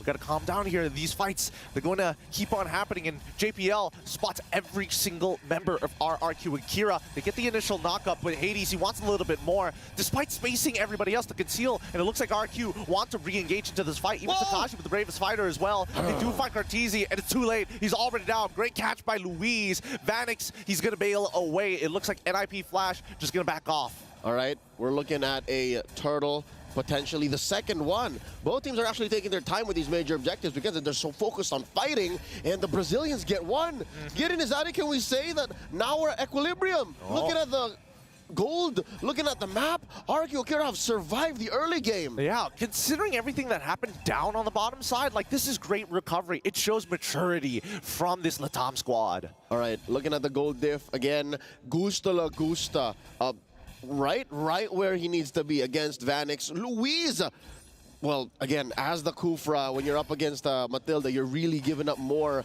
to your teammates, and you're allowing for these assists more aggressively. Check this out. King against 2. Luis taking control of the river. And here it comes once again, the Feathered Airstrike and the Sullen Feathered Airstrike back in response. They do find the initial kill, but can they get a bigger trade? Luis does end up finding the kill on towards Diablo, and Vanix takes him out, but Lugusta still on the chase. If he gets JPL, that's a double instantly. A 3-for-2 trade in favor of RRQ Akira. Me gusta this Rabid Lobo, he's still going! Oh, and he gets Vanix as well! Make that 4-for-2, so worth it! Let's look at the STC replay. Wow. It started off with a relatively shaky response from RQ Akira. King going down first, but then again, it was the bouncing ball. Luis held him down. Yes, he did trade for his life. It started off as a bad engage. They were down 2, and then eventually the cores from RQ Akira came through, and that's why you saw in that replay. Player cam, Luis was like, yes, that was good, that was good. That's what they need, in right? Portuguese. In Portuguese, of course, naturally. But I think this is the problem, right? Initially, NIP Flash said, hey, with the amount of items, with the amount of damage, we're thinking about 2 cycles, rotations of our abilities. We want to use them at least twice in a fight. And RRQ Akira are now catching up to that idea as well. Yep, they are ahead about 1,000 gold here. King continuing the aggression. One of the reasons why Baksha is one of the few jungle utilities that actually flourish in this current metagame is despite being down, despite being behind, his kit doesn't change. The way you engage doesn't change. So that is a level of consistency you can expect even from a team that's playing from behind. But that's a problem that RRQ Akira has no longer to deal with because now they're kind of ahead. Even if it is NIP Flash first to the scene. Lord here approaching half health. Gets a soft reset. King knows Hades is around. This could be a potential 5v5. I love how Takashi is taking control of that Y bush. Oh, yeah. They just got to make sure that these choke points are going to be clear, right? And I think that even for King, his objective, he's still looking for Cortese, right? A large majority of this game has been, can we hit the mid game without having to take too much damage from the Feathered Airstrike? And if they can get another Purify out of Cortese again, I think RRQ Akira can replicate their previous fight. And river control now belongs to NIP Flash. King spots one in the Pixel Brush, the committal. All right, but Hades, he's out of it. Instantly, Luis just short, just 2 inches short from catching him. But now the rest back away. Diablo does get the Malefic Roar, so this is going to be a pretty big power spike for him as the Benedetta. As long as he has that Electro Final Blow plus that Petrify, squishy backlines could be in trouble. Hades gets the initial Magic Thumb. King, he's going to start zoning away. Feather Airstrike is already up. The Stolen One is dealing much more damage, and Lagusta kills Hades. Now on top of Vanix, dodges away from the Spear of Destruction as well as deep positioning from the sideball. But Diablo, he fights King. Cortese the next to fall with the help of Takashi, but most of the time when we look at the kills, it's 2-1 in favor of RRQ Akira. And now they make a beeline for the Lord. 2 core heroes plus 2 chunky enforcers putting up a barrier. Yep, they're going to commit to this. I don't think NIP Flash can actually fight it. SOD off of cooldown. Can't even think of using that. Huge win for the Latam Kings. Rather surprising that they were able to come out on top in that fashion, right? You would imagine that when we're talking about Takashi and as well as Diablo, there's a pretty big difference between the 2 gold-wise. Yeah, now we'll wait to see until the gold spread shows again. And in the items, we'll notice as well how far each role is from the other. We're approaching a 2k gold lead now for RRQ Akira with the Lord marching down mid. Here we go. Oh, I love how despite having a hard start, King has just great damage coverage right now. Yeah. He has the Antikiras and the Athena Shield. Do your worst, Hades. Do your worst, Kurt. Yeah, he can't get 100-0 here. And that's the important factor. As long as he's able to frontline for his team, red tree or not, if they win the team fight, they're going to make this trade worthwhile. And it looks like RRQ Akira are going to start sieging the tier 2s, cutting off supply routes and reinforcement pathways for NIP. But I think at this point of time, right, it really boils down to execution. Here comes Luis once more trying to open up the map. And oh, Hades, he saw the Magic Thumb is going to cancel. He can't seem to get out of there. He gets locked down by Takashi as well as the rest of the team tries to zone them away. They cannot save him. Diablo even committing to try and cut them off. Hades on the Guinevere is not a free casualty. That's not a hero you're just willing to give up willy-nilly. And now they're looking at all of their turrets outside their base taken down. Takash cutting it through, proxying it from behind, and that's the wave crashing on down, taking that last turret. About a minute and a half until the next Lord comes through, and maybe the one way I see NIP Flash contending for that is through an SOD and a full-range feathered airstrike from Curtizi. That aside, every other bit of engagement that they have has to be very cheeky. Again, they're not looking at like a Cho, they're not looking at like a Atlas is out of the meta, but you know what I mean? Like how it's a full, a Grok. They're not, that's the thing. Again, in hindsight, I think our analysts will go deep in it, especially if they win. The Grok ban by Coach Cabral, now the fight! Purify instantly, Curtizi tries to reposition as the rest of the team is just taking damage. Vanix is already down. Gusta Lugusta isolates him. Oh no, even the stun connecting from Takashi. They're connected to the Kala here. Everybody is one. RQ Akira takes an amazing trade 2-for-1 again. Gusta Lagusta, half man, half wolf, all rabid. 7-1 and 6. About half of RQ Akira's kills come from this young man. I cannot believe how well they protected him. And his one death is all the more worth it now that they're looking at a penetration. Curtizi with a feathered airstrike. Yep, he's going to clear up these waves. They're going to protect another inhibitor. It's important to keep them all up, especially on that first Lord push as we start moving towards mid to late. And it's a scary situation, right? Because it feels like RRQ Akira, they don't have to be so execute heavy on their comp. They can play their time. If anything, they can ram themselves into NIP Flash with this gold lead that they have. About 5,000 now, Gideon, approaching 5,000, and here we go. NIP Flash for the first time in a while, looking for a fair fight, looking to contest. Lord, a tenth of its health. They're going to try. The attempt is there. The stuns on that front line doesn't allow Hades, but Hades steals it. He's out of there with the spatial migration. Curtizi as well manages to get on out of there. They find 2 and the steal. RRQ Akira fall faint to just daylight robbery. That's what they call big money moves. Gusta Lagusta getting shut down. That's 6 kills worth of a bounty for NIP Flash. 4 Hades. Oh my goodness. How did they turn that around, man? The gold lead. Kaput. Oh, I thought RRQ Akira were connected, right? They could see the map like the observer view, but unfortunately, all their attention was so heavy, and I think maybe they made the call a little early.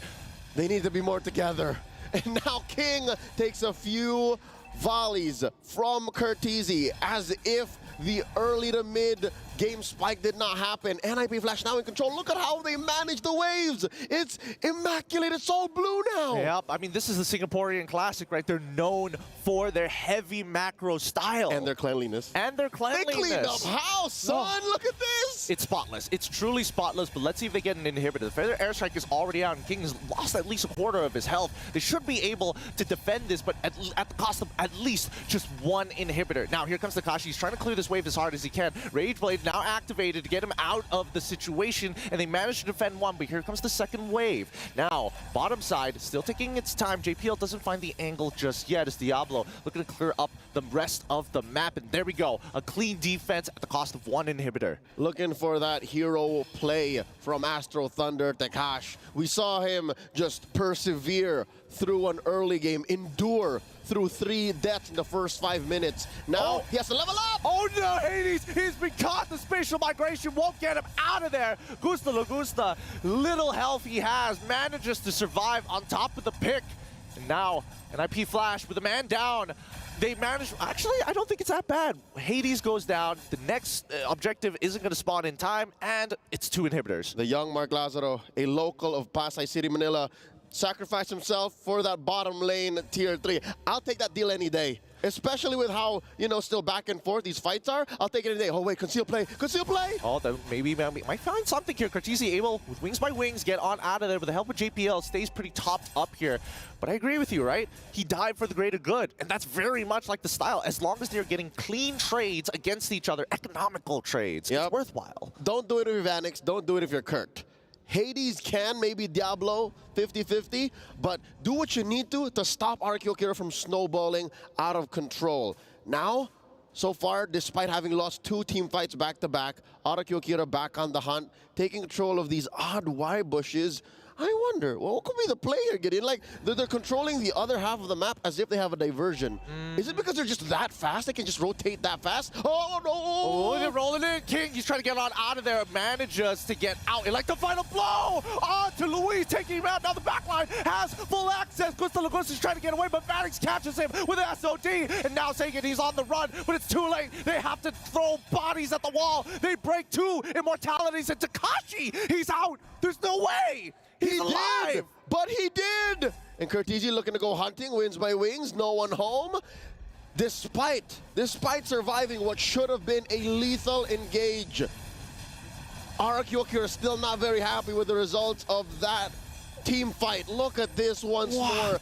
NIP Flash just welcomed Luis with open arms, melted him like he was a baby marksman. That is a Kufa you're looking at. Treated him like a level 1-1-1. Yeah, and you can see Gusta Lagusta, he's like, man, I just got clipped at the very edge of it. The very edge. His spacing was good. To be honest, he was getting away with so much in the first 10 minutes of the game. That's also fair. Just like and pounce here, dash on through there. Casual instant karma. Iframes, you know. Not this time. It was bound to happen. Now, they gotta defend. Oh, here comes the bait here from King. Luis unable to catch anybody just yet, but that's the Feather Airstrike as well as the SOD.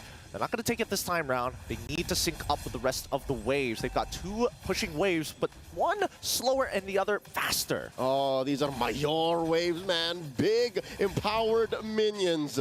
Plus a Lord up top. Feather Airstrike stolen by Saigon, doing his best. I can feel him sweating, man. This is tough. Yep. I mean, I think it's even more annoying for NIP Flash here because they're looking at this and like, man, I can take another inhibitor, but really, I just want to crack open the crystal. But if I jump too hard, Luis could punish. Here comes the conceal. Luis behind the crystal to try and make the play. Doesn't find anybody just yet. Slow motions. Hades gets the knock up onto Luis for it. Now he like the final blow being committed as well. The petrify out to Gusta Lagusta. He's down. Diablo finds the pick of a lifetime, trading his life for higher. And that's NIP Flash taking this game. That's 1-0. Nicely done by the Singaporean reps. Amazing Aikido performance from NIP Flash, the champions of MPL SG, finding that hip toss right in the late game transition and getting RRQ Akira caught him with their pants down, suddenly wondering where did it go wrong. Gusta Lagusta was a monster. He was a monster. And it's interesting because they shifted their priorities. They're like, okay, no more King. We don't care about your mid laner either. Sagan, you're out of the question. Let's take out Luis. And if Gusta Lagusta walks up a little too close, then we hit him with the Petrify. And you see it in the young man. He's still contemplating. He's wondering, what did I do wrong? How'd they get me like that? Let's throw on over to our analysts to try and break down what exactly happened in Game 1. LaFell, it's all you guys.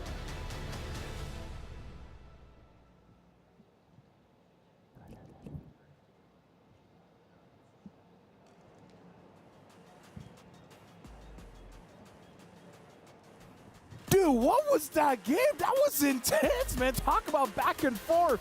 And this entire game, I had doubts when I was like, oh, NIP Flash doesn't get this. And then RQ Kira, but they don't get this. Like, this is one of the most 50-50est games in a while, Wolf. Yeah, we saw that there was already the Roger hitting his power spike. This will be a triple kill. But eventually, there will be a shift for NIP Flash. They will not put Hades into the front lines anymore. In fact, it will be their second unit. And this time also, JPL was able to save his teammates many times. And you gotta have to hand it to the winning plays coming out from the Benedetta. I believe that Diablo just really wreaked havoc this time as the gonna be the devil, the Singaporean devil that was a big problem for Gusta Lagusta in the mid game.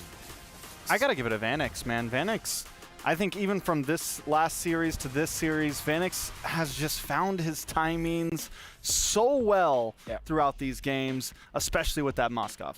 Dude, let's talk about the Singaporean devil here because we've seen the gold laner being the carry, correct? Yeah. We've seen the jungler being the carry hero, correct? Yes. But now we're starting to see, even in the EXP lane, it's like, yo, let me do the damage. Like, this all-star team coming in from Singapore, they're really diversifying. Say, we don't need Hades to carry, we don't need Vanix to carry. Even Diablo, just give him a damage dealer, he'll do it. it went in for full damage build. I think the only quote-unquote defensive item here is the Festival of Blood emblem, and then eventually the Rose Gold meter. But he went for Sky Piercer, Blade of Despair, all the damage in the world. He knows that he needed to be the problem for Gusta Lagusta, which indeed he was. And Sky Piercer is definitely a good item to have when it comes to damage dealers, like the better assassins, for example. I don't know if he got a lot of stacks in there, but I think the 4% mattered so much, even when it was just an assassin, you know? I mean, like, to be fair, the only tanky ones were Baxia. Takashi, honestly, on the Lapu-Lapu was pretty tanky. He survived that one engage that I feel like he shouldn't have. At that point, if Diablo chased after him, he could have been done for. But what do you think about the victory for NIP Flash here, Trex?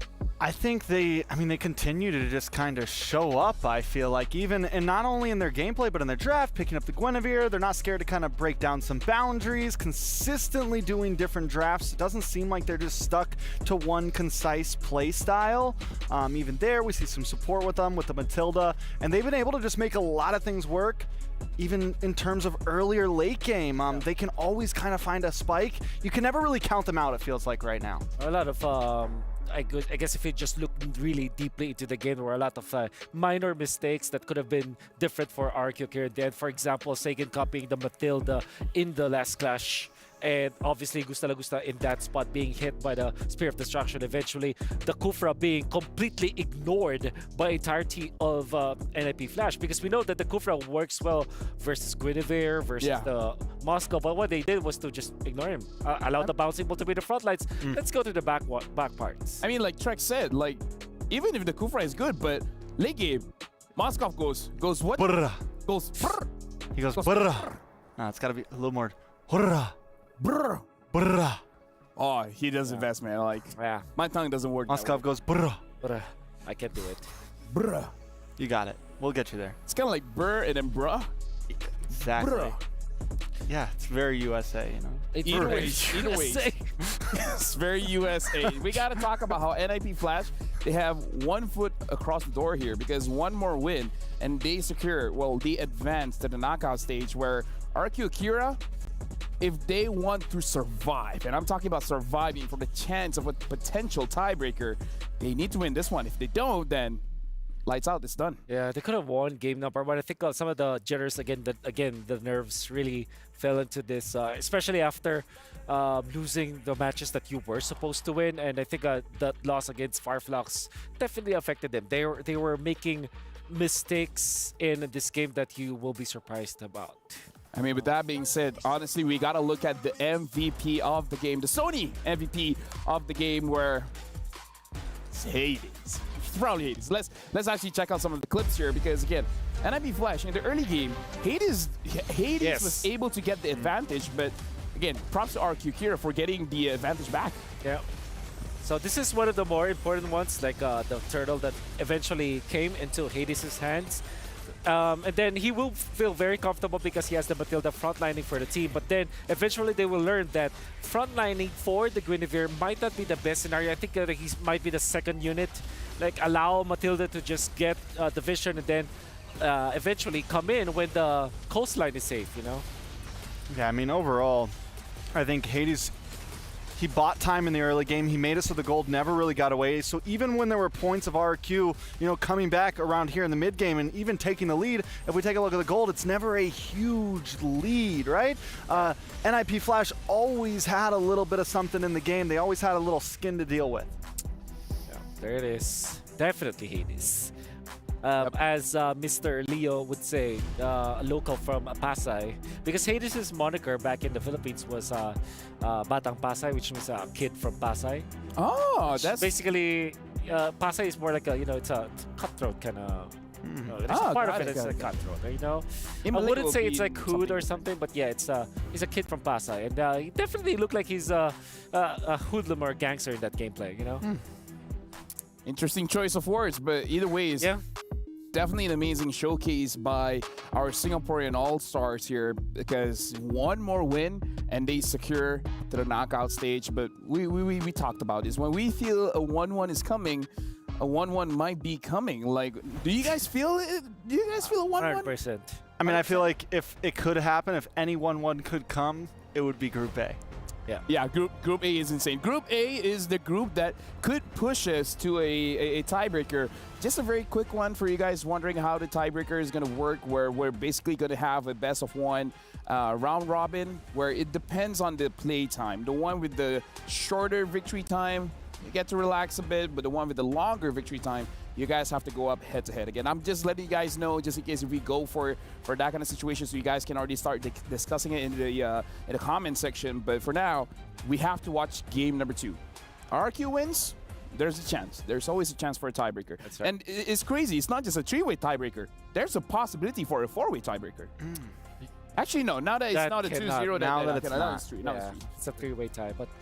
Nevertheless, I'm just very happy to see the duel between the Astro Thunder, and Singaporean Diablo. I think it's very interesting how we look at the duel between these two players. We did mention it's like that a triangle between Arlet, Teresa, as well as Yuzhong. But then we saw Benedetta versus Lapu-Lapu in this case. And there was a time where Tekashi won. There was a time where Diablo won. It was a good back and forth between the two XP-laners.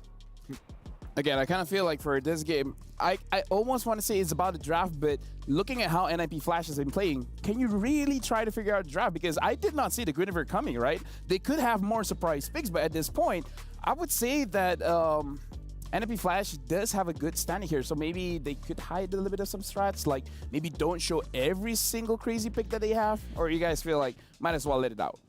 I mean, with the way they've been playing, I feel like, I don't even know if all of these are exactly pocket strategies. I think they just feel comfortable, and I think we could see a lot more for them. If they 2-0 here, they go on to the bracket, we get into the real best of fives and things like that. NIP definitely, I think, has, plenty of variety in their system right now. It's MSC, man. I don't think that you should be hiding strats. There are a few chances. For example, just losing one series 0-2 might just really just forfeit your chances of getting to the playoffs. And then the knockout stages are also, cutthroat because it's a single elimination. So I don't think that hiding strats is valid for any team now. What if they don't know they're hiding strats? Well, right? What if they just don't have the strats yet? Right? You don't know. Maybe they're like, after today, they go play rank here in Riyadh, Saudi Arabia, and then they're like, yo, Yisun Shin is the king. Is the king. Right? Who knows? Zask is the king, Zask jungle. Zask jungle. Okay, they might be too much. Zask gold lane. But here's the thing, if Zask jungle happens, clip it. We called it. Yeah. You look like a genius. If it doesn't happen, still clip it because the fell will do push-ups. No. Yeah. No. Anyways, we're about to jump into the draft here where, again, for all intents and purposes, technically, RQ Kira has been eliminated, so now it's more about other teams, going the way that RQ Kira wants it to be for it to be a tiebreaker, but technically, they're out of the standings. So what does that mean here? Do we think that they just, do you think they surrender? Do you think all the pressure's gone now and maybe they get the dub? We see it happen a lot, the teams that are out. Yeah, that's... Go loco. Go. You're coming with me type of mentality. Yeah, exactly. That happened quite a few times already. I believe it was also... it was TOB. Oh, yeah, he has... Yeah. Yeah. You remember that, right? TOB. Yeah, I do. I remember that. That was Homeboys, right? I don't like talking about M5. Why not? Why not? Same reason I don't want to... Never mind. Let's take a look at this draft, guys.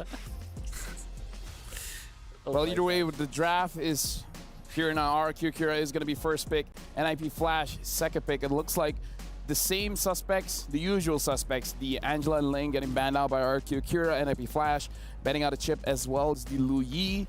Looking at Gusta using the Roger. The Roger definitely does look strong, but they got to watch out for Diablo. Whatever Diablo picks up, even if you have an S-tier marksman, S-tier gold laner, you can't feel safe. Yeah. Especially because he's probably going to be the one using the Sky Piercer. So I feel like the tricky part going up against the Singaporean All-Star is going up against the Singaporean Devil. You know that he's going to be the carry, but you have no idea what kind of heroes he's going to pick up. Yeah. He might even pick up Lancelot for all we know. Oh, yeah. It's crazy, but it's crazy enough to work. That's loco. That's very loco. I think you probably ban the Roger now if you're NIP Flash, unless you are prepared again for the Faramis. of Valentinas was the Faramis. Yeah, the Faramis is also one of those heroes that I do like to see. But I think the Faramis has answers. I don't know if it needs to be like on ban right up front. Yeah. I think the Roger's solid. Valentina's open now, and we've seen that be a popular first pick. Harith as well. I wonder if RQ is interested to get that for their gold lane. I believe he's one of those heroes that are also really good when both Roger as well as Moskov is down, as well as the Ling. So it's like you increase the tier of the Harith just because the other heroes are already banned out, so it's difficult to answer now. But I believe NIP Flash, what they usually do with this is go for the Fredrin. So that could be a pickup. Fredrin Arlet perhaps for NIP Flash this time.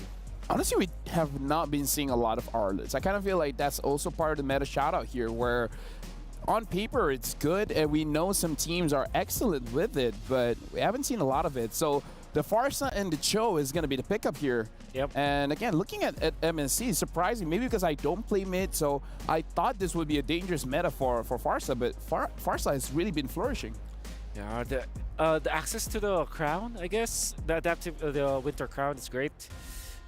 Loads of damage, obviously Blood Wings as well, and it really wins the lane matchup, or winning it by just fast clearing. If you get my it's impossible to freeze the Farsa in the lane because of the range, which now gives us the idea where you can go for Grok Vexana if you're RQ, or that, or again the Dragon.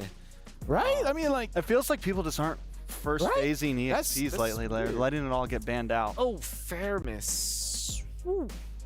Against a Farsa Cho. Okay, can understand it. I advise against it. This means though that the Harith is just such a good pick now for the side of NIP Flash. The Harith is good for NIP Flash? The Fredrin, sorry. Fredrin, all right. Yeah, the Fredrin coming in from... What about a Boxia? Is Boxia still an option here? Oh, Hayabusa. Okay. Against the Faramis? No. Okay. Listen. It's weird, but trust me. The Hayabusa can counter the Faramis. Sounds weird. You want to know how it works? How? You quad Shadow on the Faramis, right? And then you don't even need to use your ult. You just have to use basic attack, use your first skill, force out the Netherrealm out first before a major fight, like say Turtle or anything. Basically, you can commit, use all of the resource, and then once they have nothing, and your cooldowns is much shorter, and then you just fight. So you're not countering it in a sense of during the fight. You're Exactly. trying to force it out before. So if you can shadow kill onto Saigon here, he pops it to survive, and now it's out before the fight even happens. I've had this experience. You don't need Ogi Shadow Kill. Even 3 basic attacks, the Faramis gets very low. Okay. Yeah. There's the Banai Arlet, as we did say that it could be a good pick for side of NIP Flash. I'm still wondering what the mindset is for this Hayabusa. I do know that Hayabusa is great versus Harith, right?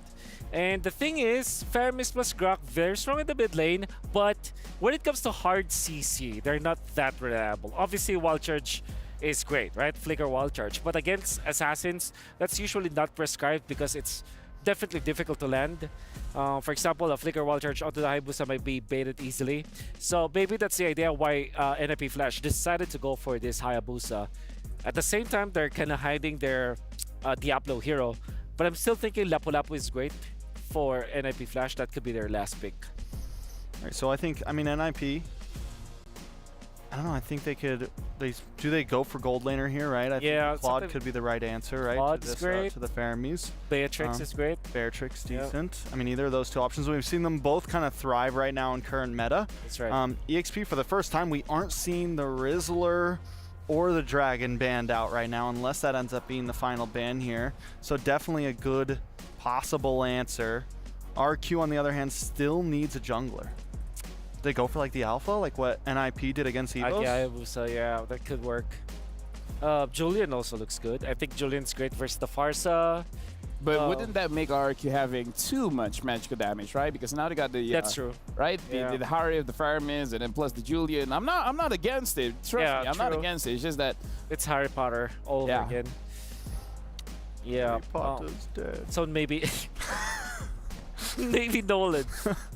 Oh, yeah. Super accurate. We haven't seen a lot of Nolans, huh? Yeah, so I'm thinking Beatrix or Claude here for NIP Flash. Another, I would say, game changer might be Irithel, which I have been forcing a lot in the past few days. You've been wanting it? You've been like waiting Is for it it? good? Yeah, waiting for the Irithel pop? Is it good? No. Okay. White people are not picking it. But Wolf wants to see it. I just want it. Yeah. He wants to see that augmented reality Irithel. Exactly. I don't think we're going to see it, though. So Ruby is great versus Harif. Rubis. That's great. In this scenario, you're thinking like, okay, this is Ruby Gold probably, and then the Hayabusa will go to the mid. I don't know, we've been wrong about Ruby Gold the past like 3 games in a row. We keep going, this is going to be Ruby Gold, and then they just throw in a gold laner anyway. That's true. Oh, what if they do something crazy? Cho goes EXP, and Ruby goes Roam. This meta has us all messed up. No, I mean like this is Diablo. If it's going to be anyone, it's Diablo. Yeah.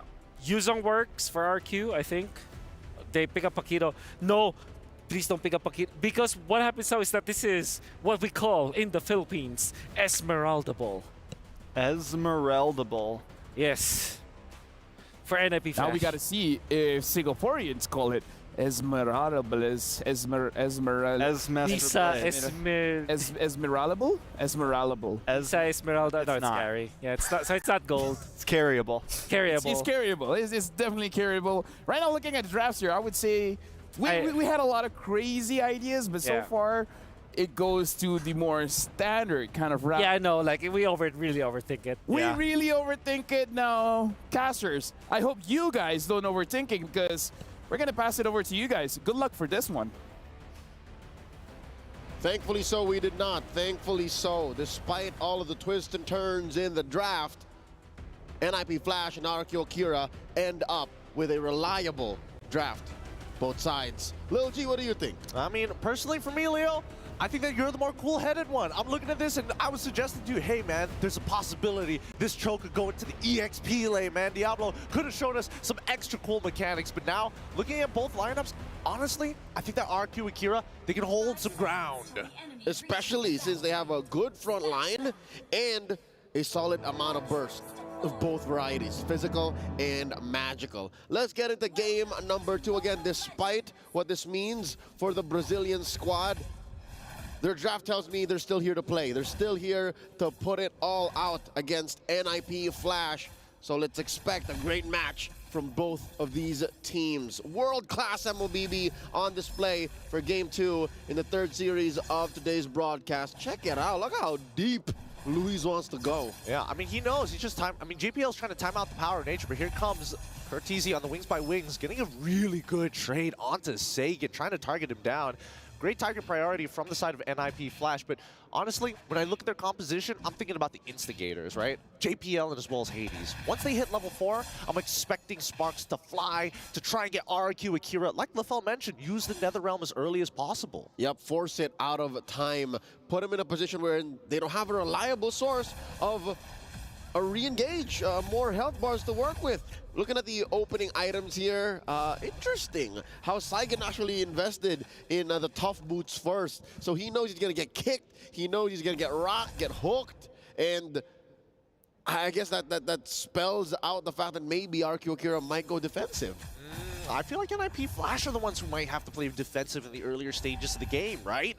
Well, that's under the assumption that RQ Akira has the resources to kind of push the limits. But for now, with 16 seconds left on the clock, we're expecting the mid laners to get involved in the EXP side. And yeah, you can see Sagan, he's rushing to catch up. Oh, where is he? All right, cool. He was sent home. That's a technical knockout. But again, no harm, no foul. No one went down just yet. And Kurt Easy making it first, and he is going to see all of this first wave. Saigon too, so yeah, that's just about, what, one small minion that Kurt Easy's up ahead. They're trying to get level 4 as soon as possible, but it looks like RQ hit it first. And PFL in position. Hades steals it away. The second time he's done it in the series alone. But JPL finds the kick of lifetime on towards the correct target. Luis without the power of nature as well. They don't even get the opportunity to get the return on their investment. Didn't even go for the flicker. I think a part of Luis knew that he was going to get hit. There's a lot of ults. maybe hope for a few more battle spells, but he did force JPL to get the kick in. Now Gusta Lagusta solo killed underneath tier 1. The shadow kill committed there by Hades. Great punish by NIP Flash, right? After finding these plays, and especially when you have that man advantage, you're just looking around to see if you catch anybody slacking, and unfortunately, that was in the gold section. And Diablo, from what we were expecting him to play with the Benedettas, the Paquitos in the previous times, now he's on Ruby. It's for Takashi, I guess he was hoping for a little bit more. Yeah, but of everything that NIP Flash brought to game number 2, that might be the question mark. For me personally, I'm like, whoa, why? Why the Ruby? Now, Cortese popping the Bell Death Strike, forcing out King and Saigen to respond. Man, this is tough. Outranged RQ Akira JPL. Yep, it looks like he just got caught out of position. Way of the dragon onto Gusta Lagusta really doesn't matter. Still falls down at the end. Looks like Luis finds the trade and the revenge for earlier. All right, that doesn't really close the gap just yet, but it allows for RQ Akira to get more farm around. If you'll remember, about a minute back, King can't even cross the river. Now Takashi in trouble, 2v1. Oh, this is not good. Hades, he can easily pick this kill up. They're trying to isolate that way, but on top side, Gusta Lagusta ends up dying again. He ends up getting stunned. Without any purifies, he won't be able to make it. King looking to try and find a trade anywhere. JPL will get a... Oh no, the kick doesn't come through. He gets hit by the energy eruption just before he can pop it off. Imagine, even if King is one of the chunkier members of RQ Akira, if you get kicked in that tier 1, especially with how long the fight has gone, yo, best believe King will be dead. Absolutely. This is going to be a fast turtle for NIP Flash. Still riding off the momentum off of JPL's initial kick. But man, we haven't seen any of these tier 1s collapse just yet, or at least melt away. Oh, hold on. Hades is dead. He just goes down. Great wild charge from Luis, catches him in the middle of the animation. Yep, the turret actually tracked him with that one last basic attack from the major objective in mid. Now JPL trying to get out of dodge here, going through that Guardian's barrier, checking out the items. That's tough, man. It's just Saigen actually who's able to breathe for RQ Akira. And of course, Luis by a small margin, but you don't want your roamer to be up ahead. Like, that's the last role you want actually doing well. Oh, considerably annoying, but what can you really do about it, right? You'll take any of these kills and you'll take as much gold as you can. It's always greatly appreciated. But still, when you're up against a carry, no matter how scaled up you are as a tank, you will eventually die. All right, I was just looking at JPL, and we were talking about how only fast comes up really quickly. Dude, all it took was a little shuffle for him to get it back. Look, I mean, the changes on fast rate. Wild charge comes through, JPL should be able to make it up. He's got it back again. He's got it back again! I'm telling you, I did the math on this, right? And especially with those one-trick ponies on Cho EXP, he can get 2 rotation. He can get 2 triggers of his passive now. It's so easy to hit. I want to see his mid-game items, because I'm just imagining Thunderbelt on a Cho. Right? Imagine that. You're stacking only fast, you're stacking those enhanced basics, and you're getting permanent hybrid defense. Here we go. Item check on him. Corrosion Sight so far. On to Vanix in mid. Takash dueling with Hades. He's fine, he can afford to do that. Starlium Scythe onto Gusta Lagusta. So he's hungry, but he's eating okay, you know what I mean? Yeah, it's not like he's dominating this lane as well. And let's not forget, whoa, hold on. JPL in some trouble, gets pulled back by Shadow Stampede, forced to flicker away as Gusta Lagusta ends up getting chunked by Cortese. Nobody ends up dying here, but yeah, let's pull it back, right, for a moment, because as Hades is going to be able to take this turtle down south, Vanix is actually 2 levels ahead on top of Gusta Lagusta. Yeah, again, gold might not be his biggest problem, it's actually EXP. The 2 deaths on this Harith early on cost him that XP loss, cost him the dire position he's in right now. I mean, he still has his turret, right? The map isn't as small for the Harith as it could be right now if NIP Flash were a little more aggressive, but they don't need to. Actually, they're just calling the shots. They're happy to keep it at about 2,000 gold ahead here. Yep, it's the cold calculation. This is the Singaporean, traditional Singaporean playstyle, which is kind of uncanny looking at NIP Flash, who has like a Hayabusa, and as well as the traditional, signature JPL Cho, where they like to be aggressive and like to snowball out of control. I call it Singaporean fusion. Singaporean fusion. It's traditional, but it's up to date. It's a modern day fusion. There you go. It's for 2024, The kids love it. Oh, man. Call it Singaporean fusion. Singaporean fusion. All right, that's something that might actually stick. We'll see with their community, but here comes the wild charge. JPL still trying to get on there. 3 hits of the G couldn't go, as well as a Shunpo gets him out of there. An interesting play coming up for the side of RRQ Akira. Nobody else wanted a flicker. Got hints of Filipino, a note of Japanese. That's Singaporean fusion for you. In control still, about 3,000 gold ahead, give or take. Oh my God, did Hades just committed Grand Theft Orange? He's just utilizing the space. RRQ, if you want to stick together like the kingdom that you are, we're going to start stealing your resources. They gotta be together, man. More together than ever, because I think that's one thing that Gusta has been able to do. Oh, wait, what's the Kash do? All right. He hasn't really been able to dance on his sword. Ain't no good Zaman Force just yet. They've always been defensive Zaman Forces. You know what? You're right. And I think it'll... Oh! Cartesi gets Gusta Logusta before he can even respond. Especially once he literally just hit his power spike. He got one item and it was like, all right, let's go. Let's blow him up. We were just mentioning how all of his ZFs were defensive. Oh no, there's a kick. Way of the Dragon, but also the Netherrealm pops out, and it doesn't really matter because without the Netherrealm, Hades is going to start chunking away with the Okisha. Oh, Diablo, don't tell me he dies here. He heals up. Oh, he manages to get out of there. Thank the wave saves his life. El Guapo Diablo have yet to die, man. 1-0-1.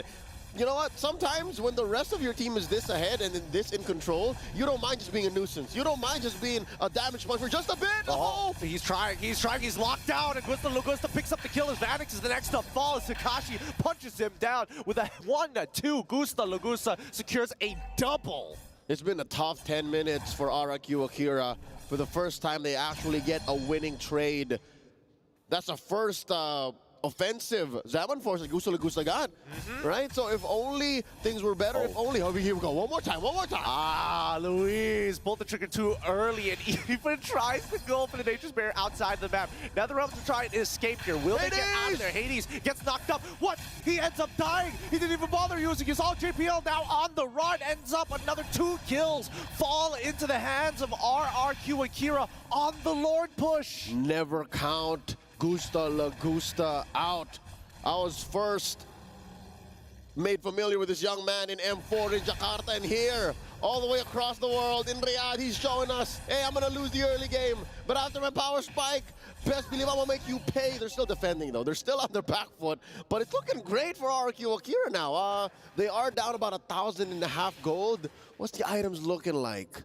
Well, considering their position right now, it's pretty phenomenal that they actually bounce back, similarly to how NIP Flash was playing in game number 1. Gideon. Why? HC incoming, HC incoming. No. Is he almost there? Oh, he's already got the 3 wands. He just needs a little bit more. Hades does get the Blade of Despair. Hopefully that might make a difference now rather than later. Ouchies. Yeah, that's definitely a power spike for the Hayabusa. Hopefully, they can do a little bit more than this, right? Because again, as NIP Flash, they need to snowball out of control. They might just get outscaled at the very end here. These tanks are going to be very useful for the side of RRQ Akira to buy some time. And there's the Holy Crystal purchase. Oh, Lord, he's full-on Harry Potter now. Oh boy. Gusta, you're a wizard. Vanix working on this turret. Takash spots him. Trying to punish that gold laner. Oh, Vanix, he is getting so low, and now the full rundown. Hades in the back, tries with the quad shadow, but they managed to get on out of there just in time. Great peel from NIP Flash. All right, Hades in the back, Akihiro-san in the front. JPL doing great work here, but can he stop RRQ Akira's forward march? Diablo, he's able to sustain through this, but Hades, he's going to try again. This time, doesn't get hit by the knockout strike by Takashi. Gets out of there with a quad shadow. No kills just yet. And even so, Luis still standing guard. Hades tries again, once again with the quad shadow. Doesn't find it just yet. Despite it all, he isn't the Warcry user. He is the Lethal Ignition user, so he has to take these trades according to that talent. Yeah, it's full-on burst. It's not the sustainable kind of Hayabusa where you don't mind the fight going 10-15 seconds because you have that window of opportunity where even your basic attack is lethal. Now, Lord spawns, second Lord of the game in the upper quarter of the map. NIP Flash scoring the Little Wanderer early, giving RRQ Akira a little something to deal with. Bottom lane, it's a battle of XP laners. Astro Thunder and Diablo El Guapo going at it. Ooh, misses a hook there. Oh, here we go. Well, he should be fine unless we do see Gusta Lagusta get into the fight. Sagan ends up dying here, and LaFell might just be onto something on this one. As much as Assassins get countered by the Netherrealm, if it's forced out early, man, these Assassins, they can really push your buttons. Feathered Airstrike from Curtizi, trying to deter the rest of the members as NIP Flash just target down King, stalling this out, and they want Luis as well. They're gonna find as many as they can, but here comes Gusta Lagusta with the Holy Crystal, able to start cleaning up, finds the double kill, and as well as Vanix. They don't have the time to finish this. Can they get it? Hades finds the Lord, and now they're trying to get out of the way, but Sagan, he doesn't mind. Stick closer together. Diablo finally out-sustaining everybody in this fight for Curtizi. He can get the mega kill. That's a full wipeout. NIP Flash with the Lord. 3 for 5. Curtizi, not even ashamed to use the Feather Dash right now to clear the waves. Pronto, double time, marching down mid. Let's check out the replay once more.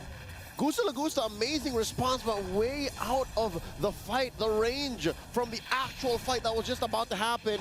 And Hades let out an amazing ult right where it mattered. And then it was too little, too late. Diablo, he was a silent killer here, man. No one noticed that he was able to deal that much damage. Now Luis in trouble, got the kick. But King is able to bail him out of that situation. Luis, he doesn't mind dying, but at this point of time, every single one of these Death Timers are really going to hurt, especially when you have Lord-empowered minions pushing at your inhibitors. Look at this. El Diablo Guapo with a hybrid build. War Axe, Sea Halberd, Queen's Wings, Oracle. Building immortality, if you ask me, up next. I mean, it makes a lot of sense if he does put it together, right? Unless he gets greedy and thinks, you know what, Brute Force Breastplate is the way to go for the extra cooldowns. Just keep going. Yeah, just keep pushing forward, right? Forward combat. Personally, for me, I do think that Queen's Wings is the recent hot item for a lot of these EXP laners, right? It gives you so much, but here comes the I'm Offended towards Kingside. Oh my god, he's getting melted down, but Vanix doesn't get that last auto to proc in time. The Netherrealm saves him. JPL does get a good G-Kun Dome, but doesn't find any targets whatsoever. And now the Light Wheel is dealing mega damage here with the help of the Oki Shadow Kill. Hades finds one. Hades can get a second Feather Airstrike on second rotation again. He gets him. JPL now extending this lead, handing his hand over to RQ Akira just to fish him out. Worthy trade. Any day I'll take that. The roamer for 2 heroes, the jungler, and a gold laner. I'll say it now, RQ Akira, one of their only hopes is if Gusta Lagusta gets a good dance in. If he's able to lay down the Zaman Force underneath the turret, maybe take 2 for 1, 3 for 1, that's it. But looks like NIP Flash not gonna let that happen. Yep, Hades gets stunned by the Oki Shadow Kill. So much damage with the lethal ignition. He's out of position. He'll eventually die, and Luis finds him at the cost of his wild charge. Diablo, he's gonna take his time with this. I'm offended by some extra time. He's sustaining through the damage, but Gusta Lagusta will still run him down. That's 2 inhibitors down, 15 minutes into the game. I'm wondering now how RQ Akira will adjust to what kind of damage NIP Flash is bringing, because at some point, yeah, you can build your Antique Karasses, you can build your Athena Shields, but you're also dealing with true damage, man. Well, I haven't really seen Vanix do much, save for that maybe Shred in that last long team fight, but he's still a threat. And who does RQ Akira send to fight that kind of threat, man? I think it's about position of where the fight happens, right? I think they need to catch them at a choke point. I think that's a big thing, because right now NIP Flash, with a lot of space, they can hit them from multiple different angles, and RQ Akira have to decide. But here we go. Here comes the Lord JPL. Oh wait, everybody gets knocked up, and Luis is the one who gets it because of the anti-CC. Oh my goodness, he power of natures to secure the Lord while people are in the air. The Brazilian Heartbreaker strikes again. Could have sworn NIP Flash orchestrated a perfect steal, but then again, RQ Akira, I don't know if they thought that through or if they saw that coming, but hey, they got away with it. So at least they walk away with an extra life. They walk away with an extra, oh my god, he purchases the Brute Force Breastplate. He's only moving forward, Diablo. But man, let's bring back to that. I mean, 4 people, 3 from the side of RQ Akira, plus JPL like gets knocked up. I don't think it was intentional. It's like a trampoline. He just did what he felt was right in that moment. Oh goodness. Oh, maybe they have to change the indicators to be extra bright so that people don't get hit by it often. I'm okay with the way it is. Really? It's an art. It's an art dodging those Lord skills. Even though the Lord technically is blocking it, I mean, this should be a clean defense for the side of NIP Flash because Diablo and Hades have been pushing mid and bot at the same time. Wait, hold on. They're not. Wait, where's the rest of the team? They're getting canceled. Cortese is purposely canceling all on time. Here they go. Takashi, it's all up to you with the help of King. They almost make the backdoor happen, but the defense is strong. And RRQ Akira now chasing down these backdoor fiends. Here we go. That's the last shadow he's got. Can they catch him? The burn wasn't outside and gets the kill. Nicely done. Nicely done. A good call by NIP Flash. They saw the angle, but the punishment that RRQ Akira had, at least they responded in time. Oh, wow. You see here the veteran wiles of RRQ Akira. They are not an MPL, Brazil, and Latam all-time champion, if not for their late game awareness. Check this out, man. They might be able to at least take another inhibitor? No. Maybe threaten an end? No, they can't end for sure. Cortese has the feathered airstrike. He's just spawning. He's just dropped it down just to show them, hey, this is our landing strip. You better not walk any further than this. But at least now they're starting to take some really important smaller objectives, like the purple buff. From nigh endable to penetrating down mid. Okay, despite being up against the ropes in the corner, bleeding, RRQ Akira still know when they have a kill angle. You know what? I'm going to be real with you. This game reminds me a lot of M3's last Singaporean representative, EVOS, right? Because it's always that back and forth. They get the lead, then their other opponents get the lead, and then it's just continuously back and forth until it's dead even 16-16. I'm getting a lot of flashbacks. Hey, EVOS ended M3 at 4th. So that kind of playstyle got him far. And JPL was part of that roster too. So it's all, man, history is repeating itself, is it not? It's the bleeding effect. It's the bleeding effect. Are you guys fans of Assassin's Creed? Now, here's the thing. For those of y'all who don't know, JPL's been playing since 2017. He's been around for a very long time. Previously, MPL, MY, and SG used to be one entity before we split up, and even then, JPL was still part of it since Season 1. JPL, you could call him a precursor. He was there since the even before it all started. JPL, oh no, speak of the devil. We were about to cast the curse him. I'll be real with you. we were talking about it a little too much, man. Yeah, we were teetering on the edge here. But now RRQ Akira. Now I'm scared to talk about RRQ Akira, especially in such a high-stakes match. Woo. Like, they need every point they can get here. Speaking of, all right, this gives us some time to digest what's going on. I just noticed, Gideon, Lord is on stage. Lord is That's on not what I was going to point out. Tier 1 down bottom for NIP Flash is untouched. I mean, it's standing there with about 2.5 HP, but it's still standing. I mean, I don't think at this point of time a single Lord take from the side of RRQ Akira is enough, or they just kind of spit on it a little. It'll go down. It's fine. Spit on that thing. Spit on that thing, brother. A minion trips into it. It breaks. I swear. You know what? Sometimes you just need to relieve the pressure a little bit. Maybe that's what RRQ Akira needs to do. They look at it like a little cyst. They're like, we gotta relieve the pressure. If not, this is just gonna get worse for us. Quick adjustment, you know. Like, give your chiropractor like a nice coffee and can you just hit this spot real quick? Like, I don't need a full session. we're buddies. We went to high school together. Can you just like, please? And you're oddly knowledgeable about it. It's like, it's C3 right here. There it is. You know what I mean? That might open up the map for RRQ Akira. I think that's the thing, right? Because right now, in terms of play styles, we're coming to a point where grouping together with such an open map from the side of RRQ Akira is the more effective strategy. Because if you get caught slacking here, maybe there's a backdoor opportunity, but it feels like RRQ Akira are pretty on top of things. Oh wait, now you mention it, for NIP Flash, that might actually be one of their major options. Like, that might be option A right now.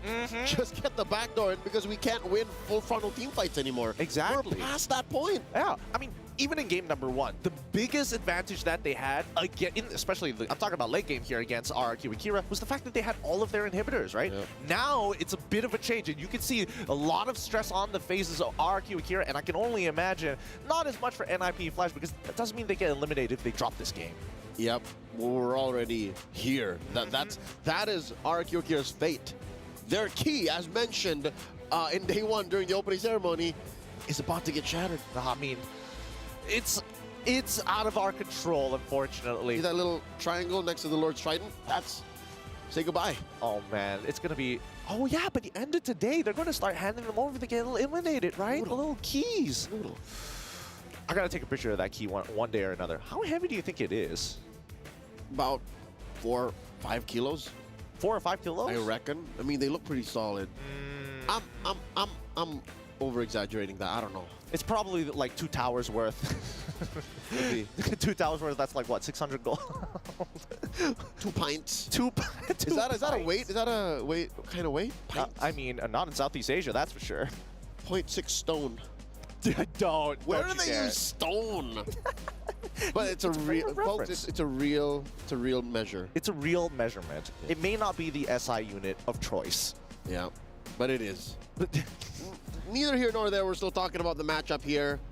NIP Flash, arguably in control, but RQ Akira have been finding a way to win team fights more often, despite the pressure placed on this man right here, Sagan. He's had to survive all of these burst damage from Kurt, from Hades, and what is the interaction between Diablo's I'm Offended and when they all get really together? I mean, he heals a lot. And I think it really boils down to when were they going to get the anti-heal, right? Because Diablo was pretty ahead of the game for a large majority of it until Takashi decided, hey, if I can't beat Diablo, at least I will beat down Hades. I will beat down your mid laner too, Curtizi. Doesn't matter who. If Vanix walks too close, that knockup strike is going to connect. Oh, here we go.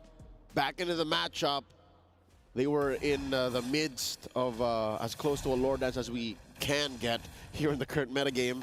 Lord at about half health, slightly edged over to RQ Akira. Got that soft reset. Yeah, I think this is pretty advantageous for the side of NIP Flash. They only have to worry about the mid lane, right? And I was wondering why RQ Akira didn't try and invade, but here we go. Diablo finds the I'm Offended onto Takashi's side, almost gets melted down. Vanix, wait, they're trying to go for the seal once again. They kick. Oh, King, he's outside of the pit. They're just holding it on. Hades, somebody, can they actually go do it? The Oki Shadow kills already out. King is dead. They're playing for the kills. We don't need the Lord no longer. Quad Shadow out of there. The maneuvers just to keep him right on the edge. Sagan, he's still alive.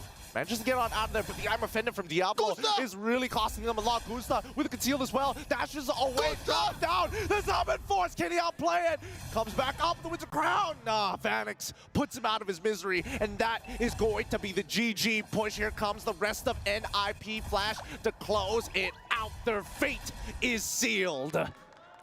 A sweep by the Singaporean champions, putting on a showcase of Singaporean fusion, a playstyle made popular by their small but very powerful region, coming up on the world stage now. Thank you, obrigado, and GG well played to RQ Akira. Yeah, that was a phenomenal game, honestly. Both sides bouncing back and forth, but unfortunately, I mean, I had a conversation with Hades previously, and he was saying that my team, I believe in them because this is the time that I see that everybody wants to put Singapore on the map in the MLBB competitive space. And they gotta. I need to get a confirmation, but I do believe this puts NIP Flash right into knockouts territory. This may have confirmed them. Yeah, top of the bracket in Group A. Spicy. And to think we all pegged EVOS Glory to top this. Nah, y'all forgot. Y'all counted out NIP Flash. Don't do that. Don't do that. Not to mention Akihiro-san. Not to mention JPL. He's been playing basically forever. Consider when MLBB Esports became a thing, he's been playing since. He's been playing since, right? He is what we call a legacy player. And honestly, if they were going to induct a legend, I think that JPL very much qualifies. I put him in my top 10. Ooh. I put him in my top 10. Come M5, go watch that video. Don't tell me you're going to start a fan club for him in 2. Don't make me. The JP Lunatics. Oh, yeah, I got the name for you, buddy. Hey, Moon just came back, so, you know, Moon Addicts is still on the table. It's still possible. Let's see how many people are going to be excited for this upcoming interview. It looks like it's Diablo. Can't confirm there is a Diablo fan club. Let's go to Dawood Sandstorm and Marakino on stage. NIP Flash is moving on to the next round. All smiles here from Diablo. You guys are the first team to move on to the knockout stage. I know you're really happy right now. Can you describe to us what's going through your mind right now? How are you feeling? Definitely very happy to survive this group because initially when I first saw it, I felt that everyone has an equal chance, and we proved that Singapore has just a little bit more chance than them, so we made it through this stage. Yeah, and kudos to all the teams. They all fought well. None of them are easy for me, I feel. Yeah. And for sure, you're the team to look out for because now you swept your team, so all eyes are on you guys. Yeah, that's definitely going to add quite a lot of pressure on your shoulders. But I do have to ask, during that first game, it was incredibly close. You guys were a little bit behind, but I want to say the tables turned rather when it came to that Lord steal. So can you take us back to that moment and just tell us what happened the second that moment happened when the Lord was stolen for you guys? Definitely, even though we weren't in the lead because they were in the lead, but we didn't give up on trying to take matches because it's all about the macro game right here in internationals, and we trusted in our jungler to steal the Lord, and he did.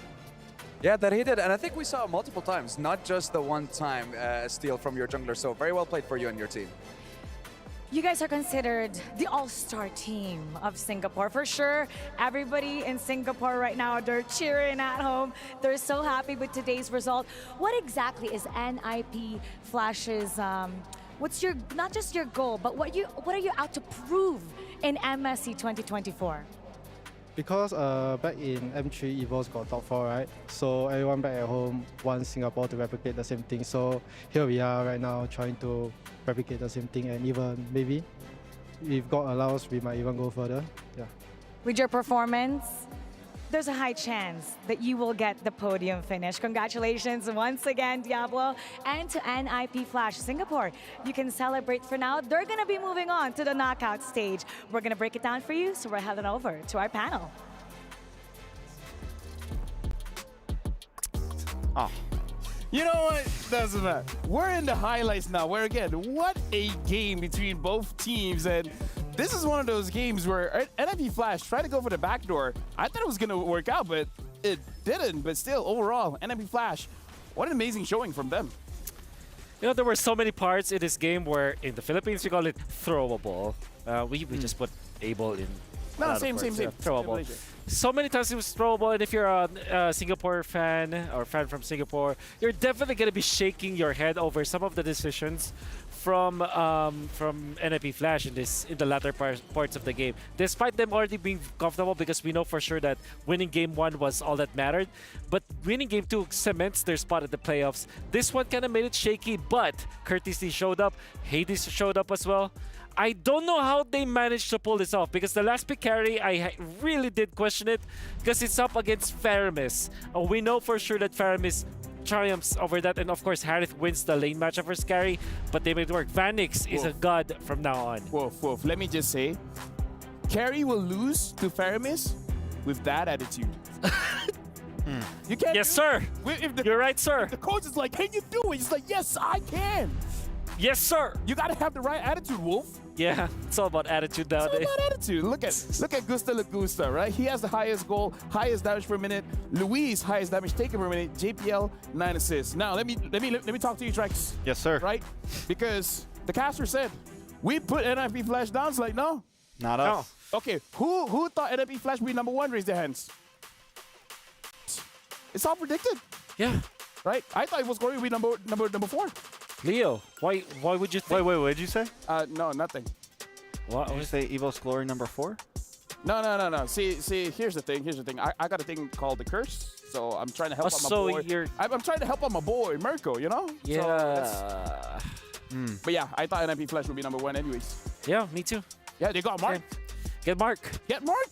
Mark is all you need. But great name.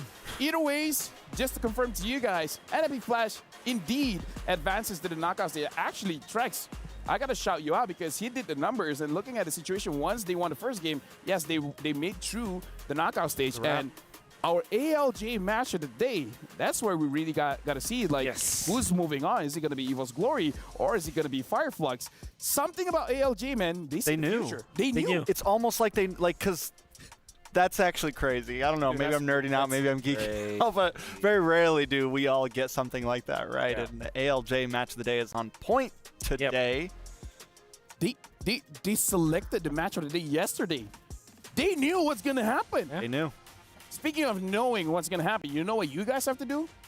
You guys got to tell us your opinion. Scan the QR code for the broadcast feedback survey and let us know your thoughts. What do you guys think can be improved overall when it comes to the show, from the caster segment, the panelist segment, the host segment? Any way we can improve, we want to improve. And now we got to look at the MVP, the Sony MVP of the game. Honestly, could go to anyone, because look at that game, man. Everyone brought their A game. Even Wolf was like, yo, Vanix a god. Yeah, Vanix should not have gotten what he was able to get in this game. I think that Diablo was also very confident in this game. Is the EXP Ruby that we are not seeing that much, but he was spectacular. Hades, of course, doing Hades things, really good at assassins, but definitely will be answered for quite a time. And of course, securing the objectives is what matters most. There will be a good Diablo play here later on. I think he's going to be using the Flicker, but eventually will be outplayed by Gusta La Gusta de Harith. We'll see. I mean, a lot of possibilities. I do think, I don't know, Hades, man. I think it's we get to see the Hayabusa work this time, and actually carry through even into late game. It felt like last time we saw the Hayabusa, it started to fall off a bit, but Hades was a monster from start to finish. But it's Curtizi once again. Curtizi though, he's Curtizi though in the game. This Farsa reminds me of Uchiha Madara, man. Like, he brings down one meteor and he was like, nice, Onoki. What are you gonna do with the next one? Nani? Onoki, yeah. Onoki. You don't know, it's okay. Nani? He's an old man, kind of like you. No. Naruto is actually quite old, if you think about it. Huh? It is quite old. It is my era. Yeah, it's your like era. Onoki's. No, I'm talking about Onoki's the old man, right? Oh. I don't know. Either ways, we got some young kids coming up to the stage. Okay, maybe don't say young kids, but you know, either way, the match of the day. They're coming in. ALJ match of the day. Fireflux going up against EVOS Glory, the final match of Group A. And what a way to end it, man. I love it. EVOS up against Fireflux. I mean, who would have expected it to come down to this? And which way is it going to go? If it goes, and just to kind of lay down the groundwork as well, if it goes 1-1, we go to a game 3, right? Because both of these teams sitting at 0. We need someone to do something. And with that being said, we're going for a short break. But after this, Fireflux going up against EVOS Glory.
لحظات البداية عاشت معنا. كنا نحسبها وقت للتسلية بس. نحسبها بس ذكريات. عبود أعطي أختك اليد يا ولد. ابتكرنا فيها ابتكارات، وإذا بغينا قلبناها خرافات. كنا نحسبها بس لمة وصحبة وسهرات. انتبه نوب ترى نوب. لكن كنا نشوف عالم ما حد يشوفه. لا تشغل وقته بشيء يفيده. الله عليك على اليد سود. عالم كبر وعاش فينا. عالم الحماس فيه يوصلك كل مرة لحلم أصعب، بس ما يصعب عليك. بارد معك وين ما تروح.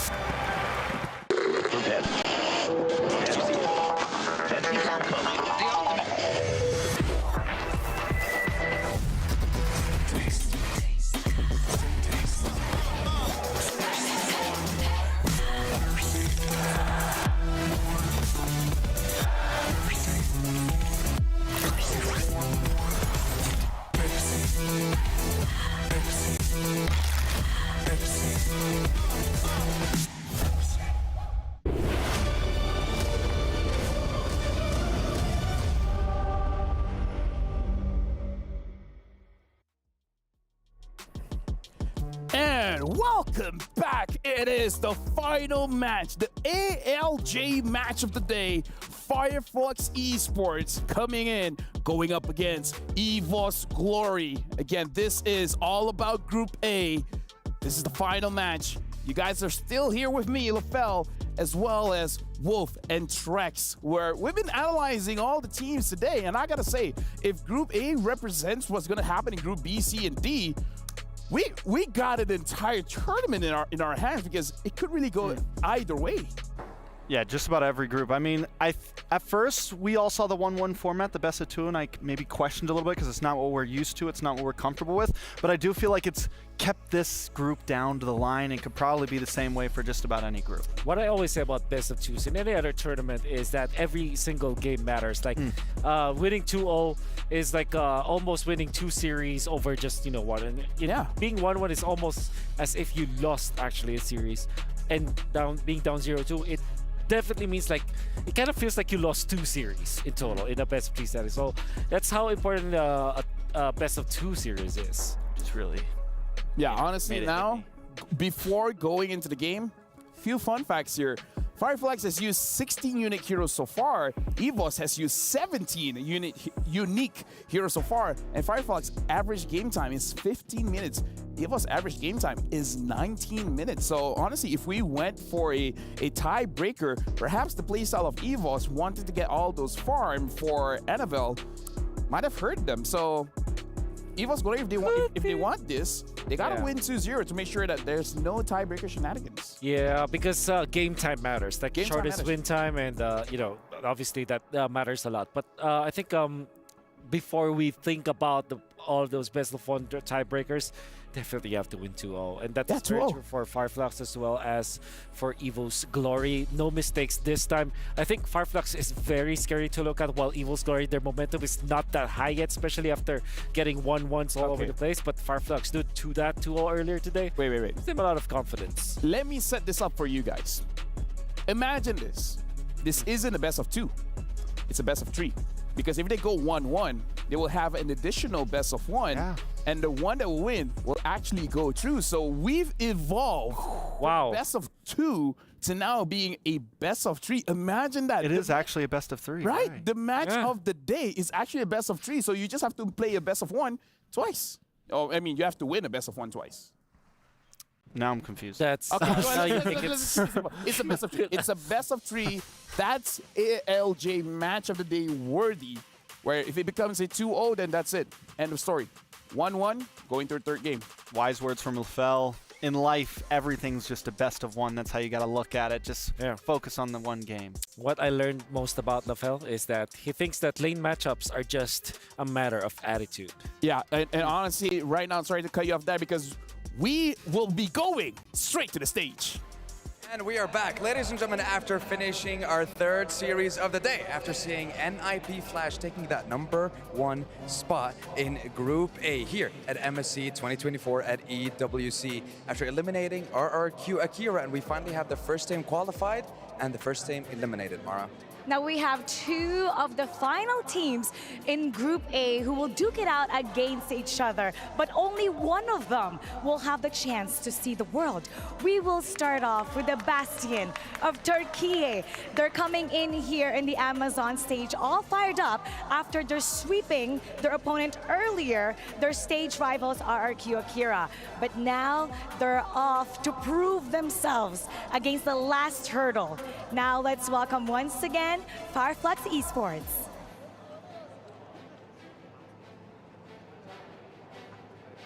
Now, when we're looking at Fireflux, it's gonna be a very tall order for them to to qualify, because they're gonna be going up against the White Tigers, known in Indonesia as the People's Champions in EVOS Glory. And the question is, can they take them down in a 2-0, or like the guys mentioned on the analyst desk, it's a best of 1 that turned into a best of 2 that could potentially be a best of 3. Listen, you guys confused us just as much as you were confused on that studio, so we need you to break it down just a little bit more in a few minutes, because I am a little bit confused as well, Mara.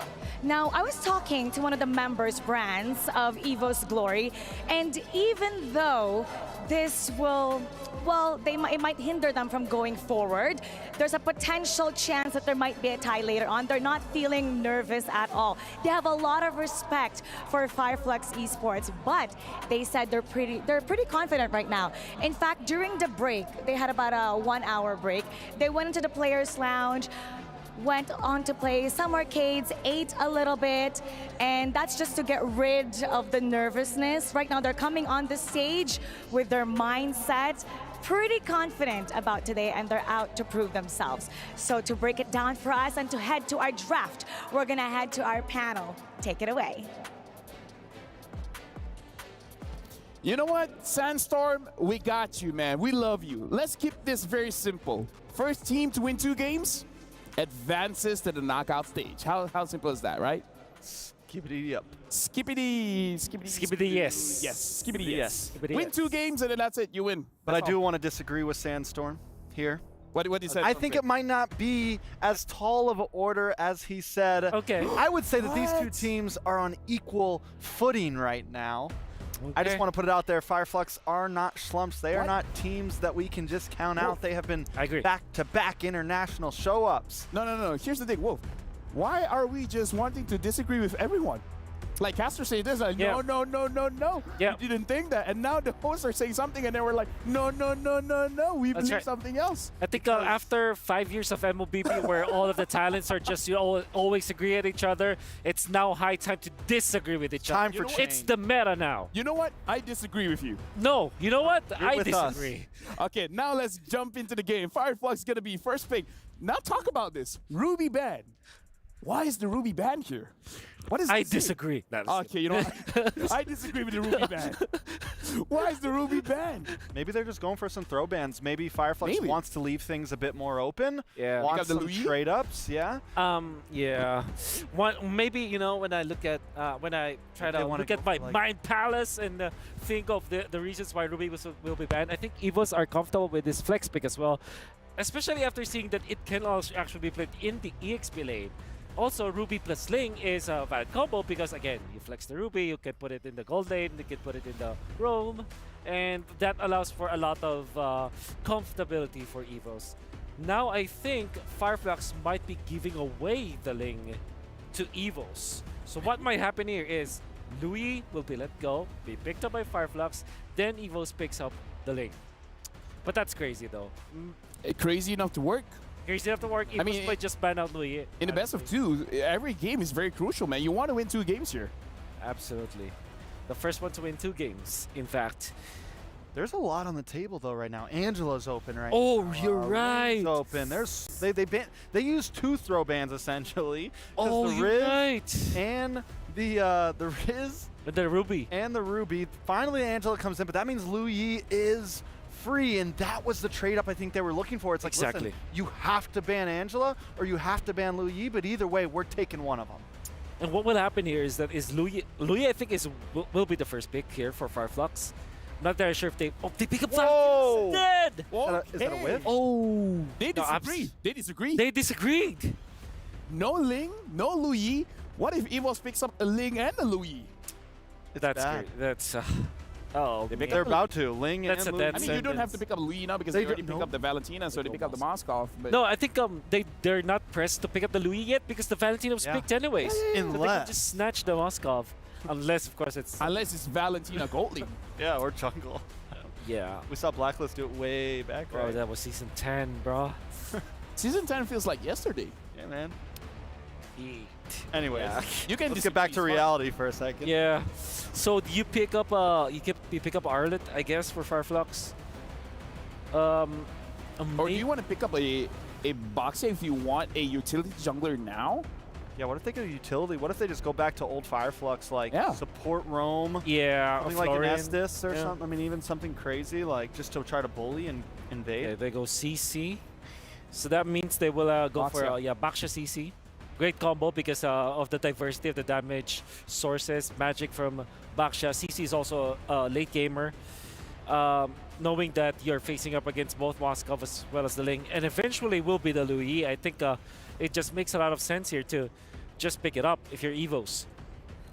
I agree. They go Tigreal instead. Wait, no Louis? They disagree. This is a day of disagreement. Well, today is a day of disagreement. It feels Today, like. you know what? Our predictions are like 0-33 right now. I just want to let you guys know. Let's. Someone has to ban the Louis, right? I mean, Fireflux should ban the Louis. They disagree. Right? No. Fireflux. I mean, like they don't have to pick up the Louis. Now they just ban the Louis. Yeah, because Implosion plus Louis, Implosion plus double vacuum is double. It's very welcoming. It's very together-ish. Yeah, it's very together. It's hard to kind of counter that. It's the Force Ube. I mean, still no Louis ban. Now, Trex, don't be crazy here, okay? They started it. Yeah, that's true. They did start it, but, you know. For EVOS now, what did they ban out here? Lolita, I think. Should be a good ban. Honestly, yeah, Minotaur also is Minotaur is a pretty good ban. Minnow ban? Yep, it is ban. Trex. Look, I'm calling with the best over here. Me and Wolf. Okay, Louis ban, and then EVOS picks up I think they're going to ban Yuzong. Against the Farza. Oh, I mean, I call it the Farsa, but okay. No Louis. I think you ban. No, the ban's over. Yeah, you pick up. Yeah, that's true. You pick up Louis, right? You last pick your XP. Yeah, you pick up Louis. Louis Tiger is just so good. I mean, they already have so much movement. Do they really even need a Louis, right? Like they have can pick a up Louis Ling, last they have a Spirit of Destruction. Yeah, true. Maybe what else do you counter the Valentino with? Kagura, perhaps. Dice picked up. That would be great. What about Aurora? Goes good in EXP against CC. There's a couple. Exborg is great. Yuzhong is also decent. It doesn't necessarily win, but it's okay. There's the argument for Thams. There of course, the Louis. So how do you counter this, Louis? What gold laner will you pick up if you want to counter this? Or Roamer. A Brody? Go Beatrix, I guess. All right, you know how the Camilla kind of works against the chip because everyone wants to group up and you drop it right when they teleport?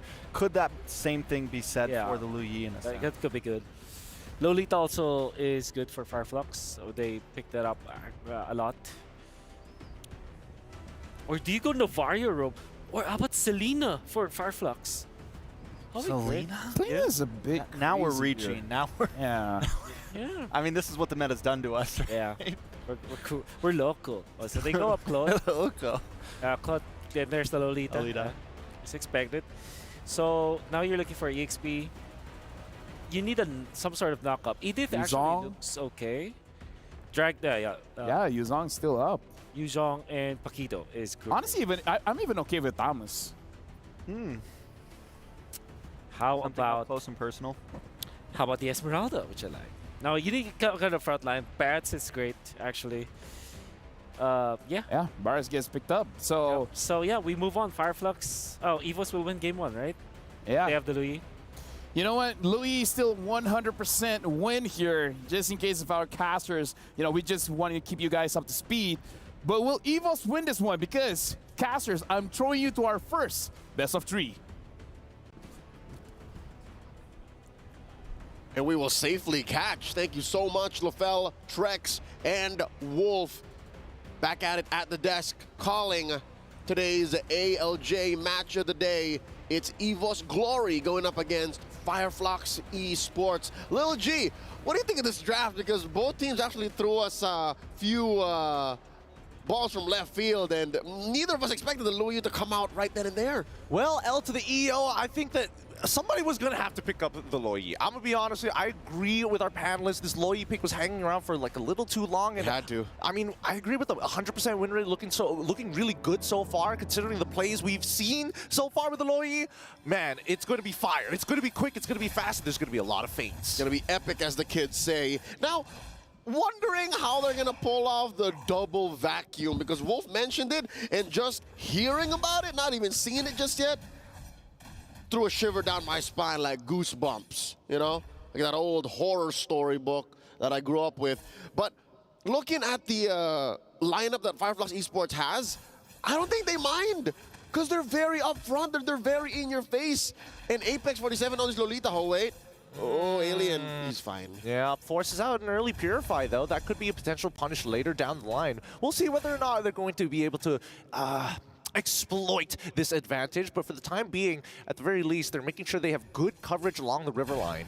Yep, so far, Fireflux Esports not showing any signs of vulnerability despite, again, the 100% win rate Lu Yi being in the hands of Claw Kun. And look at this, Tianzi getting a little cheeky, crossing the river already. Gut checking Annabelle's like, all right, I know you're a Ling, and early on I know I can take you. So what you gonna do about it? Exactly. And Annabelle very confidently in front of Tianzi's face, knowing that he's got dreams to back him up in case the worst happens. In the meantime, right, where do you think these attacks are gonna come from, right? Because I'm expecting Apex 47, he can't be at all places at once. And I was thinking maybe man-to-man defense, but maybe he doesn't necessarily have to do that. Okay, now that we're talking about it, we mentioned the forced Ube. Maybe Fireflux Esports was gonna go Ube anyways, you know what I mean? Like, it has been seen through the years, proven through many competitions that they take a good few pages, maybe a chapter or two, from Blacklist International. So they're not ashamed to put that out on display, and looking at the way that they're playing still with the Lolita, they want to be everywhere at the same time. They want to be very together. Now, Turtles started up already. TNZ and the rest of Fireflux Esports on the scene first. Very low retribution range. Oh, catches in mid-air, allowing TNT to get the first turtle of the game. Apex can flicker, but he knows he's not going to hit anybody. That Numenon Blast is dangerous. A good start for Fireflux Esports, and now stealing away and taxing the camps from EVOS Glory's side of the map. See? So isn't that what we're talking about? Just how ready Fireflux Esports is despite not being anywhere close to Ube range. Just the way that they're in sync. And you mentioned this earlier, how they played for like years now and they never change. These are teams that are the strongest. I don't know if it was, we've been together the past few days so often. I don't know if it was you said it or someone had breakfast with it, but yo, it's these teams that are, oh no, it was, I think it was Luis who told this to me. Yeah. I saw him at breakfast and says, yo, Fireflux and he was so strong. They've been together for so long. Oh, the purple buff. Was it stolen? It's hard to see with so many people that are getting sucked up together. Apex with the shield that saves their lives, making sure that there wasn't a punish. But luckily, at the end of it all, Annabelle walks away with his purple buff. Does he? No, he doesn't. Oh, he doesn't? It was TNT who gets it. He stole it. Oh, no. Does he get punished off of this as well? Wait. What? Is that a visual bug? Could be. I swear. I'm not colorblind, right? Sometimes, you know, he doesn't have the purple orb. Yeah. Wait. Let's check it out again. Let's check it out right here. We're going to get clear confirmation. He gets the small camp. He technically gets the implosion in, presses the retribution. I wonder if he got it in. There you go. See, sometimes you see he does. Okay. No. Tianzi is the one who got it. Tianzi's the one who got it. The one that we're seeing is the new war cry. But here we go. Sunshine is already blasted down. His dreams is the next to fall. He quickly flickers away. Can't do much for Brands at this point of time. That death is going to cost them a lot. An entire wave, gold plating, and his battle spell. All right, this is still up to schedule for Fireflux Esports. And again, bittersweet as well for EVOS Glory. They're a very late game-centric lineup. They committed all of their farm and EXP for the mid-game, the late-game power spike. They have a Moskov and a Ling. But we haven't really talked about the dinosaur in the room, right? The XP lane Barats. I think we've only seen it one other time in all of MSC Group Stage so far. I think it was Mielo who played it yesterday from Cloud9. What do you think about this?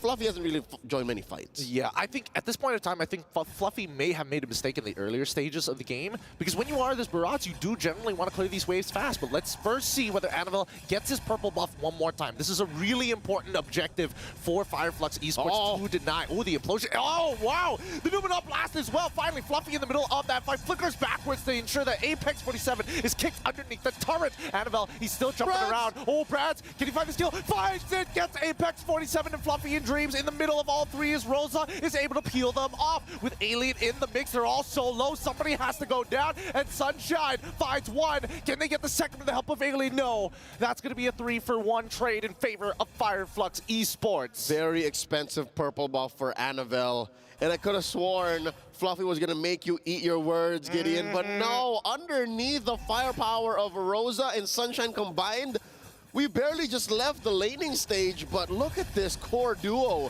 from Fireflux Esports. they are just in your face, ready to go. And they're keeping themselves safe, relatively speaking, because look at Rosa at half health.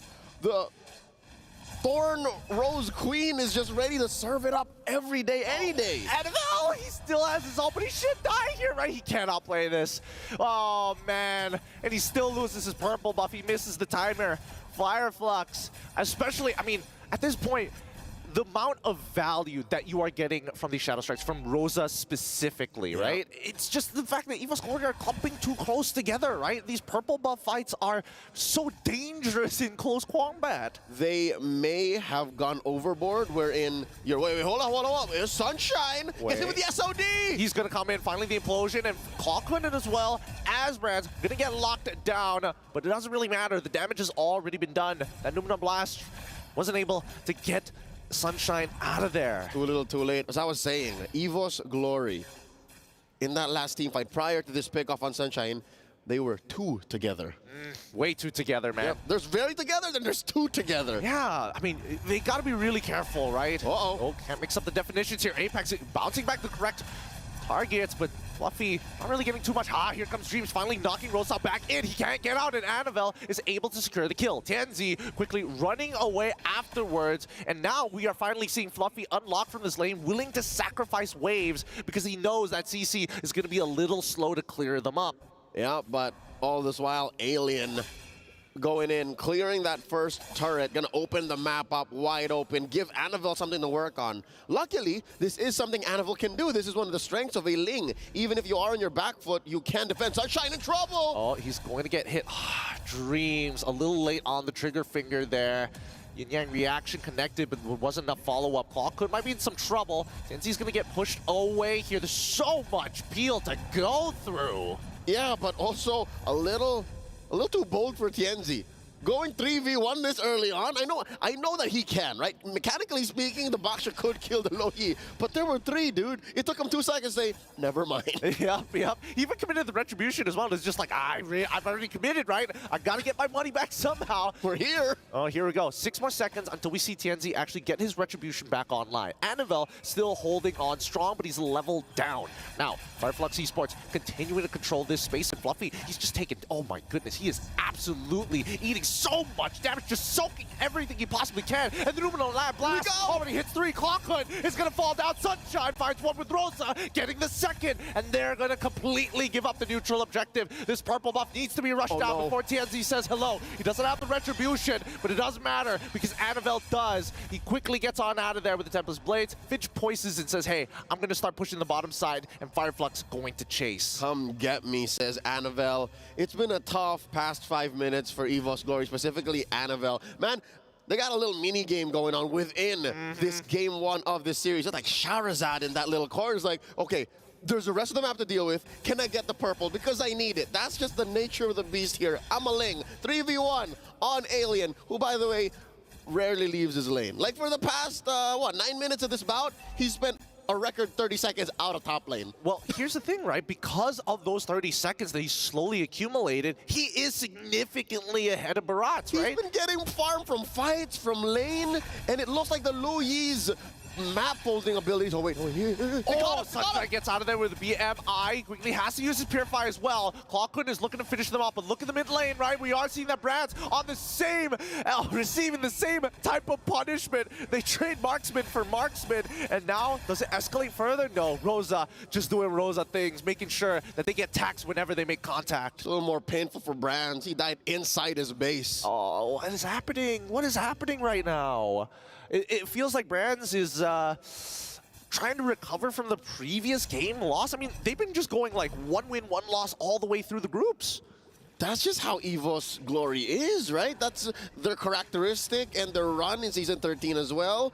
But they don't have a whole season to do this. Now they're going in! Genzi, he's going to get pushed in towards the purple buff pit, but they're just going to give it away. It's not worth fighting for. Wait, Annabelle, he still has the Blade Tempest to get on out of there, but the Numina Blast does connect, but not enough. Canceled very early on by Fluffy. That's a buff worth fighting for. Annabelle, did he get it? No, he didn't! Oh, no! It's not even worth fighting for It's anymore. tough! Oh, wait! He spits him back into the wall against Apex 47, and now the full team is going to start scaling down to get the space. Implosion looks good, but it doesn't matter because the damage is even better for Fireflux Esports. Alien ends up going down as he tries to zone out the back line, but Annabelle is able to trade back 2. So at the end of it, it's going to be a 2-for-1 trade in favor of EVOS Glory. It's a fadeaway Hawk to a 360. Oh man, he's just spinning on that thing. I didn't know that mechanically that was possible because again, in the past 2 years, you rarely see a Barat with a flicker. You usually see a Barat with a retribution. So seeing him go, Detna's welcome, flicker back, throw you into a wall that previously wasn't there from the previous angle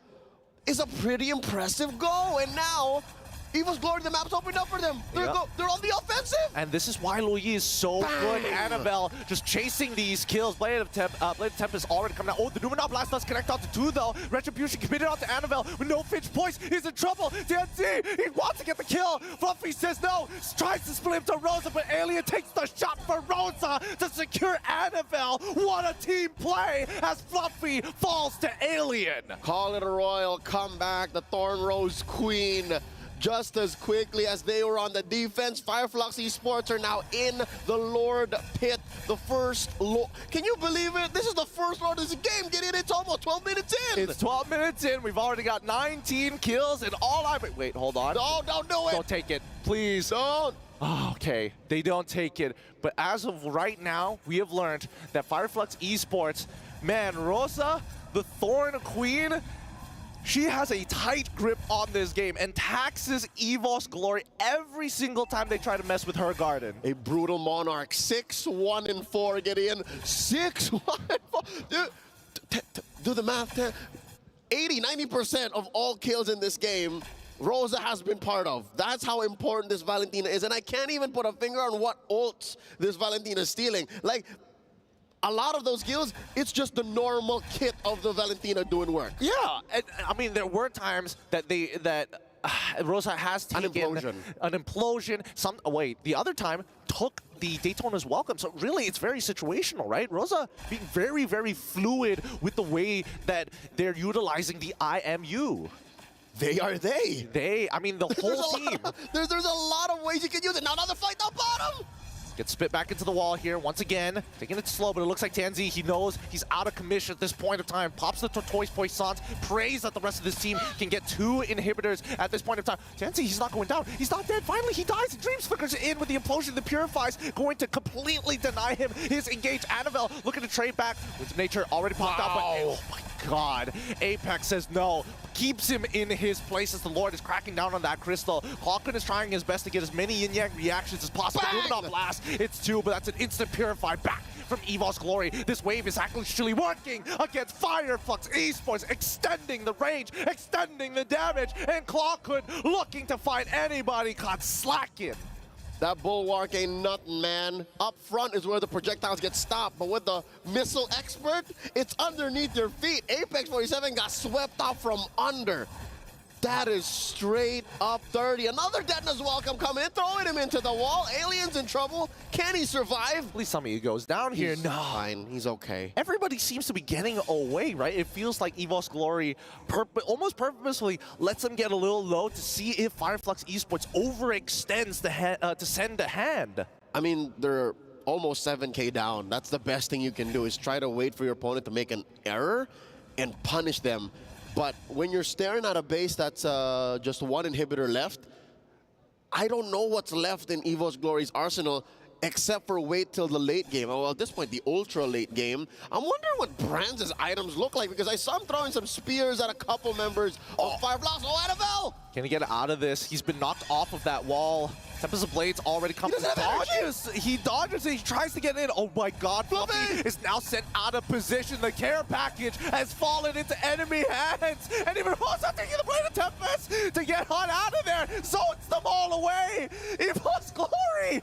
Oh no. He's so fluffy, he died. The Lord spawned. I don't know if they want to take it or wait for this huge wave up top. They're going to try and end this. They're going to try it right here. The inhibitor is going to break. They're going to need a tank as much as they can. Rosa into the blazing duet from Sunshine. Absolutely annihilates the backline. It's over here. EVOS Glory crumble under the pressure. Fireflux Esports are together. They are one. They folded that boy in half. Dreams is down, and so is the base. Game 1 goes to the Turkish. Gideon, I get it now why this is the ALJ match of the day. What a high-octane matchup from start to finish. Man, both sides just really going for the throat with each and every engagement we've seen. If there's a POI on the map, both teams will fight to the death for it. I can't believe that ended with just as few Lords. I think we only saw one. Pretty much. Yeah, the second one was just given up because they were like, oh, we already found 2 picks. Let's just close out this game. Just take the inhibitor, push in, and finish right then and there. Dude, yesterday wasn't Fireflux Esports' day. And again, EVOS Glory is known to take their time to get there. But they don't have the time, man. Like, right here, right now is where they gotta go. I mean, they can go even further, personally. I think they can push their limits even more so, because this is whether or not they qualify for the brackets, for the playoffs. But I don't think Fireflux is gonna let them. Look at how locked in they are. Let's throw it over to our analysts as we watch the highlights. Attention, attention, ladies and gentlemen. Lu Yi has dropped a game. And again, it's on EVOS Glory. They got the Ling as well. This is one of those games where perhaps playing a slower tempo didn't work out for them. And this is also the part where you know that a team is prepared. Fireflux Impurity, they are so prepared going up against EVOS in this case because they gave out the Ling as well as the Moskov. And of course, this Lu Yi that they answered with just one pick. That's going to be the Lolita, which we saw in this game was so effective. Apex 47 just shut down Anavel as well as Brands. Clockun had a lot of great time, but then again, you could see that they closed it out really well. But my personal MVP for this is Rosa. What a god. Yeah, Rosa the god right now. I mean, just a monster overall. It all started in the very beginning. First turtle, Anavel goes for the jump, Finch post to Finch post, and Rosa pulls out an implosion, pulls Anavel from the sky. I mean, just, it feels like Fireflux is getting better and better and better as all of these games go forward. So apparently the answer to the Ling is the CC as well. At this time, Alien got a lot of farm, ton of farm. Went up against the Barretts, which I understand why EVOS picked this Barretts up because they're gonna need a frontliner for both the Ling as well as the Moskov. It makes a lot of sense in the end, but CC is a traditional counter to the Barretts, so that lane is definitely going to be in favor of Alien with the highest GPM now. And then there's also that neat trick where you can actually counter the Ling with the CC. As long as the CC is keeping up with items, you know that the Ling is not gonna have a good time because of the curtain call. But again, I gotta say, as a Lolita main, I love watching Apex 47 using that Lolita, kind of making it so that any kind of engage, like even getting the yin-yang reaction or yin-yang duality or yin-yang this and that. Double vacuum, yeah. Double vacuum, triple vacuum, the skibbity, suckity vacuum. You know, it's like skibbity. The Lolita was able to answer a lot of problems that EVOS Glory had. Yeah. So EVOS Glory, I feel like after that game loss, because again, this is a best of 3. As long as EVOS wins the next one, they do have an opportunity to go to the knockout stage. But I don't know, that game would hit your ego, man. Like you got Ling, you got the Lu Yi, you got a Moskov, and you still can't take home the W. It's essentially a shopping spree for everything that EVOS Glory likes. They really like to play this Lu Yi for Clockwood, and when you look back at that game, Clockwood was phenomenal. Actually, see all the shots. It's just that in the end, his teammates, they cannot keep up with the tempo that you're seeing coming up from Fireflux. The thing with Moscow plus the Ling is that it's almost a very strong composition. It's actually really, really strong. But you kind of need the bridge to go to the late game. That's why I felt like maybe Farsa would have been good, but it was bad out. Maybe a Vexana could be good because these are the heroes that kind of don't shine anymore because the Lu Yi becomes a star when the Lu Yi is there and you need to play fast if you're playing Lu Yi, which kind of doesn't connect with the playstyle of Ling plus Moskov. I mean, now we got to continue our conversation because we're going to look at the Sony MVP of the game, and you guys already threw in your nominations. We heard Rosa, we heard Apex 47, and now we're looking at the highlights here where, again, the tempo coming in from Fireflux is very impressive. Yeah, I mean, everyone just played so amazing on the team, and you can see here there was moments when Sunshine was popping off, but it just felt like the whole team was playing as a unit through and through. Yeah, I can see that in this case. Sunshine will be taken out, but look at the trade coming up from Fireflux. They didn't let go of the tempo. This is an off-cam kill onto Brand, so no matter what happens, there is always pressure that's applied on some parts of the map, even when they lose Sunshine in that trade. I don't know, man. Looking at the highlights again, impressive work coming in from Fireflux, but I gotta say, Dreams didn't have a lot of good implosions coming in because every single time he actually got an implosion, it gets canceled out. People are able to purify out of it, but dude, Rosa in this game, man, is like the god. Performs on the Louis, on the Farsa, and now on the Valentina as well. 16 KDA, You dude. saw that last clip where he was able to take out Annabelle, eventually chasing him down with a double dash in the first kill. Then he kept on, he actually copied the Louis along the way, TP'd to the Kramer's bush, eventually got another kill for his team. I mean, how good Rosa was in this game. He was juggling between the implosion as well as the diversion to get the most out of this Louis. Yeah, honestly, again, this is going to be an amazing best of 3, but now we've heard insights from our analyst, Wolf, as well as Trex, but now we got to go over to our Aces ROG reporter. Atrina, what do you have for us? So we heard from Diablo earlier, but now we get to take a listen to the experience of Hades earlier on. As you know, NIP Flash, they are the first team to be able to secure that slot over to the knockouts here at MSC. So the first thing that I wanted to ask you is, after the few matches that you've played so far in the past 2 days, you guys have been given a new nickname. You guys are now known as the Singaporean Devils.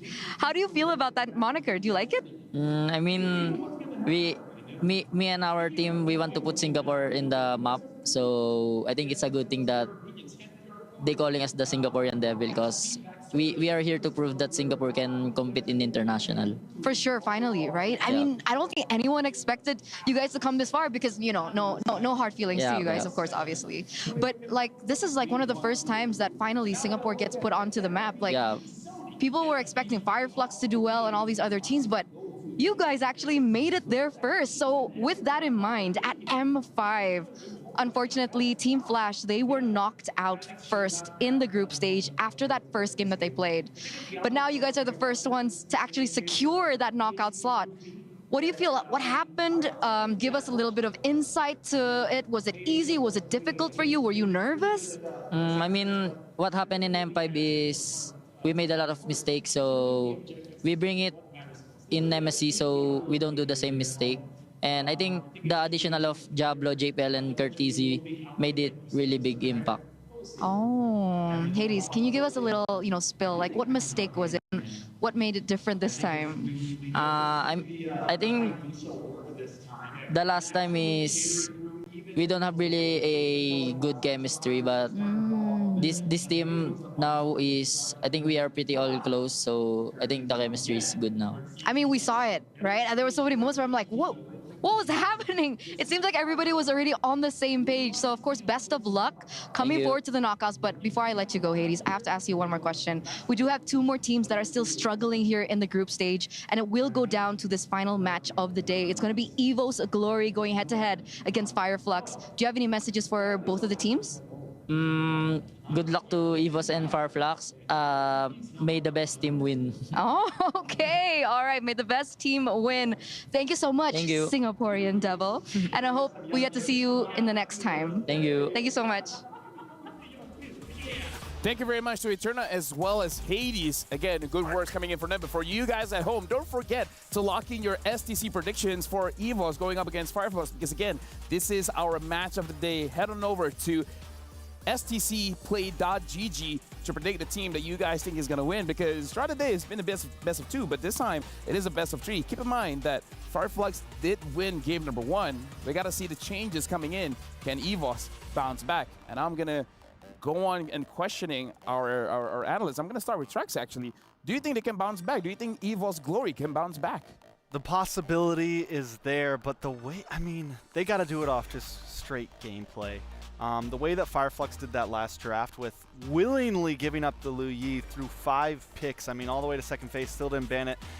They knew that they were going to get the better in that game. You know, they came into that game very confident, gave them, like we said, they gave them so many powerhouse picks. Yeah. And they had an answer for them. So either they've got the code broken, like they just have EVOS figured out right now, but EVOS has to come with something here, and I don't quite know what it is. For me, they might change the tempo a little bit. I think that they were so all in the late game with Tiger plus a little. Yeah. Although it makes a lot of sense. I think I mean, it was my pipe dream to see a Tiger plus Louis because that's implosion and double vacuum. That's so much explosions. However, it did not work because of the disconnect between like these two mid laners to the overall approach of EVOS Glory in the game. They play very slow, but in this particular case with Moscow plus Ling, that's like slow but ×2 slow. You know. Well, I mean, you know what my dad said in regards to this. Okay. Technically, EVOS Glory got a good draft, right? Yeah. Yeah, well, I remember what my dad said. Just because you're right doesn't mean someone else is wrong. Right? So even though you got a good draft, dad. Just because you got a good draft doesn't mean your opponents have a bad draft. Lafel, why is it that your dad always says the good stuff, all the right things? I coached him. You didn't have that experience. Yeah. Neither did I. Well, we talked, and you know, in life, he just taught me just because you're right doesn't mean someone else is wrong. And in this situation, just because you have a good draft doesn't mean your opponent has a bad draft. That's true. Yeah. I agree. W dad. W dad. What's your dad's name? Muhammad Kamal. Or just Kamal. What? No, I mean like a screen name. Like of course, if you're Lafel, what is screen name? Lafel's dad's What's IG? his IGN? Lafel's papa. I'm gonna make that my IG. Okay. Lafel's papa. Lafel's papa. 001. All right. Well, again, jumping into the draft, I do agree. They gotta figure out that this meta is about picking up the pace. Having control over the turtle is good, but then after the turtle, you gotta control the map. So I feel like Fireflux have the right idea here, where you guys can have this power picks like the Loyi. We're gonna have something like the Lolita to kind of like prevent you from doing what you want to do. And now we're jumping straight into the pick and bans here. EVOS Glory is gonna be the first pick. Fireflux is gonna be the second pick. EVOS Glory, they themselves ban out the Louis. So even if it's first pick, they don't want it. So we know EVOS has to change pace now, right? We know they have to do something different. We've already kind of established that. But with Fireflux on second pick on the red side, and them already showing they don't need a Louis to win, this is a comfortable spot for them. Like, they don't really care about blue side at this point. Yeah. Though I will say Valentina is probably a power pick for them, and I don't think EVOS gives that up. And since they're not banning it, high chance they pick up the Valentina right away. Yeah, that's a clogged hero. But then again, you open up the Rosa hero, which is a Farsa. Exactly. Eventually will be third pick. But then again, you can really solve that with like Yuzhong, which we really sleep on for quite a long time now. So it's definitely one thing that you can consider. It's crazy how strong Farsa is, and we still don't see a Yuzhong. I mean, like, I feel like... Okay, here's the thing, Trex. You know I've been on your... Oh, the Valentina ban. You know I've been on your watch party the other day, and I was talking about how Farsa is kind of like not in a good spot because Yuzhong is so strong. But if Yuzhong is not going to get picked up, then this Farsa is going to continue looking strong. Yes, sir. That's the disconnect to me. But what is the first pick here? I think Moscow is open. Ling is also open. EVOS being on the blue side means that they get to decide it is going to be Moscow, which gives more merit for Fireflux to get the Farsa this time. And Edith as well looks good. So I'm thinking Edith actually for Fireflux. There's that Arlet as well that can also be picked up by Fireflux. Can we talk about Rosa for a bit? Because I even remember the previous M series, Rosa was a monster on the Lilia. So it's kind of like, it doesn't matter what the meta is right now. Just give me any mages. I'll show you how it's done. At this point, I wouldn't be surprised if Rosa is like, you know what, give me the Terizla. Let me show you how Terizla mid works. It feels like Rosa always has an answer somewhere there. And Fireflux in general has always been known, you know, to not only be able to stick to the meta, but to think a little bit out of the box. You were saying before, you know, the Leomord picks on Tianzi in the past, one of the things they were able to beat teams like Blacklist with. So I think right now we're keeping it simple. They do pick up the Faramis here. They pick up this Basha, and I think the Faramis is a great pick, especially coming after the Moskov, because Moskov's, you know, not the greatest against someone that can kind of bring everyone back. But you don't want to expose yourself too much if you're the Moskov. You want to get in there, get out with your dashes. But EVOS can answer with either Farsa or Vexana is also good versus the Baksha in all honesty. I think might just reserve this one thing immediately go for the Alpha, which is the answer to the Baksha, and then the Terizla afterwards. So this means that Fireflux can just close it out with the typical answer to the Terizla, which is the Benedetta, for example, or maybe the Lapu Lapu. At this point, it looks like EVOS Glory they're going with comfort. They're going with what works when their mind does work. NFL on this alpha, if nothing else works, put the alpha on NFL. And this is good and bad. This is good because this is what NFL is comfortable with, but this is bad in the terms of they're desperate.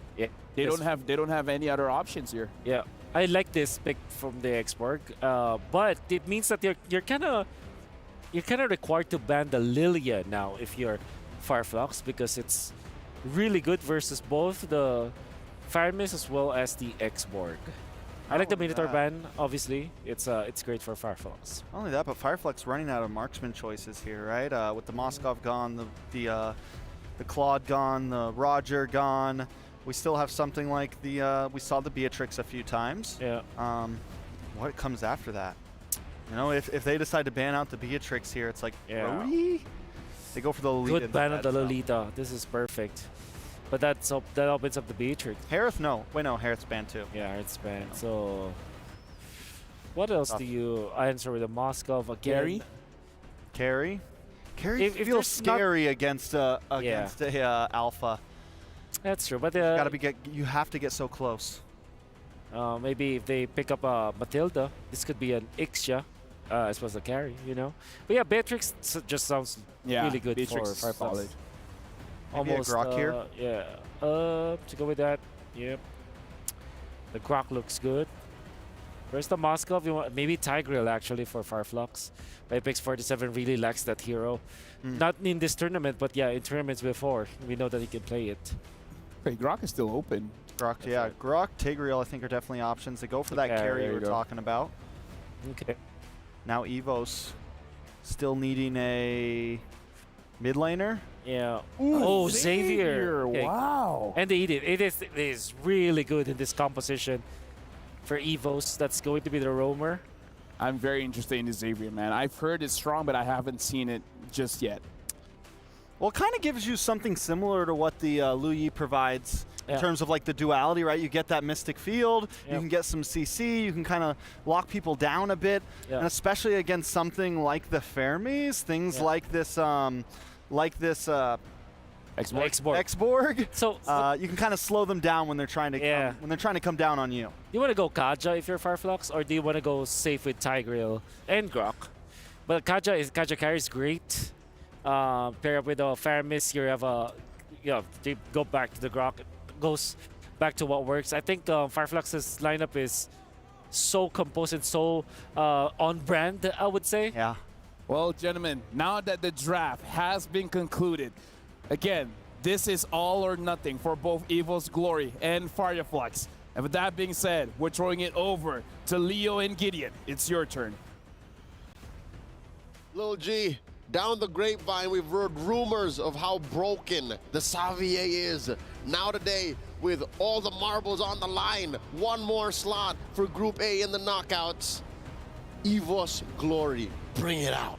Honestly, I think it's not like I haven't seen Claw Kun do this before. He did this at the Snapdragon Pro Series, and now this time he's going technically on a nerfed version of the Xavier. The real question is whether or not is he going to get the timings that he wants? Can he harass his opponents, and will he be using Temporal?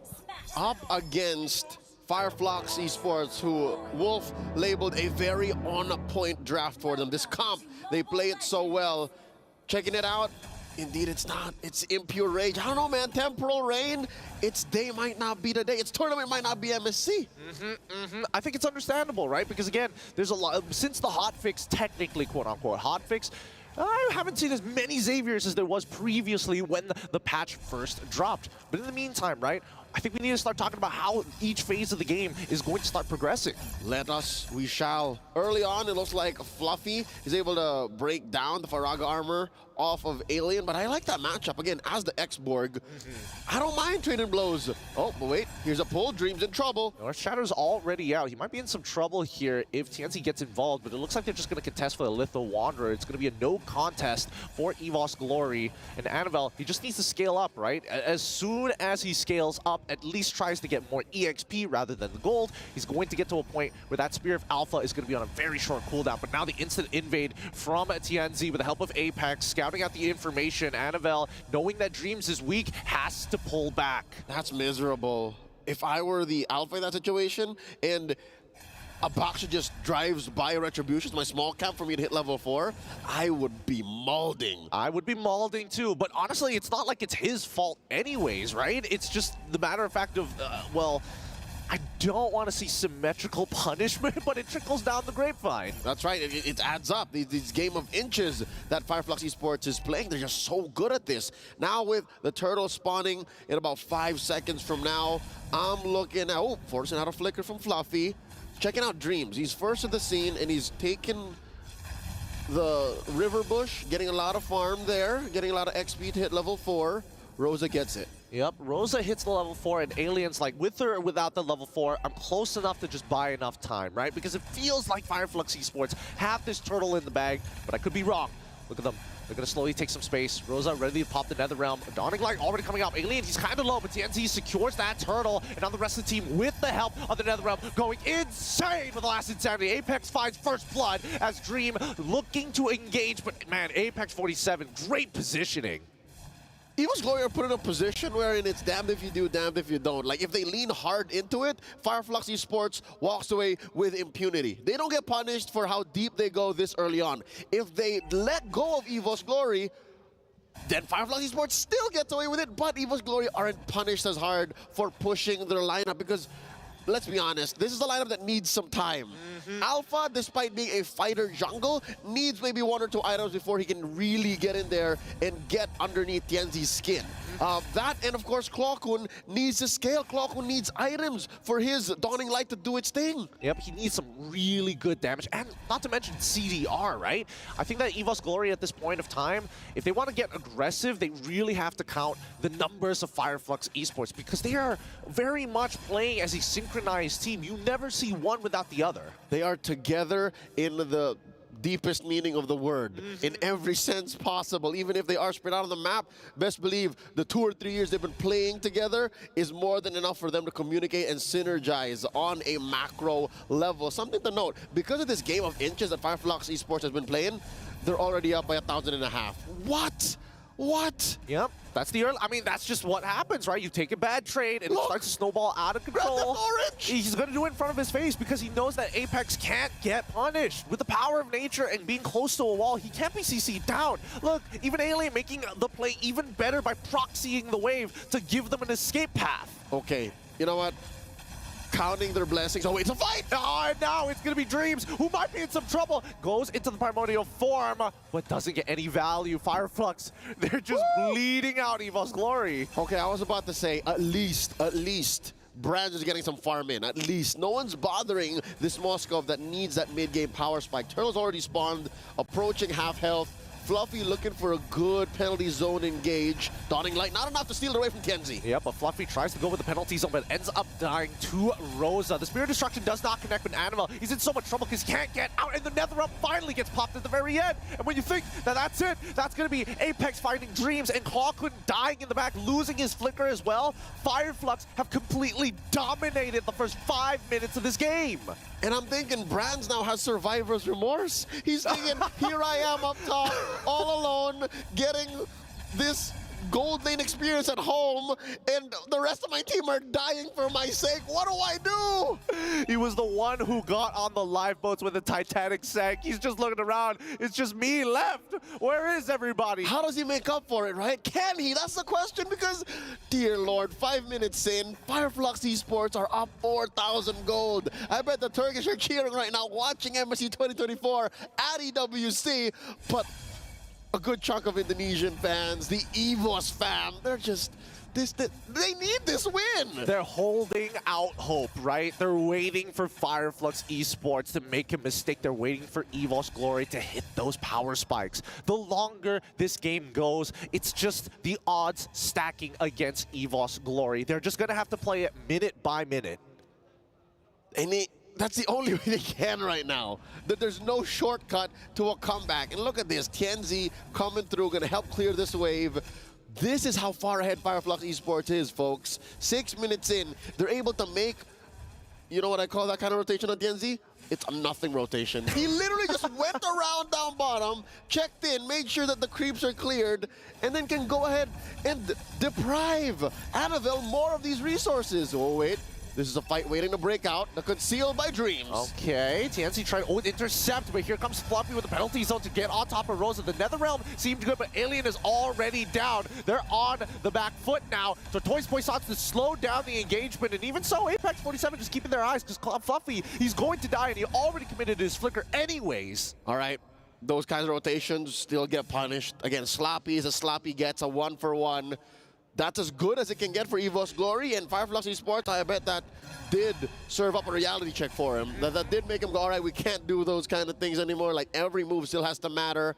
TNZ here committing Grand Theft Purple, and of course, last turtle up. I don't know if there's any chance for EVOS to contest, but it looks pretty clear. Yeah, it's looking pretty clear. I don't think it's worthwhile, right? Annabelle is already 2 levels down. If he jumps in with the Spear of Alpha, he has no escape mechanic after that. But here we go. The full fight is going to start breaking out. The backlines of Dreams getting absolutely blasted here. Flickers away, still dies. Sunshine finds Dreams initially, but Tansy ends up going down. Annabelle, oh my goodness, he found Apex 47. This would be good if he can survive, but I don't think he's left out in the open, but still, might just make the play. They find a trade back with the help of Clawhood, and that is the best case scenario. EVOS Glory walks away with a 2-for-3 plus a turtle on the way out. Where did they dig that out from? Say goodbye to that 4K, 5K gold lead. Approaching the 8-minute mark, they have closed the gap. What's going on? Here's another look at that, the SCC replay. They were just in so close. The Spear of Alpha knocked up 4. It hit 4. Annabelle slowly piled away, kited backwards. Helps Clawhood secure the kill, but a lot of that damage was just tanked by Fluffy. He took the full brunt of it for the sake of his team. Body Smith at work. And again, Clawhood, despite being short on items this early on, again, he did suffer a very difficult early game. It was just enough time. That's literally just quantity over quality. Like, all of the skills just hitting over and over and over again. He's just spamming it, right? He's just spamming it. But in the meantime here, both teams, as long as Annabelle is still trying to scale up as quick as he can. Oh, actually, it's not too bad. Not too bad. Does have 2 items, right? Glowing Wand, and as well as the Enchanted Talisman. He got a shutdown. He did get a shutdown. Yeah. So he's catching up pretty fast, right? He's pretty much on the same, on par with Rosa. I mean, he's slightly ahead and will get his items faster, but at the end of it, at least you're not falling too far behind. That's right. Oh, wow.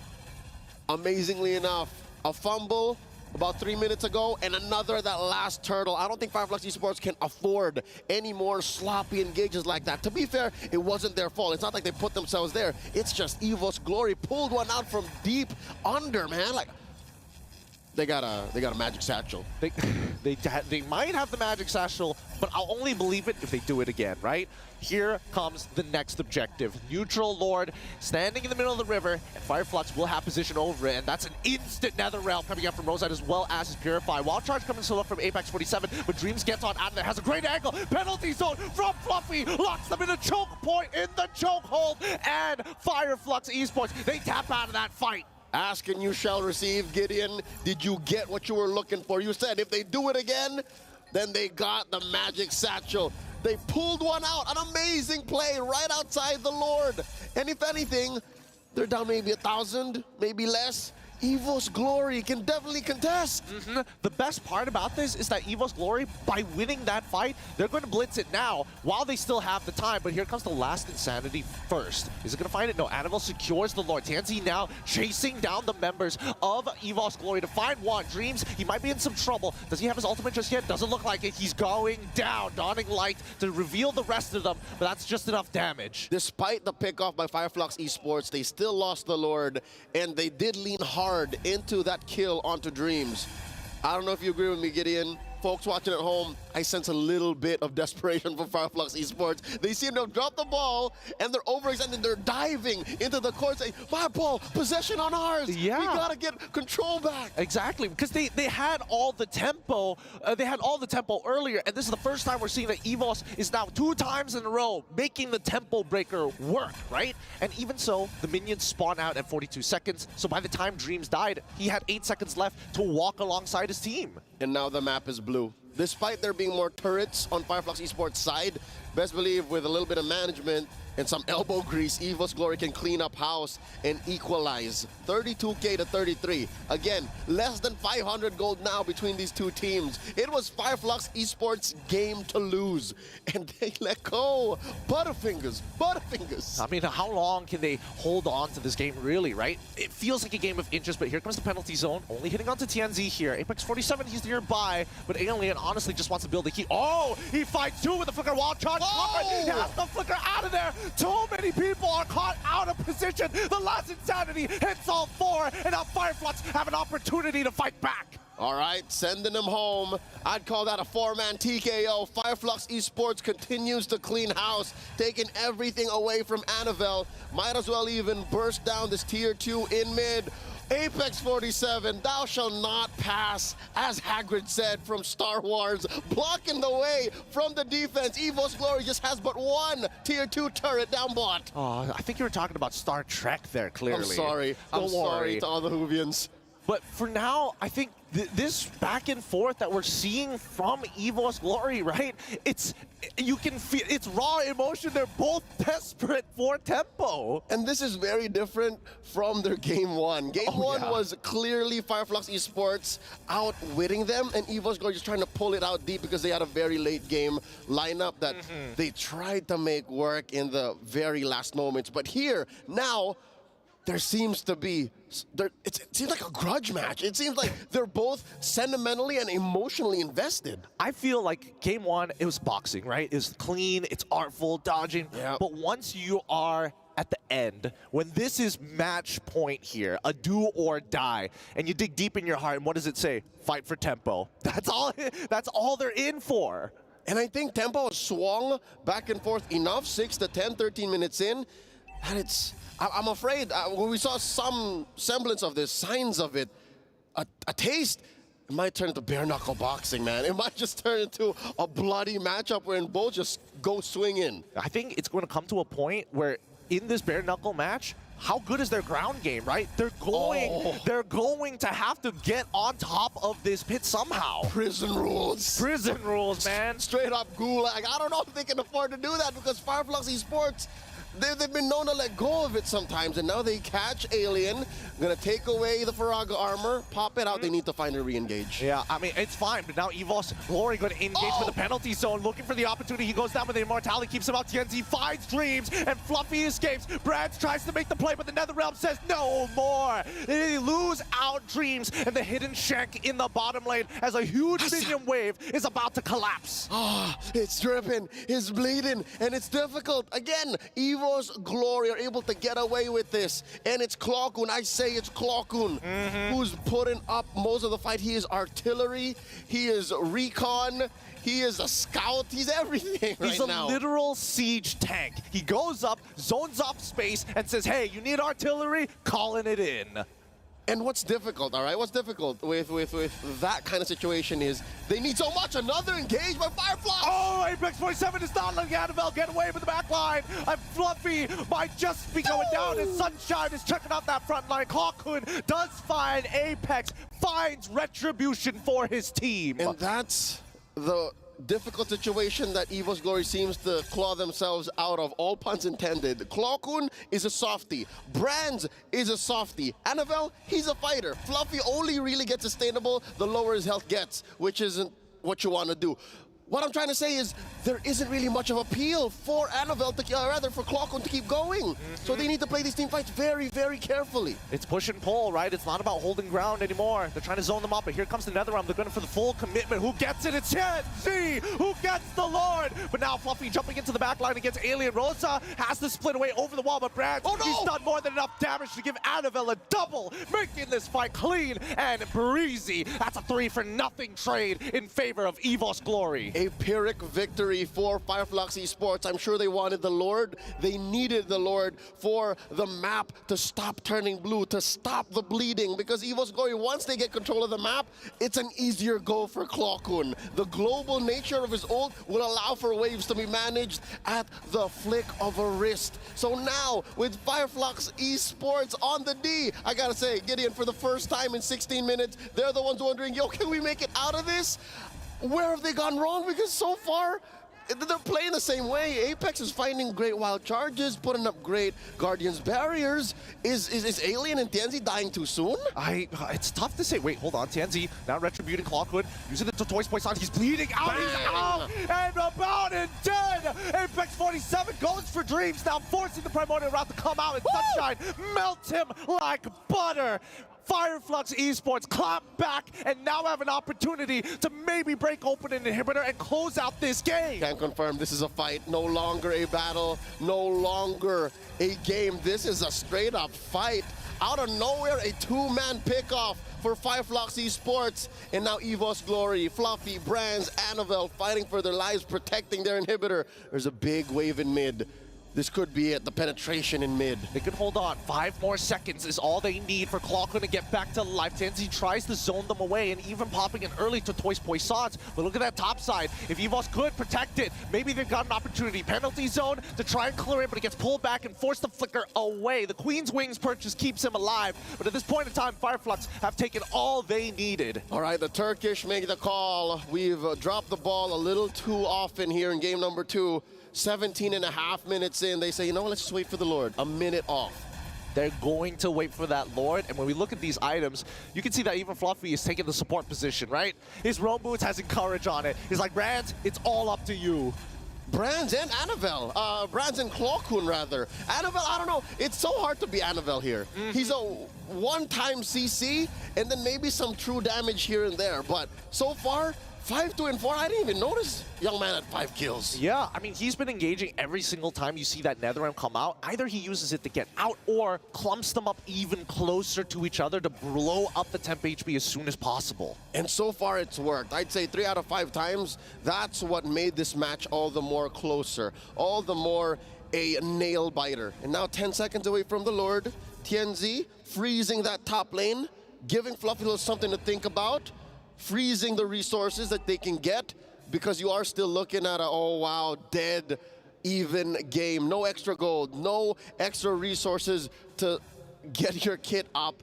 And now we begin. As close to a dance as you can in July of 2024. Here we go. Once again, the Conceal comes on through, forces the Spear of Alpha, and now they're chasing down Annabelle. Oh, Winter Crown protects him. Oh, the Spear Destruction does not connect. Penalty Zone comes on through, and Fluffy loses his immortality. Will he get the Spear Destruction in time? No. The rest of the team trying to peel backwards, but they're moving forward as Annabelle is out of there. Last Insanity finds Fluffy, but the rest of the team has backed away. Fireflux weakly gets an immortality for Alien. He's back up to speed. They lose nothing, but Fluffy is down for the count. Okay, that's a man down for EVOS Glory. Given how close these fights are, I don't think you want to contest with a 4v5. You don't want those odds. You don't like how that might turn out. Giving the Turkish another massive Lord. Gideon, this is an evolved Lord. Team fights with the big one are going to hurt even more. I mean, here's the thing. At least with EVOS Glory, they have high ground defense with Clockun being alive, right? He can get Dawning Light after Dawning Light after Dawning Light, roughly about 15 to 12 seconds with his passive available. And he is on his way to his final item here. One more, same situation with Rosa, who I believe is investing in a Winter Crown as well. Alien just picked up his last item, the Ice Queen wand, and oh, what? No, it wasn't. That's not a Winter Crown. No, that's a Sky Piercer. He wants to end fights. He wants to end fights. The Queen has had enough. They're trying to put a phantom tax here, right? They're trying to steal away lives if anybody gets greedy. But let's see. First inhibitor is already down. Next penalty zone is going to land on 4 members of Fireflux Esports, but no follow-up as they focus down on the minions. All inhibitors will collapse, and Fireflux will slowly back up. But unfortunately for Apex, his story is kind of finished here, but the Netherrealm saves his life. The execution strike doesn't kill him while charging him away. And Sunshine is able to make it out of there at the cost of his Purify. Gets blasted by the dawning light, but comes back just in time. Sunshine with the juggle, picking up the winner crown at the very last minute. The Indonesian Nightmare, Dreams almost punishing Fireflux Esports, chasing them right outside, out of their jungle. EVOS Glory lives. EVOS Glory is still in this. They're still in this, but they're at a really big disadvantage. 3 missing inhibitors, all lanes with super minions, and I think that Fireflux Esports, they can really take their time with these fights now. But contrary to that advantage, that opportunity, one more look, the SCC replay here. Look at that bottom lane situation. That was an immortality. What an amazing juggle. Sunshine always on point, aware of the situation. I was saying, I don't think they have time to dilly-dally. I don't think they have time to allow EVOS Glory to play around and wait and get farm up. Look, for the first time in a while, man, Brands gets a free buff. When was the last time EVOS Glory got a free go at their own jungle? That's a good point. That's a good point. Fireflux has been really trying to end this game quick and more so just choke out their opponents. But at this point of time, I think that Fireflux Esports understand that wave clear is going to be important, right? Back doors is a high potential when you have 3 missing inhibitors. And TNZ, he's just waiting, the recon scout for the team. Yep, but so far, with this kind of like, whoa. We got new tech coming in. You see that? I saw a glimpse of it. The Lantern on Rosa. Interesting. Okay, that's going to matter against Fluffy, against Dreams, to a partial level, maybe to Annabelle. So now, talking about what kind of situation we have, you said a backdoor? Dude, Fireflux Esports is an Ube team. They want to play together. So they just want to win unless... See? Oh, no, that's Kenzie. Maybe. That's the problem, right? EVOS Glory cannot take position of this Lord first, and Fireflux Esports have 3 pushing waves all the time. They can't risk it. EVOS Glory are aware of all these possibilities, and they can't let any of them slip. And as soon as they show themselves, they attack. TNZ is forcing Annabelle to use his... Wait, hold on. Fluffy, even with the penalty zone, doesn't hit all the correct targets, and even the Spirit of Destruction completely whiffs. Fireflux, they can just back away. Majority of the resources are already down, and they can start the blitz. Not just even the Primordial Wrath, Gideon. Look at that. A lot of ult spent by EVOS Glory here. Looks like Fireflux Esports, they got the reaction that they wanted. They could start and, honestly, they could reset this if they wanted to, right? The way they can still play with the waves. EVOS Glory is the one on the disadvantage, and Fireflux, they can keep rolling the dice. I call that a partial win, but it looks like Fireflux Esports aren't too eager to capitalize. Massive respect to EVOS Glory for maintaining their stance here, holding their ground, because they're still waiting on an ult for Clawcoon, but then again, at this point in the game, cooldown should be quick. Yep, and I think that Fireflux Esports have learned their lesson, you know? After 20 minutes of the back and forth of huge gold swings, I think, you know, EVOS Glory has earned their name. For now, they have to bide some time. Ooh, interesting. The barrier is going to cut them off in a weird way, but it's melting them and really building up heat for Alien. Rosa can come back into the back line here. Dreams is going to get a little chunked, but that's already the primordial form. Oh, Dreams does have an immortality. Catches the Guardian's barrier. No more immortality, no extra life for the Indonesian Nightmare. And because of that little dance, they didn't dance with the Lord. They danced with their opponents. The Turkish score another Lord, their 3rd one for this game, approaching the 25-minute mark. Dude, Apex, like, his early game engages have been insane. His walls in the late game has been insane. The only thing that was his problem was the fact that he was trying to apply early game tactics to the mid game where he got punished twice, and now it's all gone. It's really, really dangerous to be around this man. Mans is thinking ahead. Mans is living in 2030. That's the kind of Grok game he has, and he never let go, not for a second. Oh, wow, look at this, sinking up the waves. Big, massive Lord in mid. Alien heralding another wave up top. Apex and Rosa down bottom alongside Sunshine. All waves crashing in. EVOS Glory up against the corner. Gideon, this might be it. This might just be it. They're going to take their time with this first, trying to gather up as much as they can. They get the initial knock-up with Wild Charge onto Fluffy, who penalty zones just in time, but the Immortality is going to bring him back, but the Lord is too strong. It's too big. Annabelle is melted down. Fluffy tries his best, but they can't clear up these waves. Sunshine going straight for the base to get the 2-0 against EVOS Glory. The Turkish make it through to the knockouts. The legacy of MLBB excellence that they have started years ago continue on through here at MSC 2024.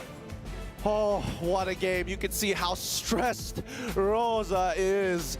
Oh my goodness. GG, well played. A beautiful game played by both of these competitors. We've yet to get the confirmed status of EVOS Glory, but at this point we like to say GG, well played, and terima kasih to the de facto people's champion, to the underdogs from Indonesia. EVOS Glory put on one hell of a show. Held on for 25 minutes and change. That's so crazy, considering their regular season, considering what they had to do during the playoffs, the roster change to get to this point. It feels almost bittersweet. But alas, there's only 2 slots in the knockouts for Group A. And this is the performance of a lifetime for the Turkish champions. Turkey is Fireflux land, man. And here, they're taking it all the way to Riyadh. Look at that for the glory of the MSC trophy. I mean, they've worked hard, and better yet, they keep on grinding. Every year, they just get better, and it doesn't seem like it's ever going to stop. It looks like on stage, they're setting up Apex 47 alongside the Wood Sandstorm and Mara Aquino. I'm excited to hear from the roamer, man. You said his grok was insane. Yep, his grok is insane, and hopefully we get some words from both Mara Aquino and as well as the Rude Sandstorm. Take it away. Thank you very much, boys. And that is a wrap on Group A. We have our second team qualifying and making it to the knockout stage of MSC 2024 here at the Esports World Cup. And we have Apex 47 joining us on the stage after getting themselves into the next spot. Now, can you tell us your feelings, your emotions after getting that second spot in the knockout stage, especially after going through such a rough day here in Group A? Aslında dün bizim için çok kötü bir gündü. İstediğimiz oyunları oynayamadık. Kendi oyunlarımızı sergileyemiyorduk. Ama kendimizi bir şekilde toparlayıp buradaki rakipleri yenebileceğimizi biliyorduk. Bugün buraya çok motivasyonlu bir şekilde geldik. Dünü unuttuk tamamen. Dün aklımızda bile değildi. Bugün hiçbir maçı kaybetmemeye geldik. Çok güzel de öyle oldu. 4 maç üstte kazandık. Gruptan ikinci olarak çıktık galiba. Çok mutluyum. So yesterday was not the best day for us. We had a rough day indeed, but we managed to come back today, and we've had a great game today. So it has been a great day for us, and I think we are now the second in the group. So I would say that we have had a very good matches today. That's right, second in the group. And it doesn't matter what happened yesterday. What matters is now, and you ended it with a bang. You're moving on to the knockout stage. Now, if you were to choose anyone that you want to face the most, someone that you're looking forward to seeing, what team would that be? Ya açıkçası şöyle, ben kimin gelmesinin pek önemi yok çünkü hepsini aynı rakip olarak görüyoruz.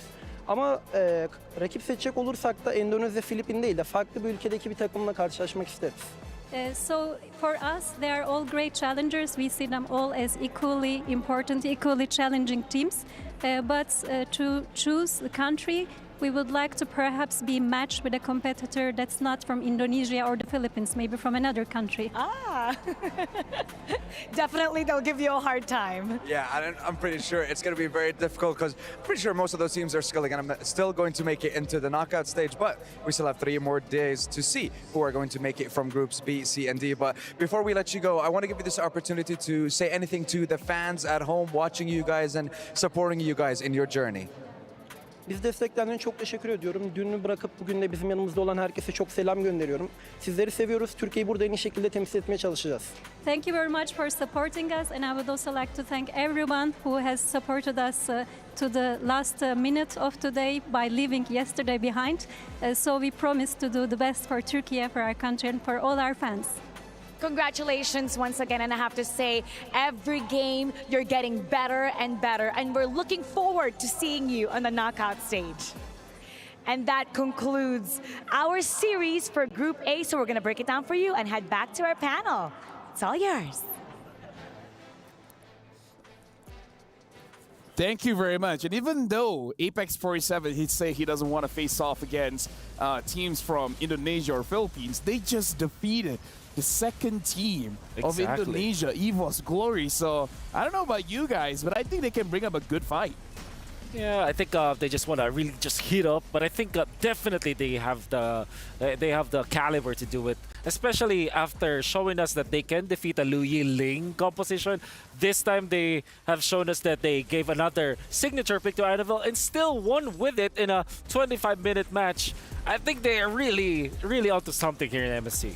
Yeah, I mean, Fireflux has just continued to kind of defy the odds here with a long run through Group A. And even in this game right here, I mean, it goes down to the line. We go, what, 20, 22 plus minutes, and they're able to pull it off. They're able to keep themselves together. And if there's one thing I can think of when I think about Fireflux, you know, it's just that power of will, right? Yeah. The drive to be able to lose a game in day one and still come back, go 22 minutes and still come back. Yeah. Can I like drop oil on the fire here? Sure. Okay, that doesn't work, but okay. I would say this is a healthy rivalry between EVOS and RRQ because they both love each other so much that they both didn't make it. Fair enough. Oil has been crazy dropped. Now it works? Now it works. Now it works. Now you understand what it was. No, I understand. Right? Because, again, like, it's crazy to think EVOS Glory was one of the favorites. Maybe not for us, because we disagree with everyone, right? Yeah. But still, Fireflux, day number one didn't work out, but day number two, they definitely showed up. Rosa showed up again with that lantern. The Sky Piercer didn't work to his, I would say, the idea that he wanted to like, eliminate people. But during that last clash, you saw that after Wishing Lantern was picked up, Dreams really suffered so much. He dealt so much damage onto Dreams that Dreams was forced to utilize the ultimate and then eventually lose his immortality. The pokes that came from the Faramis was so painful in the last few minutes of the match. Then that Wishing Lantern last pick coming out from Rosa did work. Can I say I love our floor? Yeah. The floor is great. Honestly, if we can have this in our room, that would be amazing. Did you ever think you would stand in the Land of Dawn? We got the LaFell skin here, the MSC LaFell skin in the Land of Dawn, right next to the turtle pit. You know pit. what? I like the way you say. Have you ever thought that you would stand in the Land of Dawn? I would. Very never. poetic. But let's talk about this as well because you know what? This has been crazy. Group A, it kind of went through how I thought it would, but at the same time, not how I thought it would look like. I did predict that Fireflux will make it eventually, especially after knowing that they're really, really good at their play or how they played during their championships, their qualifications to MSC. They look really, really good, and we know that they have players that have been seasoned already across all of the years that they have been playing together, and it now translates. I was surprised what happened yesterday, for sure, with Fireflux, but today they showed up. They know that they only had to brush off all those jitters, and my oh my, their wins today make it so that they look like a top-tier team, you know? Like a top 4 team, I would say. Well, they're a top 2 team inside of their groups here, and again, that concludes day number 2, but still we have a lot going on for today. And speaking of which, your opinion matters. Scan the QR code for the broadcast feedback survey and let us know your thoughts. We thought that the floor is amazing. I want to bring it home, but what do you guys think? You guys let us know so that we can improve day by day. Any kind of surprises that we've seen today, I feel like we'll get escalated even more because, again, this is just the group stage. We haven't even touched the knockout stage just yet. Still days away, though. It's a few days away. Yeah, you know, a lot of groups out to look at. I'm excited to see the group of Beth, as this guy would say. I would say that will be tomorrow, if I'm not mistaken. Yeah, group of Beth. Group of Beth. Get with the program. People call it Death. If it was the group of D, then sure, group of Death. But no, this is the group of Beth. Yeah. If it was group C or group of Seth. Group A will be the group of F. You know, let's look at the MVP. You know, this is going too far. We got to look at our Sony MVP of the game to really see who deserves that MVP. And again, it could go on to anyone. So now we're looking at the highlights.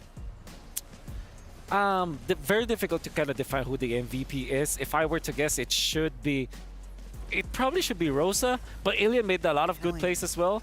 TNZ was also instrumental to them catching Clocken in the middle, which was also very important. Alien just escaping death many times and forcing Brands to do this play. He gets out of this, and then the fact that Brands wasn't able to output the damage in that fight was also instrumental. This was the great pickup on Clocken, which was also very important. And then another play will happen where Dreams will be taken out. So a lot of standout plays actually from most of the players that we are going to see.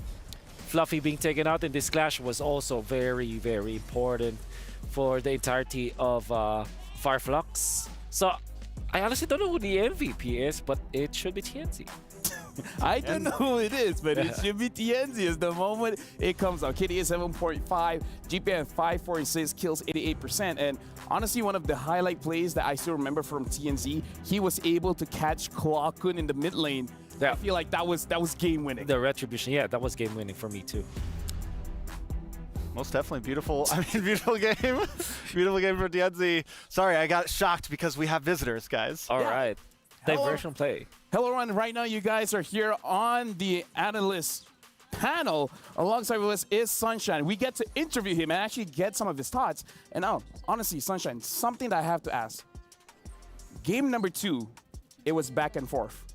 But in mid lane, you guys were able to catch Clockun, the Xavier. Can you tell us what was the communication when TNZ was able to catch Clockun? Açıkçası bütün takımdaki oyuncular lane'deki dağılımları ayarlamaya çalışıyordu. Oyuncumuz bir anda o hatayı görünce direkt görünmezlik basıp üstüne koştuk ve öyle bir ileriye geçtik. So we were really trying to balance out within different players within the game. So when we saw what happened, we used the invisibility option. So this gave us this enabled us to go ahead. Okay, so I also have a question. Been a big fan since Incendio Supremacy M4. You guys seem like you've grown every year since then. And I'm wondering, what are the end goals here? Do we think we can hit top 4? Do we think we can get to top 2? You know, what was your sight coming into this? Hedefimiz her zaman kupayı kazanmak ve bunun için çok fazla çaba gösteriyoruz. Turnuvalarda gördükleri gibi ilk 8 bitirdik MSC'de, global turnuvalarda başarı yaptık. Her zaman üstüne koymaya çalışıyoruz. Çok fazla çalışıyoruz. Uykusuzum hatta bu maça. Dün yenildikten sonra hatta 3 maç scrim falan attık. Ve emeğimizin karşılığını alınca da çok mutlu oluyoruz. Gruptan birinci çıkmak isterdik ama olmadı. Ama bir önemi yok. Yine çok mutluyuz. So we would always like to be at the top. We would always like to win the cup. And yesterday, actually, after the games yesterday, I wasn't able to sleep, for example. So we had 3 trials at our end. So we really prepared very hard. And we also came the 8th place in the previous MSC. So yeah, we always aim for higher next time. Okay. And honestly, this time you guys are looking very strong. Now, the final question for you, because we didn't see what happened when you were up against NIP Flash. So I do have to say, what happened in that game and what did you guys learn going up against NIP Flash that you adjusted for today?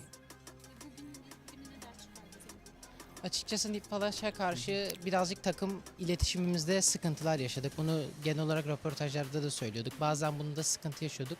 O sıkıntıyı bu maçta çözdük. Dün çok fazla çalıştık bunun hakkında. Bir araya geldik, konuştuk ve bunu başardık ve maça da yansıdı. İletişim harici bazı bireysel hatalarımız da vardı. Beklememe gibi. Takım olarak oynayamadık. Bu iki sorunu da çözünce bu maç güzel bir zaferi elde ettik. So to be honest, yesterday there were some communication problems. So this is the lesson that we learned from yesterday. And there were also maybe some individual issues within the team, but we have learned from this experience from yesterday. And this is what enabled us to win the victory today. Okay, you know, with that, a very simple follow-up question. In the knockout stage, do you guys want to fight against NIP Flash again? Or you guys don't care and you guys want to move on and fight another team? Açıkçası sürekli Endonezyalı ve Filipinli takımlarla oynadığımız için onlarla oynamak benim için daha iyi olabilir. Honestly, it might even be better for us to play against them because we always play against teams from Indonesia and the Philippines. You know what? That's a W answer. That's a W answer from Sunshine. Thank you very much for you. In fact, give the final camera to him. Yep. Just so, is there anything that you want to say to everyone watching the stream?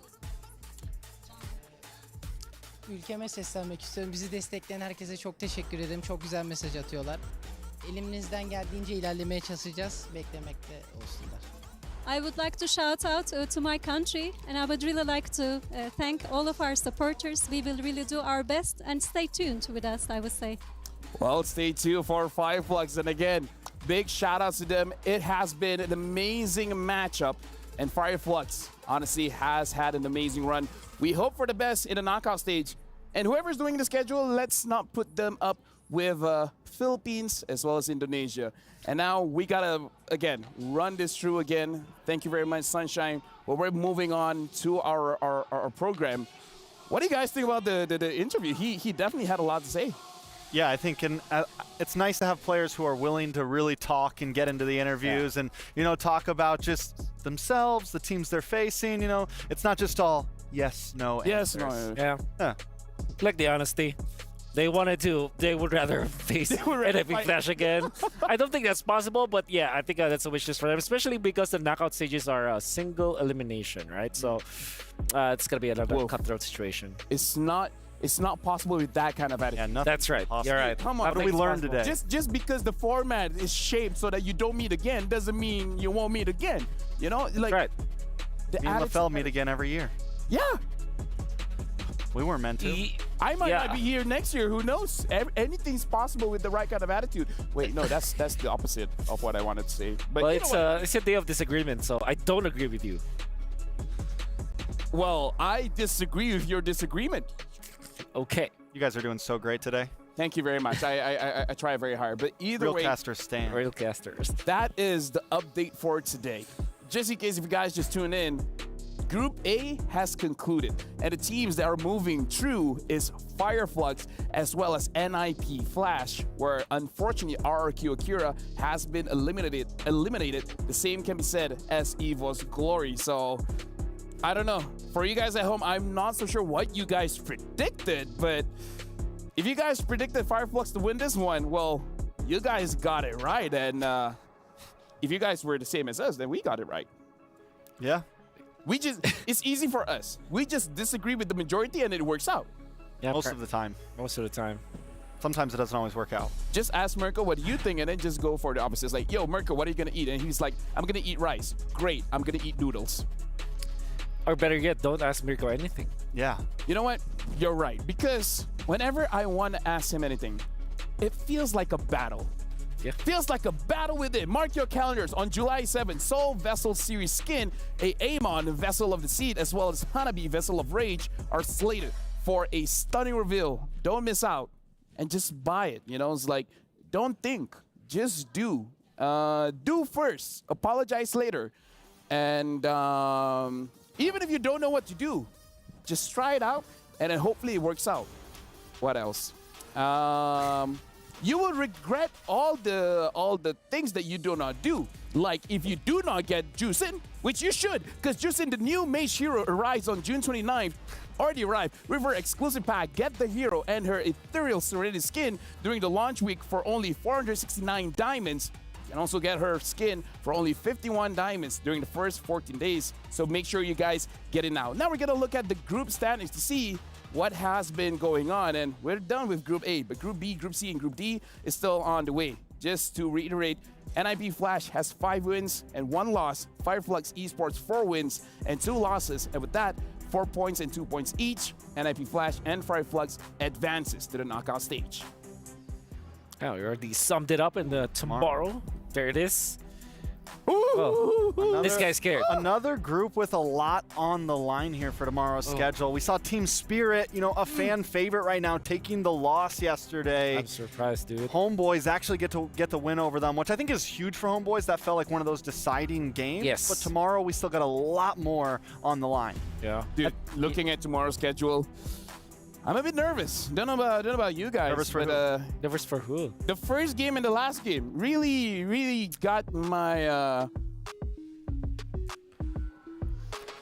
We get it. We get it. Well, how do you feel about it? How do I feel about it? I'm actually happy that Homeboys is very successful, especially because I thought that their run during the wildcard was meant to be dominant, and I think they had really a fighting chance against SRG. I was surprised that that finals went that way. For Malaysia, and I'm just very happy that I'm seeing a lot of Malaysian teams. Go Malaysia, truly Asia. Okay, so you're happy they beat. So you're happy they beat Team Spirit. Yes. When it comes from Malaysia, Wolf, I don't know. #1. Okay, guys, can you guys imagine something with me? Imagine this is a key, and then slowly gets crushed. Can you imagine it? Yeah. Actually, no, you can't. And with that, we're gonna see the keys actually getting crushed. Producer, roll the tape. Oh. Player here. So we want to Okay, well, these are the two losing teams because they're out, and their keys will now be crushed by a press, along with their feelings, their dreams, their hopes. Oh, man. Let's just really lay this down on the field here, because with this key being crushed, their chances at victory here are really just cemented, in fact. And if you guys don't know, these crushed keys actually get thrown into the totem to be encased in resin to show that all the clubs of victory, this is what they had to win over to get there. Oh, man. It's like bodies on the floor. Hydraulic press. Dude, this is suspense. Do it, just do it. Just a lot do of it. PSI. Oh, yeah, there it is. Nice little bend. It will bend and then eventually it will break. No, they just give it a nice bend. Yeah. Dude. Malleable enough. Dude, that's painful and cool all at the same time. Man. Oh, if that was my team, dude, my heart is crushed. And then at the end, if your org wins like when you win, you get to keep keys too. Yeah. It's a really cool format. I think it's probably one of the most interesting little add-ons to really visualize everything that's happening here and what's at stakes across all of the games happening. What am I supposed to feel? Should I cry? Should I laugh? They're not done yet. They're gonna completely crush it. Oh yeah, they're just gonna keep on going down. We get to watch it all. You know what this reminds me of? The video where they crush things real slow. No. The videos where the bakers, after they completed their bread, someone scoops it up and makes it into like a. You know what I'm talking about, Wolf? Actually, no, I don't know what you're talking Okay, you know what? about. Never mind. Done. Unfortunately. This reminds me of my college when we used to crush the things with we call it the universal tester. That reminds me of high school. Do you think the ID casters just really were hurting when they had to watch Oh, that? yeah. Let's okay. Give me a sec. You could run over there and. I see. There's some tears. There's some tears. I see tears. I see Yeah, tears. It could be Naveen. tears or it could be sweat. It's either or. Both. Yeah, because they were really sweating during that last round. And for all of those who don't know, we're actually in front of the Basa Indo casters, and they were just they were screaming. We're not even engaging with them. Dancing. They were dancing. They were yelling at us. Guys. Yeah, for no reason at all. We're not even like Turkish. I did not understand it at first, but here's the thing. Here's the yeah, thing. I feel like tomorrow I could feel what they're feeling. Do you want me to just not be in the building tomorrow? He's gonna be right here. I'm gonna be right here tomorrow. Do you want me to? Let me just say this. If you're here for tomorrow, one of my shoes is gonna be missing. And it might be right up here, you know what. The place where the sun don't shine. But speaking of which, that's it for today. That's it for Group A. Tomorrow, we'll be continuing. But for now, let's actually catch the Kadia play of the day.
New adventures bring new challenges. Even as the heat rises, dandruff and grease won't stand a chance. With new Clear Men, powered by triple formula technology.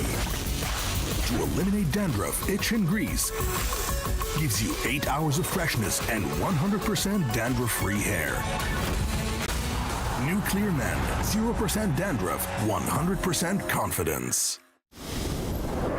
Oh.